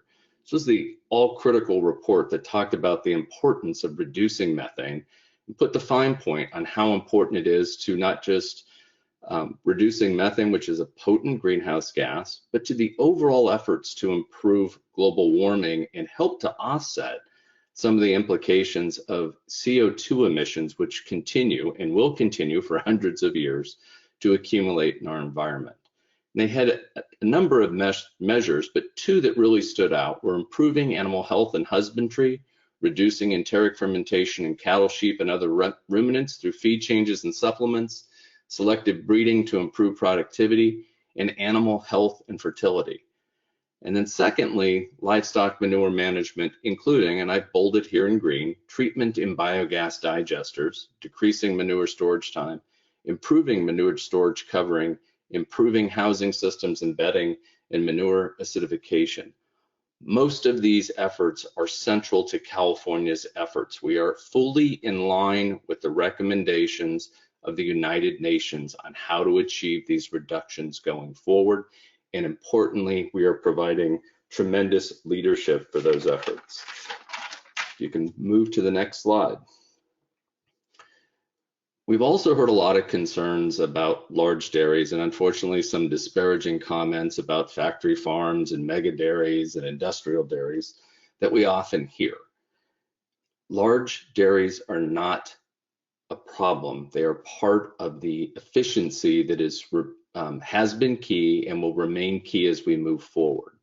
This work was done by the University of California, Davis. It was referenced earlier by Paul Souza. And this work showed that over the 50-year period from 1964 to 2014, that each glass of milk that was being produced here in California was being produced with 45% less greenhouse gases, 88% less water, less fossil fuel, 89% less land, less energy, less fertilizer and pesticides.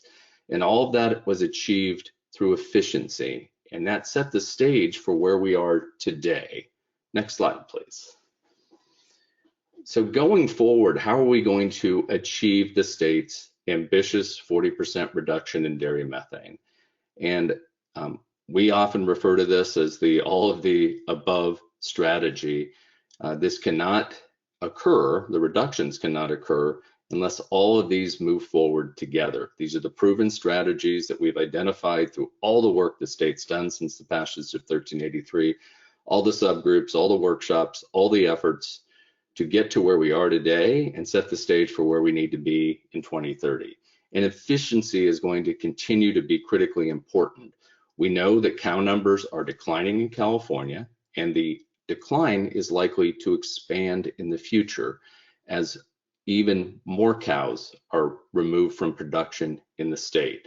That's a reality, unfortunately, that is going to occur. We can make up a great deal of the loss of cows with increased production efficiency. So we can continue to produce the same level of milk, but do it with fewer cows, which has the analysis that CARB just finalized documents well. And we think those numbers are actually higher because we think the attrition in the state's dairy farm herd will actually increase in the future rather than stay at the trend of 0.5% that they analyzed. Methane avoidance and the alternative manure management program will remain critical. They are providing about 10% of the reductions that are being achieved today on the manure management side. Methane capture and utilization, this is the digesters we've talked so much about today and so much of what you've heard about. They are the central pillar of the effort, and they are achieving 90% of the overall methane reductions that are being achieved in the dairy sector in California. More work needs to be done on Enteric. We cannot achieve the 40% reduction the state's looking for without Enteric solutions, but we remain confident that solutions will become available. Getting FDA to approve 3-NOP and getting additional feed additives commercially available will go a long way to achieving the reductions that need to come from the enteric methane side. And I'll talk in a moment about additional incentives that can be provided. And then research and innovation will continue to be key, not just on enteric emissions, but on additional alternative manure management projects that can be implemented on California dairies that not only provide a more significant methane reduction, but can provide important water quality co-benefits. We heard a lot about water quality today and the need to provide greater water quality benefits to local communities. We're working on kicking the tires on a number of new technologies that can provide the emission reductions and significant water quality benefits. And we hope to obtain funding to move a number of those projects beyond discussion and into the pilot project phase. Next slide, please. Oops, that was my last slide. So I'm just going to go to my concluding comments if I can at this time. And that's, where do we go from here? Well, we don't go anywhere. We stay the course. It's working well, and manure methane reductions are being achieved. We continue to do the research and permitting needed to make feed additives commercially available. It's important to create incentives for farmers to use them as envisioned by the legislature, and important to further verify their reductions. Implementation can be much quicker than it has been with the manure, methane, and dairy digester and alternative manure management projects. As CARB staff has correctly identified, there is no capital investment that's necessary with manure methane. I believe staff refer to it as a pay-as-you-go, which means feed additives can be implemented much more quickly. And then finally, let me just conclude by saying any efforts to regulate family dairy farms will simply reduce incentives and limit adoption, particularly by small dairies in California. We cannot lose sight of that. It's a key component of the discussions under 1383, but any efforts to regulate will simply lead to leakage. And as I said, key part of the discussion. With leakage, methane emissions simply shift to other states where they will be less regulated and increase overall emissions. I think we all heard Iowa quite clearly today about the lack of regulation that it's occurring in other Midwestern states. Leakage is not a solution. Putting cows on U-Hauls and moving them out of state is problematic and, as I said, not a solution. Frankly, it's failure and inconsistent with 1383. As I stated earlier, CARB is leading on short-lived climate pollutants, especially methane and especially dairy methane. That leadership is happening as the US and Biden administration are following our lead with their own climate smart agriculture incentive programs and funding. Other states often visit California and speak to CARB and speak to the industry leaders about what we're doing here and how it's being so successful. We're constantly hosting foreign countries. We have Denmark and Finland coming in the next couple of months with their delegations to learn more about what CARB is doing and how the industry and CARB are working together. And they come to learn about how we are achieving this dramatic success. We don't want to change that. So thank you, and I look forward to continuing to work with CARB, CDFA, and other state efforts on these issues. Thanks, Michael. Thanks for your presentation. We will now move to our final speaker of the day, Jay Jordan. Jay Jordan, please go ahead and start your presentation.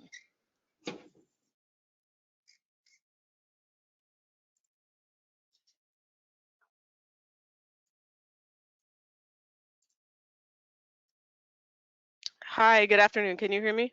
Yes, Jay Jordan, we can hear you.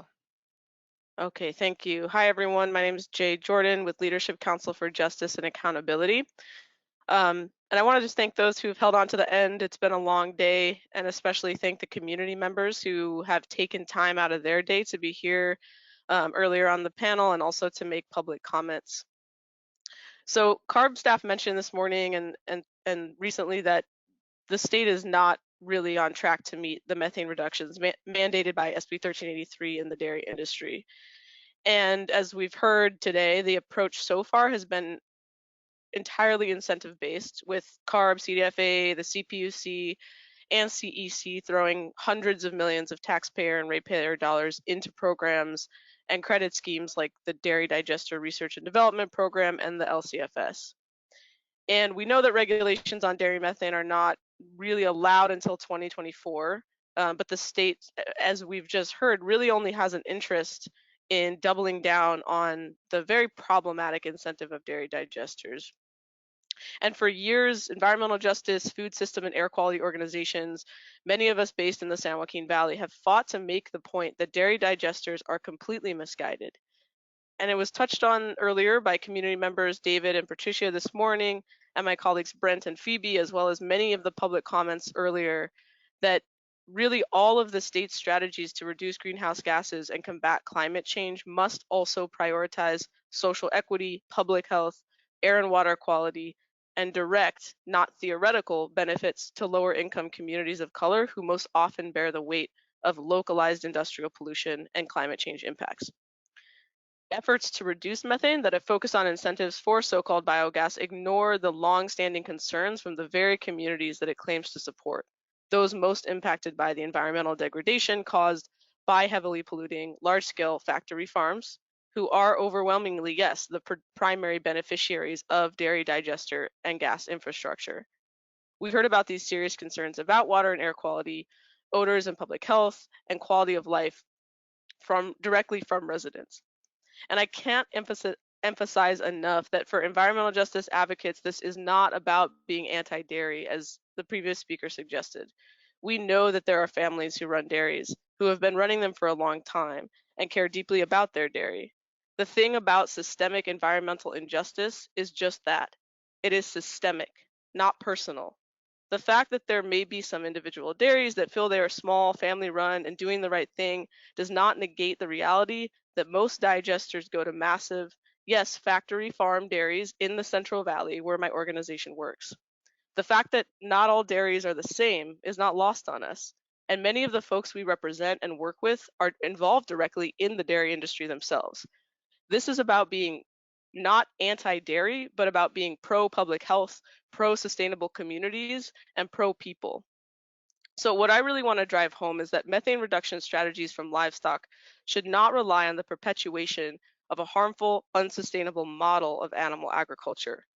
And this system that is not, it's not just harmful for residents and the environment, but in the long run for family farmers too. We hear time and time again about how manure lagoons are just quote unquote there, and to just assume they will always be there. There were some great comments this morning about how CAFOs, factory farms, are not naturally occurring phenomena that somehow exist outside of policy and investment decisions. And yet, despite well-documented evidence and clear understanding that dairies relying on flush-based lagoon systems contribute heavily to nitrate contamination of drinking water, they are still accepted as the baseline status quo and accepted as the baseline in many modeling scenarios. And the speaker from the State Water Board this morning stated, no dairy as currently constructed can effectively manage nitrogen and salt in a sustainable manner. That's huge. And that's supported by the component about nitrogen is supported by the Central Valley Dairy Representative Monitoring Report. Despite what we know about industrial operations as a source of ammonia, smog-forming volatile organic compounds, and fine particulate matter in the San Joaquin Valley, one of the most heavily polluted air basins in the country, they're still accepted as the baseline. And why are they accepted as quote unquote normal despite all these local impacts? Because it is most often low-income communities of color living near them and experiencing the pollution that they cause due to a long history of discriminatory land use practices, industry consolidation, and inequitable policies that favor profit and efficiency over the health and well-being of these communities. So the assumption of manure lagoons as an acceptable status quo is a perfect example of environmental racism and the idea of sacrifice zones. This is the core of the issue for us. We need to be open-minded about a transition in the dairy industry that does not rely on this liquefied manure flush-based system with massive amounts of cows concentrated in one place. And no, the impacts are not addressed by methane digesters, as some speakers have suggested today. Pollution is not only caused by manure lagoons and enteric emissions from cows, but also from feed, transport, and trucking and other dairy operations. And as others have said many times before, dairies in the San Joaquin Valley counties where we work are even expanding as they are incentivized by dairy digester and factory farm gas incentives. These expansions are real. We are witnessing them in real time. We're not making this up.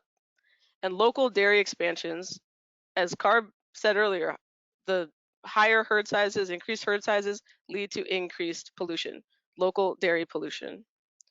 As we've heard today also, one of the biggest reasons dairies are being incentivized, a major source of revenue, is the LCFS, along with the other pollution trading schemes that support digesters.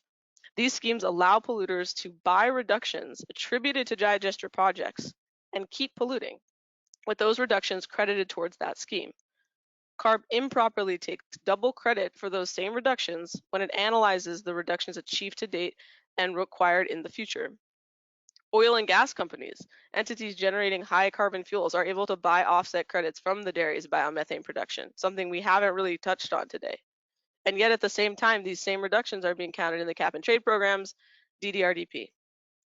And so we've argued many times before, including in our petition to the agency, to rethinking the LCFS.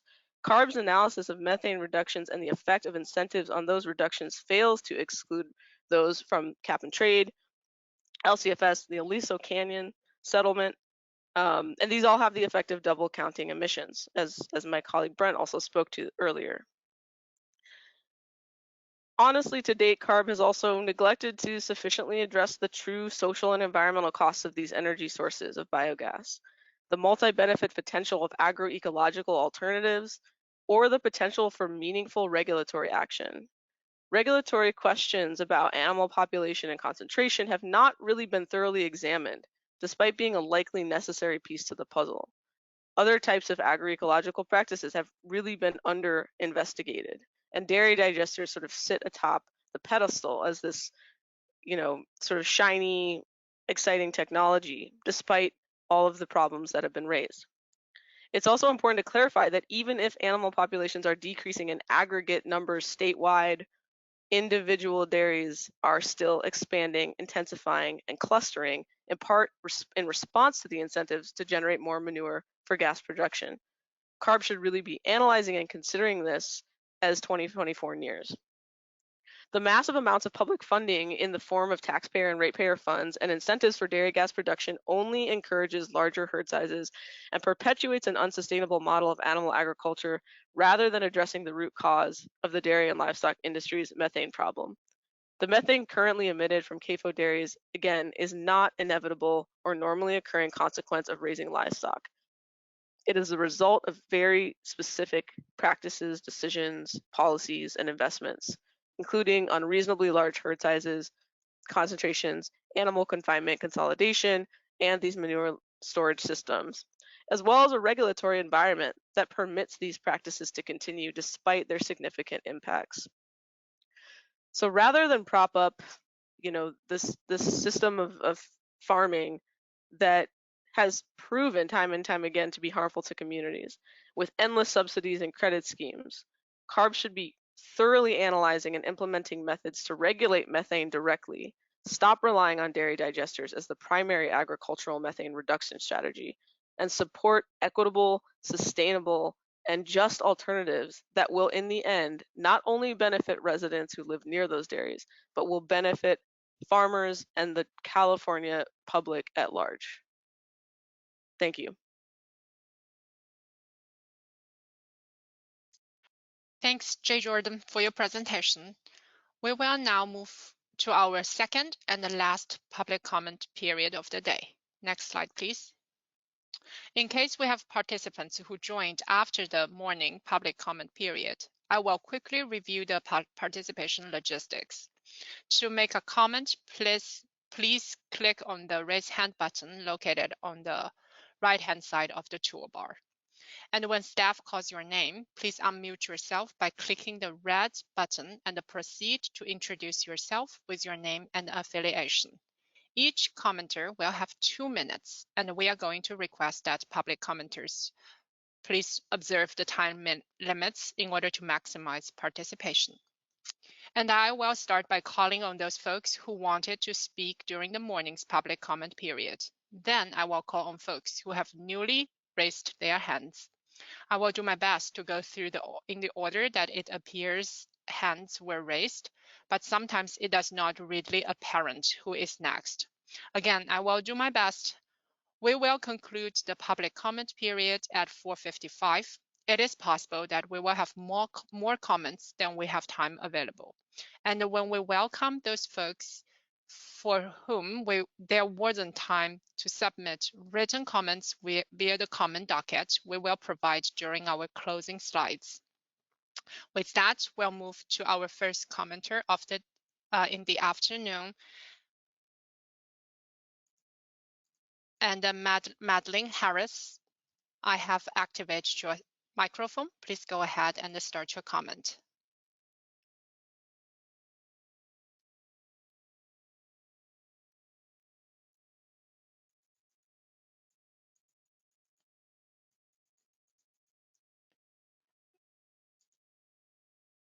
Okay, Madeline? hi, can you hear me? Yes, we can hear you, Madeline. Okay, great. So this is Madeline Harris from Leadership Council. I just wanted to say it's been really disappointing that this hasn't been a balanced or equitable forum that prioritized the voices of residents from communities that are impacted by factory farm dairies. And This forum didn't meet the objectives of really looking into the impacts that dairy biomethane LCFS credits have on communities across the state, which is one of the things that CARB asked staff to look into when they ordered this workshop. But rather, today looks more like a venue for industry to justify the status quo. And as Patricia and David and Nicolas and Jay and Brent and Phoebe mentioned today, we know that the status quo is resulting in disproportionate impacts on communities of color, and particularly Latino communities in the San Joaquin Valley. And that LCFS credits for biomethane don't fully address the localized impacts in those communities, but rather they incentivize herd size growth. And as several speakers have addressed today, when herd sizes grow, the significant environmental impacts on nearby communities do too. So when we hear the dairy industry talk about how the status quo is good enough, know that that status quo is at the expense of people like David and his neighbors in Planada who live in communities that are directly adjacent to large-scale dairies with over 8,000 cows. And to that point, today we barely got to hear from two panelists whose communities are actually being impacted by the ideas and policies that are being discussed here today. Yet we heard hours from the dairy industry. And so it's clear that profit is being prioritized over people and the environment today, and that is truly shameful. There wasn't translation offered for this workshop, and we know that San Joaquin Valley dairies are cited disproportionately in Latino communities like Planada, where the most impacted residents are Spanish speakers. Also, we needed a paid advocate to assist our community speakers in getting connected to this workshop, which shows how inaccessible it was. So it's clear that the quote-unquote workshop shows that CARB isn't interested in hearing from residents who are being impacted in a discriminatory way by the decision to subsidize dairy for creating a polluting energy source. And it's clear that CARB isn't interested in addressing the environmental racism of the LCFS credit system for dairy biomethane. So instead of accepting that today's presentations, most of which were from industry, were good enough or constitute a sufficient public process, because they don't, we call on CARB to reconsider our petition and stop giving LCFS credits for dairy biomethane. Thank you. Thanks, Madeline. Our next commenter is Emma De La Rosa. Emma, I have activated your microphone. Can you please start your comment? Good afternoon, Emma De La Rosa. I am providing comments on behalf of residents Minerva Contreras and Maria Martinez, and I am the Regional Policy Manager for Leadership Council. First of all, for Minerva, we know the government is providing economic support to the dairies and to programs where they receive funds to reduce gas emissions, but we know that that's not happening. They continue to contaminate. First of all, the dairies are not reporting all of the emissions that they produce, and we know that what they do report is not the entirety of emissions that are released. Secondly, the dairies only want to continue to grow their business and their money, so they will want to continue growing their herd sizes to get more money. That means more contamination for my community. We are tired that you do not take us into consideration. We have the right to live with clean air and clean water. You do not understand that you are sacrificing my community for the dairy's economic benefit. I ask that my comment be read in English.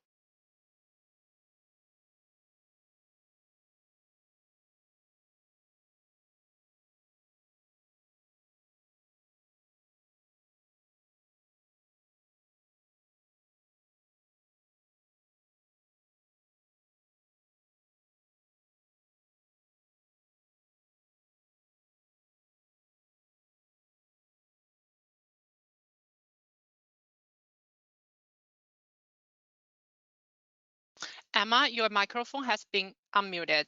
Please go on with your comment.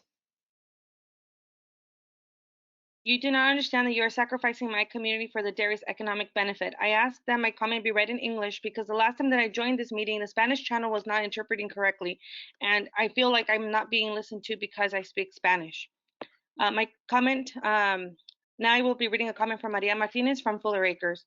We live near these dairies. We feel the impacts, the horrible smells from the manure from these animals. And even though you speak so much about clean energy, there's so many impacts to the environment. For example, every time these cows eat and it's digested, the gases are emitted and that impacts our air quality. In addition, there's dust and there's risks of fires because of all of the manure that is collected. A few years ago, there was a fire caused by manure which continued for a few days. In addition, dairies contribute to deforestation. Plus, dairies consume water more than what is available for humans. For CARB in dairies, LCFS means more manure for more money. But for poor communities, this means more environmental impacts in every aspect. It's time to take action and regulate these dairies. And I would just like to add in part for myself that we did notice that a resident, Nicolas Cisneros, was skipped earlier during the first session of public comment. I don't know if this was done intentionally or if it was a mistake, but we need to be more vigilant of ensuring that residents are able to give their comments. Thank you very much. Thanks, Emma, for your comment, and thanks for presenting on behalf of your community members. Our next commenter is Tim Foster. Tim, I have activated your microphone. Please go ahead and start. Hello, thank you. My name is Tim Foster. I'm the director of the College of the Sequoias Foundation in Kings and Tulare counties. The COS Foundation is doing its part to support education as the ultimate long-term means to attain the goals of the Air Resource Board. Specifically, the COS Foundation provides scholarships to college students studying agriculture, the environment, biology, renewable energy, and engineering, or receiving training in trades applicable to dairy digesters and other local employment opportunities. Recent investments into dairy digesters, the biomethane gas collection and distribution infrastructure by CalBio and participating local dairies are generating resources that are being reinvested in these scholarships and in internships to help educate young adults in the areas needed to keep our area at the forefront of innovation and developing sustainable solutions. I thank the Air Resource Board and private partners for their continued value of higher education as an essential component to attaining the goals discussed today. Thank you. Thanks, Tim, for your comment. Our next commenter is Daniel Gage. Daniel, I have activated your microphone. Please go ahead and start with your comment.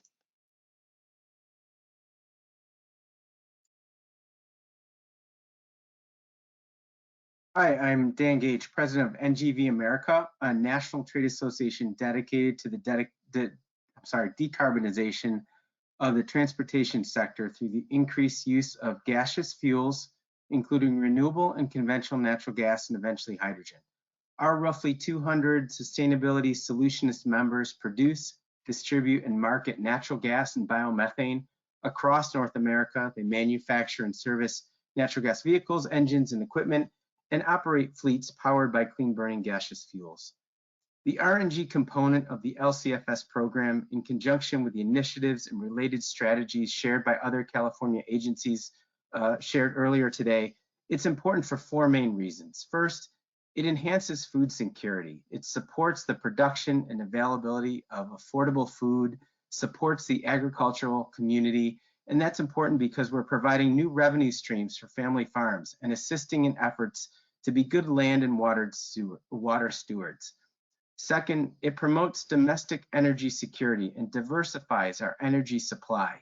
We cannot put all of our eggs in one energy basket. The crisis in the Ukraine demonstrates that vital fact. Third, it advances the transition to clean transportation fuels. Renewable natural gas vehicles are zero emissions equivalent in terms of criteria pollutants. We feel strongly that everyone deserves clean air everywhere. RNG fueled fleets in California have achieved a carbon negative outcome for the last 5 quarters. Heavy duty freight trucks and buses are not just avoiding emissions, but they're actively removing them from the environment by fueling with RNG. And finally, this process promotes the waste to energy movement. RNG production takes a waste liability and it turns it into a green energy asset while creating jobs and new opportunity for rural California. RNG is the ultimate in a circular economy. I thank you for this opportunity to comment this afternoon. Look forward to submitting written comments by April 12th. Thank you very much. Thanks, Daniel, for your comment. Our next commenter is Yarrow Cook. Yarrow, I have activated your microphone. Please go ahead and start with your comment.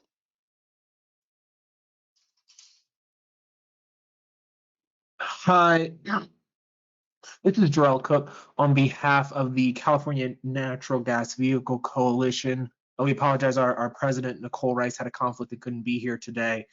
We wanted to make a few points regarding the benefits of the renewable natural gas that's produced in California. Here it's produced from our domestic renewable natural gas is produced from renewable feedstock, and it supports the sustainability goals of the state and its business community. Like in other areas, California has become a leader and a model for other states that have either adopted or are considering adopting their own low carbon fuel standard due to the success that we are experiencing with this program in reducing emissions. As we've heard throughout the day, California must continue to prioritize reductions in short-lived climate pollutants and the carbon intensity of our transportation fuels. The LCFS is working to accomplish both of these goals. The co-benefit of producing renewable natural gas to power heavy-duty trucks provides a near-term option to traditional diesel use in medium and heavy-duty transportation sectors. These trucks are certified by CARB as 90% cleaner than diesel. They reduce diesel particulate by 100%, and they are the only transportation technology available today in California that has a negative carbon intensity value, and therefore they deliver less than zero greenhouse gas emissions. It's our position that it is not the time to pull back when so much is at stake with regards to climate change, emissions, and air pollution. We must continue to deeply reduce short-lived climate pollutants immediately to avoid the most severe and irreversible impacts of climate change. Thank you. Thanks, Yarrow, for your comment. Our next commenter in line is John Schoneveld. John, I have activated your microphone. Please go ahead and start with your comment. Hi, my name is John Schoneveld. I am a dairyman in Dinuba, California, which is located in Tulare County. I have been on this dairy with my wife and daughter for a year and a half now. Previously, I was in Bakersfield for 19 years with my father, my mother, and my brother. I just want to really emphasize that these are not factory farms or corporate farms. They are family farms that are ran every day by us as family. We often treat our employees as family, like family as well. I am proud to partner with CalBio. They've done great things for our community. The state has had a goal of reducing emissions, and they've stepped up to the plate of providing good, efficient, quality projects. And they do a lot of things outside of that as well, as far as scholarships and educational opportunities. We have a digester in Bakersfield on our Bakersfield facility that has been up and running for a few years now, and we've seen a lot of good things come of that. But I'm very much looking forward to what we can do even more so here in Tulare County. Again, I want to thank CalBio for what they've done for community, dairymen, community members, and what they continue to do. Thank you. Thanks, John, for your comment. Our next commenter in line is Sasan Sadat. Sasan, I have activated your microphone. Please go ahead with your comment. Thank you. Yes, I just wanted to underscore some of what Jay Jordan said in their presentation, that this program has been contributing to subsidizing the largest dairies.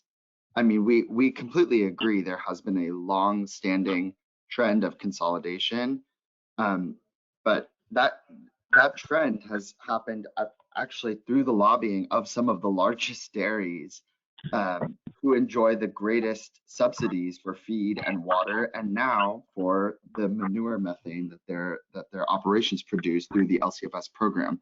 And what you're hearing from some of the combustion advocates in this public testimony is revealing of the absurdity. I mean, the fact that dairy biomethane gets treated as carbon negative means that a CNG truck appears to be taking 3 trucks off the road.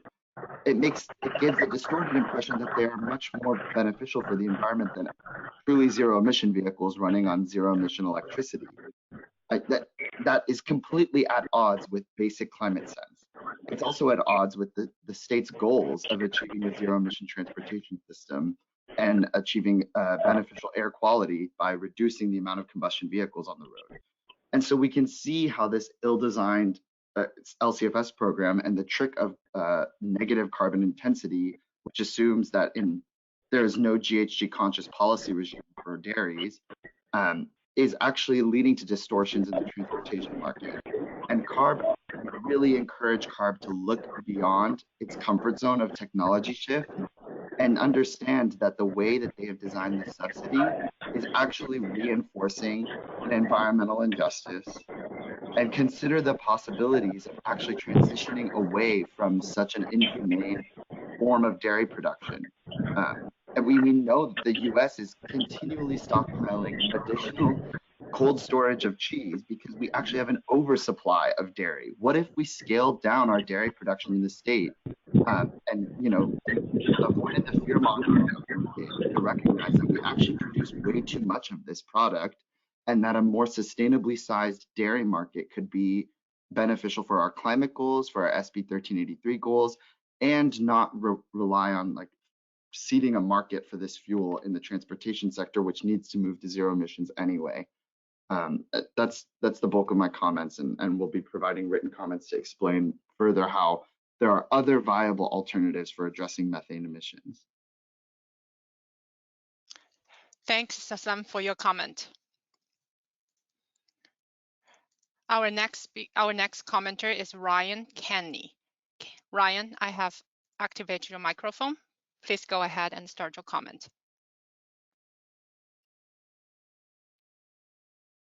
Yes, thank you. Can you hear me okay? Yes, Ryan, we can hear you. Excellent, thank you. Good afternoon. My name is Ryan Kenny with Clean Energy. My company is the nation's largest provider of renewable natural gas transportation fuel. And I want to thank staff, especially today, and the presenters for such an informative, fact-based day. This has been a very valuable workshop today, and I commend all those who put the time into making this a successful discussion. I want to mention that this goes back, of course, to the LCFS, and the LCFS is working, and dairy RNG is a big part of that, and it's really driving deep decarbonization in the transportation sector.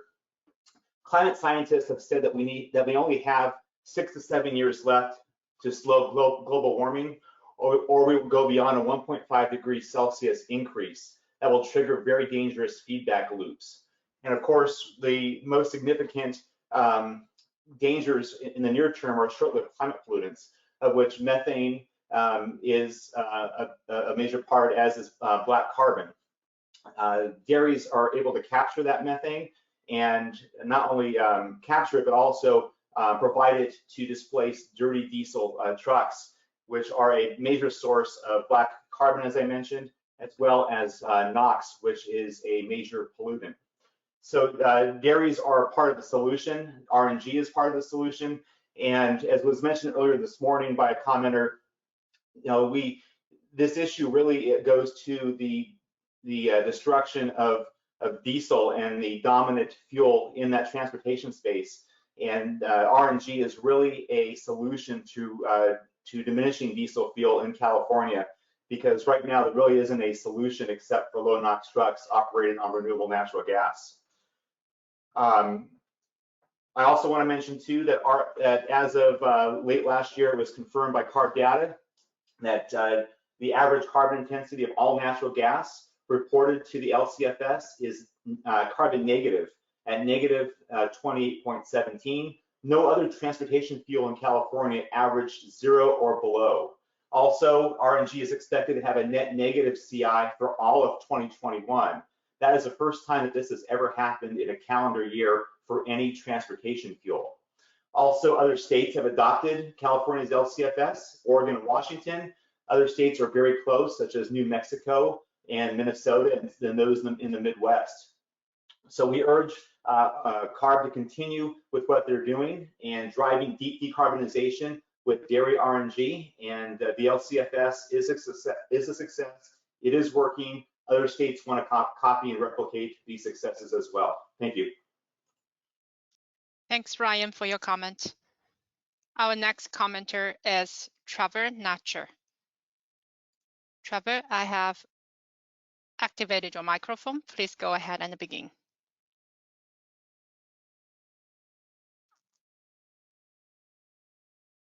Trevor, can you please unmute yourself and begin?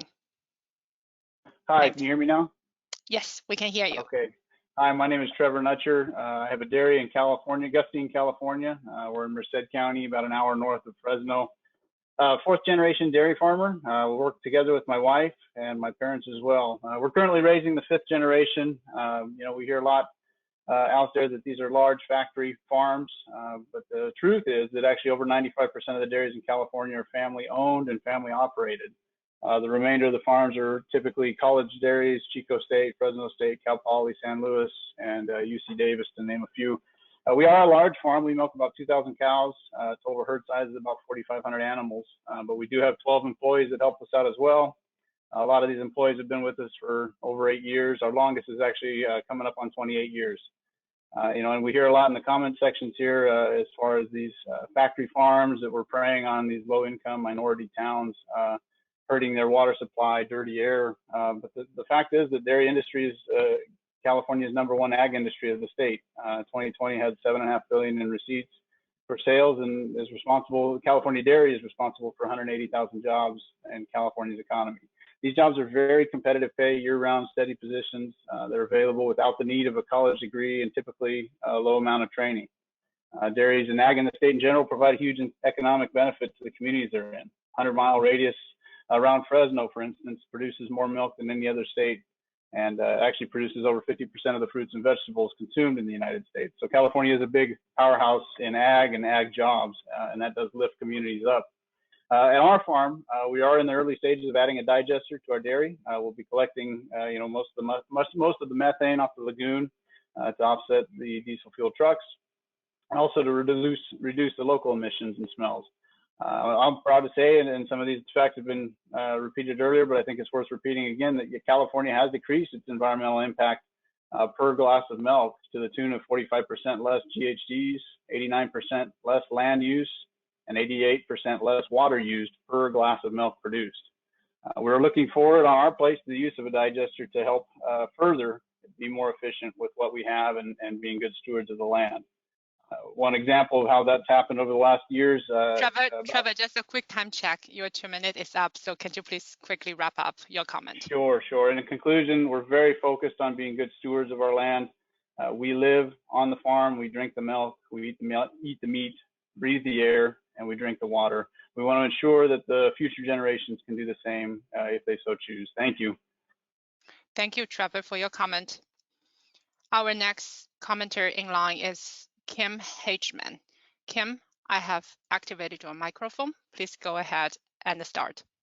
Yes, I'm Kim Hageman, and I live in Iowa, and I'm commenting to correct the insinuation that Iowa people that spoke earlier today were against regulation, and that the regulation that happens in California is pushing those dairies to be bigger here in Iowa. That nothing could be farther from the truth. What we thought this whole seminar today was about the low carbon fuel credits and how they affect the stakeholders. And so what we are saying in Iowa is that you are incentivizing through this LCFS for our dairies to become bigger and to pollute our waterways. And if you really are so concerned about reducing the methane released in California, please do not provide low carbon fuel credits to areas outside of California. Thank you. Thank you, Kim, for your comment. Our next commenter in line is Andy Foster. Andy, I have activated your microphone. Great, thank you very much. Good afternoon. Aemetis is a renewable fuels producer, including dairy RNG products. When completed, our projects will link more than 60 smaller dairy farms via pipeline to our renewable fuels biorefinery in Keys, California. We'd like to thank CARB for hosting this important workshop today, and we appreciate hearing the various points of view. After listening to today's presentations, just a few observations.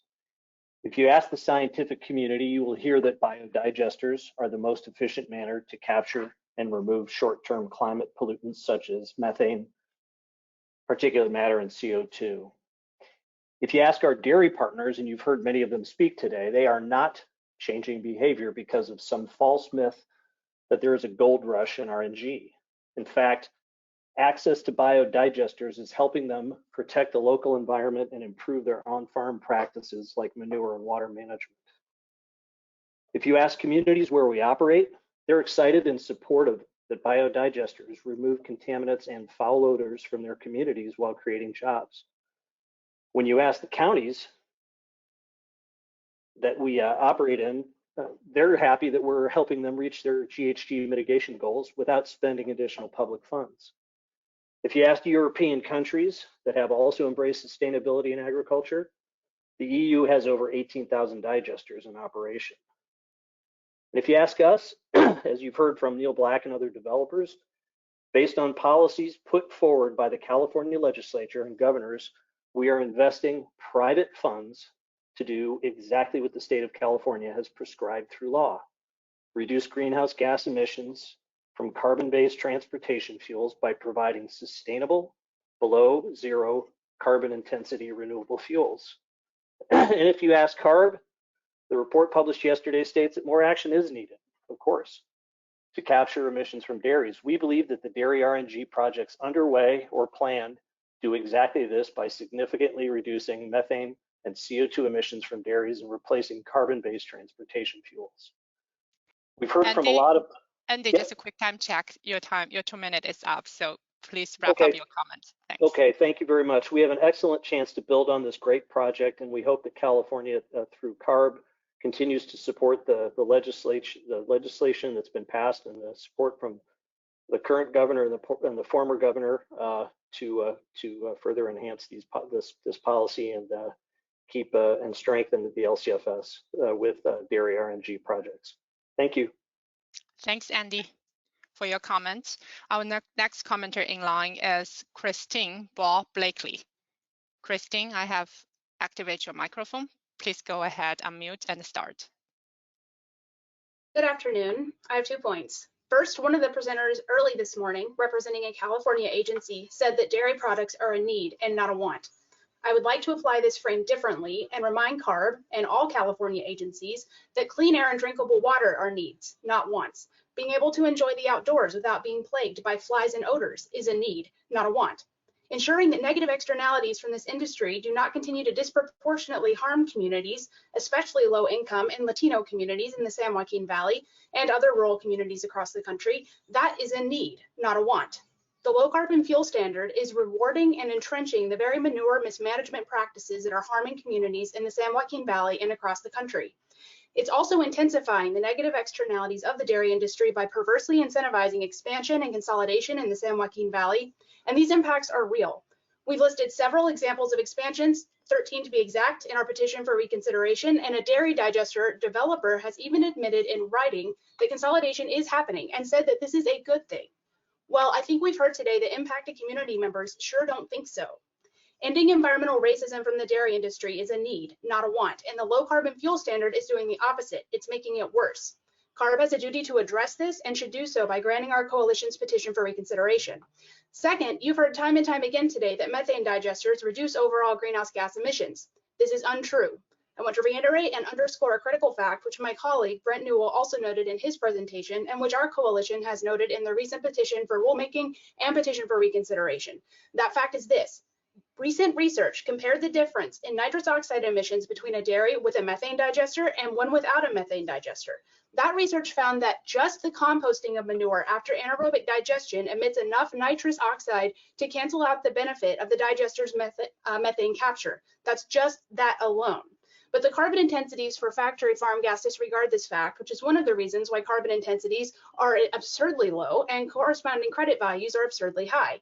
This is a serious programmatic flaw in the low carbon fuel standard.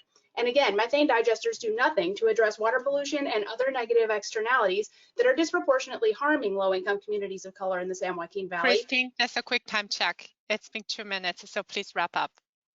Yes, thank you. With regard to whether or not there is a manure gold rush, I would point everyone to a quote by Marty Myers of 3 Mile Canyon Farms, which has 70,000 cows. He's on record as stating, the most valuable product that we have out there is natural gas. Thank you. Thanks, Christine. Our next commenter in line is Charles Vanderkoy. Okay, looks like Charles Vanderkoy is offline right now, so we are going to move to the next one. Our next commenter is Rebecca Baskins. Rebecca, I have activated your microphone. Please go ahead and begin. Good afternoon, Rebecca Baskins on behalf of the California Dairies, Inc. and its more than 300 family-owned and operated member dairies. California dairies are leading the world in sustainability. Farmers have worked hard to reduce the environmental footprint of livestock by increasing farming efficiency and feed crop yields, improving animal care comfort and nutrition, and implementing the latest sustainable Planet Smart practices. Dairy farm families continue to work with the state and regional water boards to ensure appropriate protections and nutrient management requirements. Dairy farms are willing to go above and beyond to partner with the state to achieve California's ambitious climate goals and believe that an incentive-based approach is the best way to keep sustainable farming practices in California, avoiding any potential GHG leakage by forcing farms out of state. California climate smart ag programs are successful and should continue to be with the incentive-based programs. We thank staff for your continued work on this and look forward to continuing working with you. Thanks, Rebecca. Our next commenter in line is Elvia Olea. Elvia, I have activated your microphone. Please go ahead and start your comment. Hello, this is Elvia, Policy Advocate for Tulare County for Leadership Council and Justice and Accountability. I have a resident here that I'm translating for since translation was not provided. ¿Puedes hablar, María? Hola, mi nombre es María Arevalo, residente en Pixley desde 1967. Y mi preocupación es el medio ambiente, que esta comunidad está rodeada de lecherías y el olor a desecho de vaca es tan fuerte, especialmente en tiempo de calor. Hay más de 7 lecherías rodeando Pixley, la comunidad donde yo vivo. Lecherías tienen reservoirs donde ponen la muñiga de las vacas, usando esto para hacer gases, usando también el dinero del gobierno para estos propósitos. Y la comunidad sufriendo de cáncer, asma y otras muchas enfermedades. Es triste tener que cuidar a nuestros nietos de tomar agua de llave en casa por miedo a contaminantes. Yo creo que dueños de lecherías son responsables por contaminantes en agua y que dañan el aire que respiramos. Esperando solución a este urgente problema, me despido de ustedes. Mi nombre es María Arevalo. Gracias. So she says, this is Maria Arello, a resident from Pixley, California since 1967. Her worries are about environmental issues since Pixley is surrounded by dairy farms. The smell of manure is overwhelming, especially during the summer and hot days. There are 7 dairy farms in Pixley, as well as a digester that are surrounding the schools in the community. The state is funding the dairies to help produce the gas that is being used, and that the community is the people that suffer from this. People suffer from various health conditions and issues. It's sad when you take care of your grandkids and you have to tell them not to drink water. I think it is just for dairy farms to take accountability for the water and air contaminations they produce, waiting for a solution for this urgent issue. Thank you. Thanks for the comment and thanks for the translation. I know our comment period is up, but we will keep the comments going. So we have another 6 commenters in the row, and we will just let all of them speak. So our next speaker in line is Daniel Vanderkoy. Daniel, I have activated your microphone. Please go ahead, unmute and start.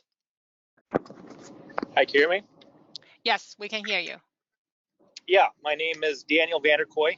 I'm a dairy farmer along with my dad and brother in the Central Valley who work together on the same farm. My brother and I are fourth generation dairy farmers. We're both fathers of 4 children. We recently finished our dairy digester project and would not have been able to do this without the support of the LCFS program. We are now able to significantly reduce methane emissions as well as reduce diesel dependency on the road. We're doing what the legislature has asked us to continue to strive to be more sustainable year over year. With the help of the LCFS program, many dairy farmers have been able to install digesters. We see the positive benefits it is having on reducing methane. This program is working and very well. We need to let it do its work as we relook at it again as the years go. Methane is being monitored here in California and all over. Let's continue to watch it as it's being decreased. Thank you very much. Thank you, Daniel, for your comment. Our next commenter in line is Jasmine Martinez. Jasmine, I have activated your microphone. Please go ahead and begin. Hi, good afternoon. Jasmine Martinez. I'm a Kern County resident and coordinator with the Central Valley Air Quality Coalition, or CVAC. The dairy industry is unsustainable and contributes more than any other industry to our region's air pollution problems and greenhouse gas emissions. Despite increased efforts by the state to combat the climate crisis, there has been a lack of political will to regulate the dairy industry and transition its practices. Dairies and related operations produce the majority of ammonia emissions in the San Joaquin Valley, and our air basin has the largest abundance of ammonia in the world. Ammonia is a precursor to the formation of PM2.5, which is particularly problematic since we are a CARB classified extreme non-attainment area for PM2.5 and ozone. We should be actively decreasing ammonia sources rather than incentivizing dairy digesters that contribute to our failure to meet health protective standards. In Pixley, which is part of Tulare County, community leaders have shared their experiences of testifying at city council meetings and voicing concerns about the odors and risks to industry representatives, only to be dismissed. We continue to see a trend in the San Joaquin Valley where city and county representatives use their power in support of the dairy and other industries despite representing community members who are strongly against them. I request that CARB and other affiliated agencies do more to listen and empower community members whose lived experiences demonstrate the reality of the industry and existing digester programs. Dairy digesters are a false solution, and biomethane should in no way be considered clean fuel. We cannot afford to have programs that reward polluters and incentivize harm to our air, water, and quality of life. Thank you. Thanks, Jasmine, for your comment. And we will take formal comments before ending the comment period. And the 4 speakers will be Tyler Lobdell, Todd Campbell, Mike Faria, and Michael Schmitz. We'll start with Michael Schmitz. Michael, I have activated your microphone. Please go ahead and begin. Great, thank you. This is Michael Schmitz. Briefly, on a separate related topic, we would recommend that the CARB seriously consider the 100-year global warming potential analysis, which it analyzes methane's impact, and switch that to a 20-year global warming potential. This is in line with the latest international IPCC report.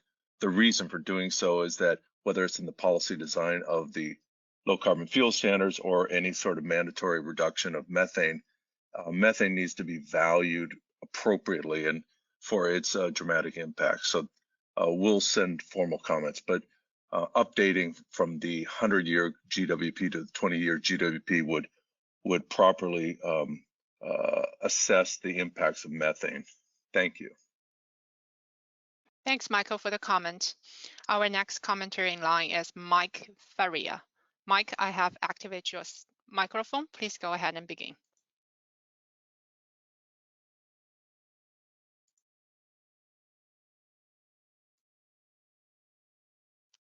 Mike, your microphone is on. You can now start with your comment.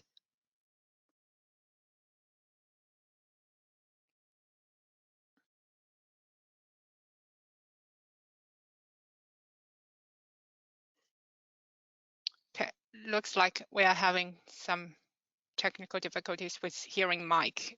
Mike, I will go to the next commenter and I will come back to you. So our next commenter is Todd Campbell. Todd, I have activated your microphone. Please go ahead and begin. Hi, can you hear me? Yes, Todd, we can hear you. Hi, Todd Campbell representing Clean Energy Renewables. I just want to say it is so important for California to get dairies right, or no dairies beyond our borders, our state borders, will follow our state's climate leadership in other parts of the country, if not the world. What we are doing with our dairies is truly forward-thinking, important, and it certainly does prevent leakage. It is well known that methane is a key climate pollutant that we need to curb, as it is a short-lived climate pollutant. And California standards are tighter than the UN's recent commitment of 30% reduction of methane. We are at 40%. Further, when renewable natural gas is used in transportation, it also displaces diesel exhaust, which is black carbon, a short-lived climate pollutant, a very potent one that is also known to be a toxic air contaminant that currently and heavily impacts our most populous regions in the state.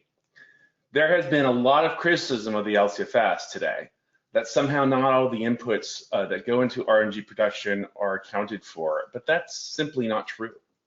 Our pathways go through rigorous agency review and public comment under the LCFS, and there is a substantial process to back this up.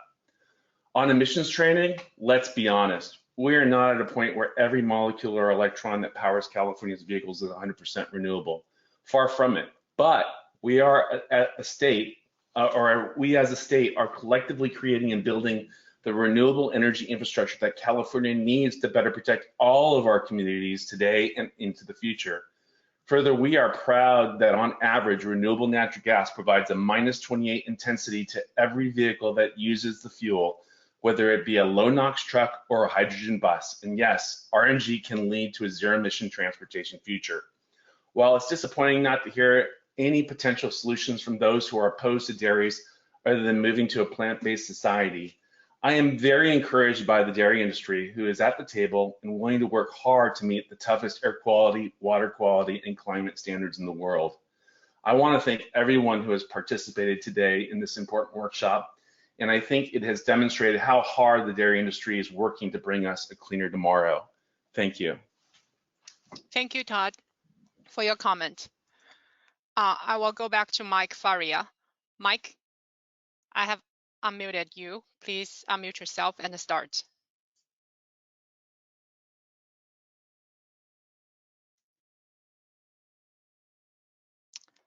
Mike, I can see that you have unmuted yourself, but for some reason we cannot hear you.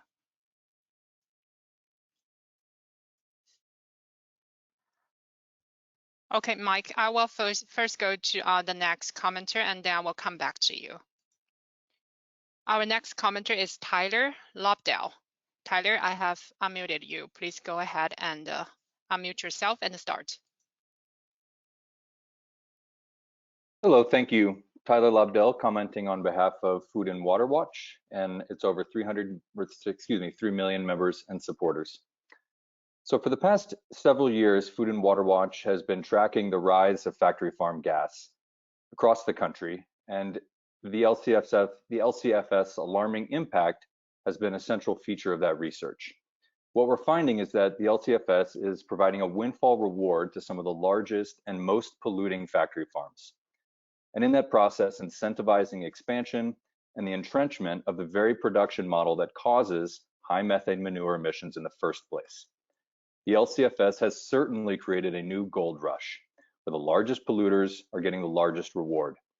You know, it's almost laughable to hear previous speakers dispute the gold rush attitude, given the number of times that we come across it from industry itself and from the way that projects are pitched by developers to livestock facilities across the country today on the ground. So there's growing evidence that the way CARB treats factory farm gas under the LCFS is resulting in the perverse incentives to expand and consolidate, which increase local pollution burdens. And while consolidation in animal agriculture is not new, this trend has long been the result of poor policy decisions that favor industrial scale environmentally harmful production practices, and the LCFS is the newest policy accelerating that problem. Critically, the production model that allows a livestock facility to profit off the LCFS, a large confined herd and liquid manure management in lagoons, is also the production model responsible for a host of other pollutants that contaminate communities' water and air quality, and digesters do nothing to address many of these co-pollutants. Simply meaning that incentivizing the liquid manure to lagoon to land application factory farm model, as the LCFS does, necessarily incentivizes water and air pollution that endangers public health.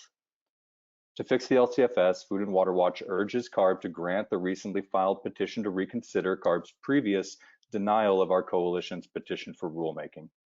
CARB must also pause incoming factory farm gas pathway certifications pending reform of the program to avoid further violating California and federal law. Thank you for your opportunity to provide these comments. Thanks, Tyler, for the comment. And our previous commenter, Mike Faria, looks like he is offline, and that concludes the comment period, and we have no more hands raised. Next slide, please, Sean.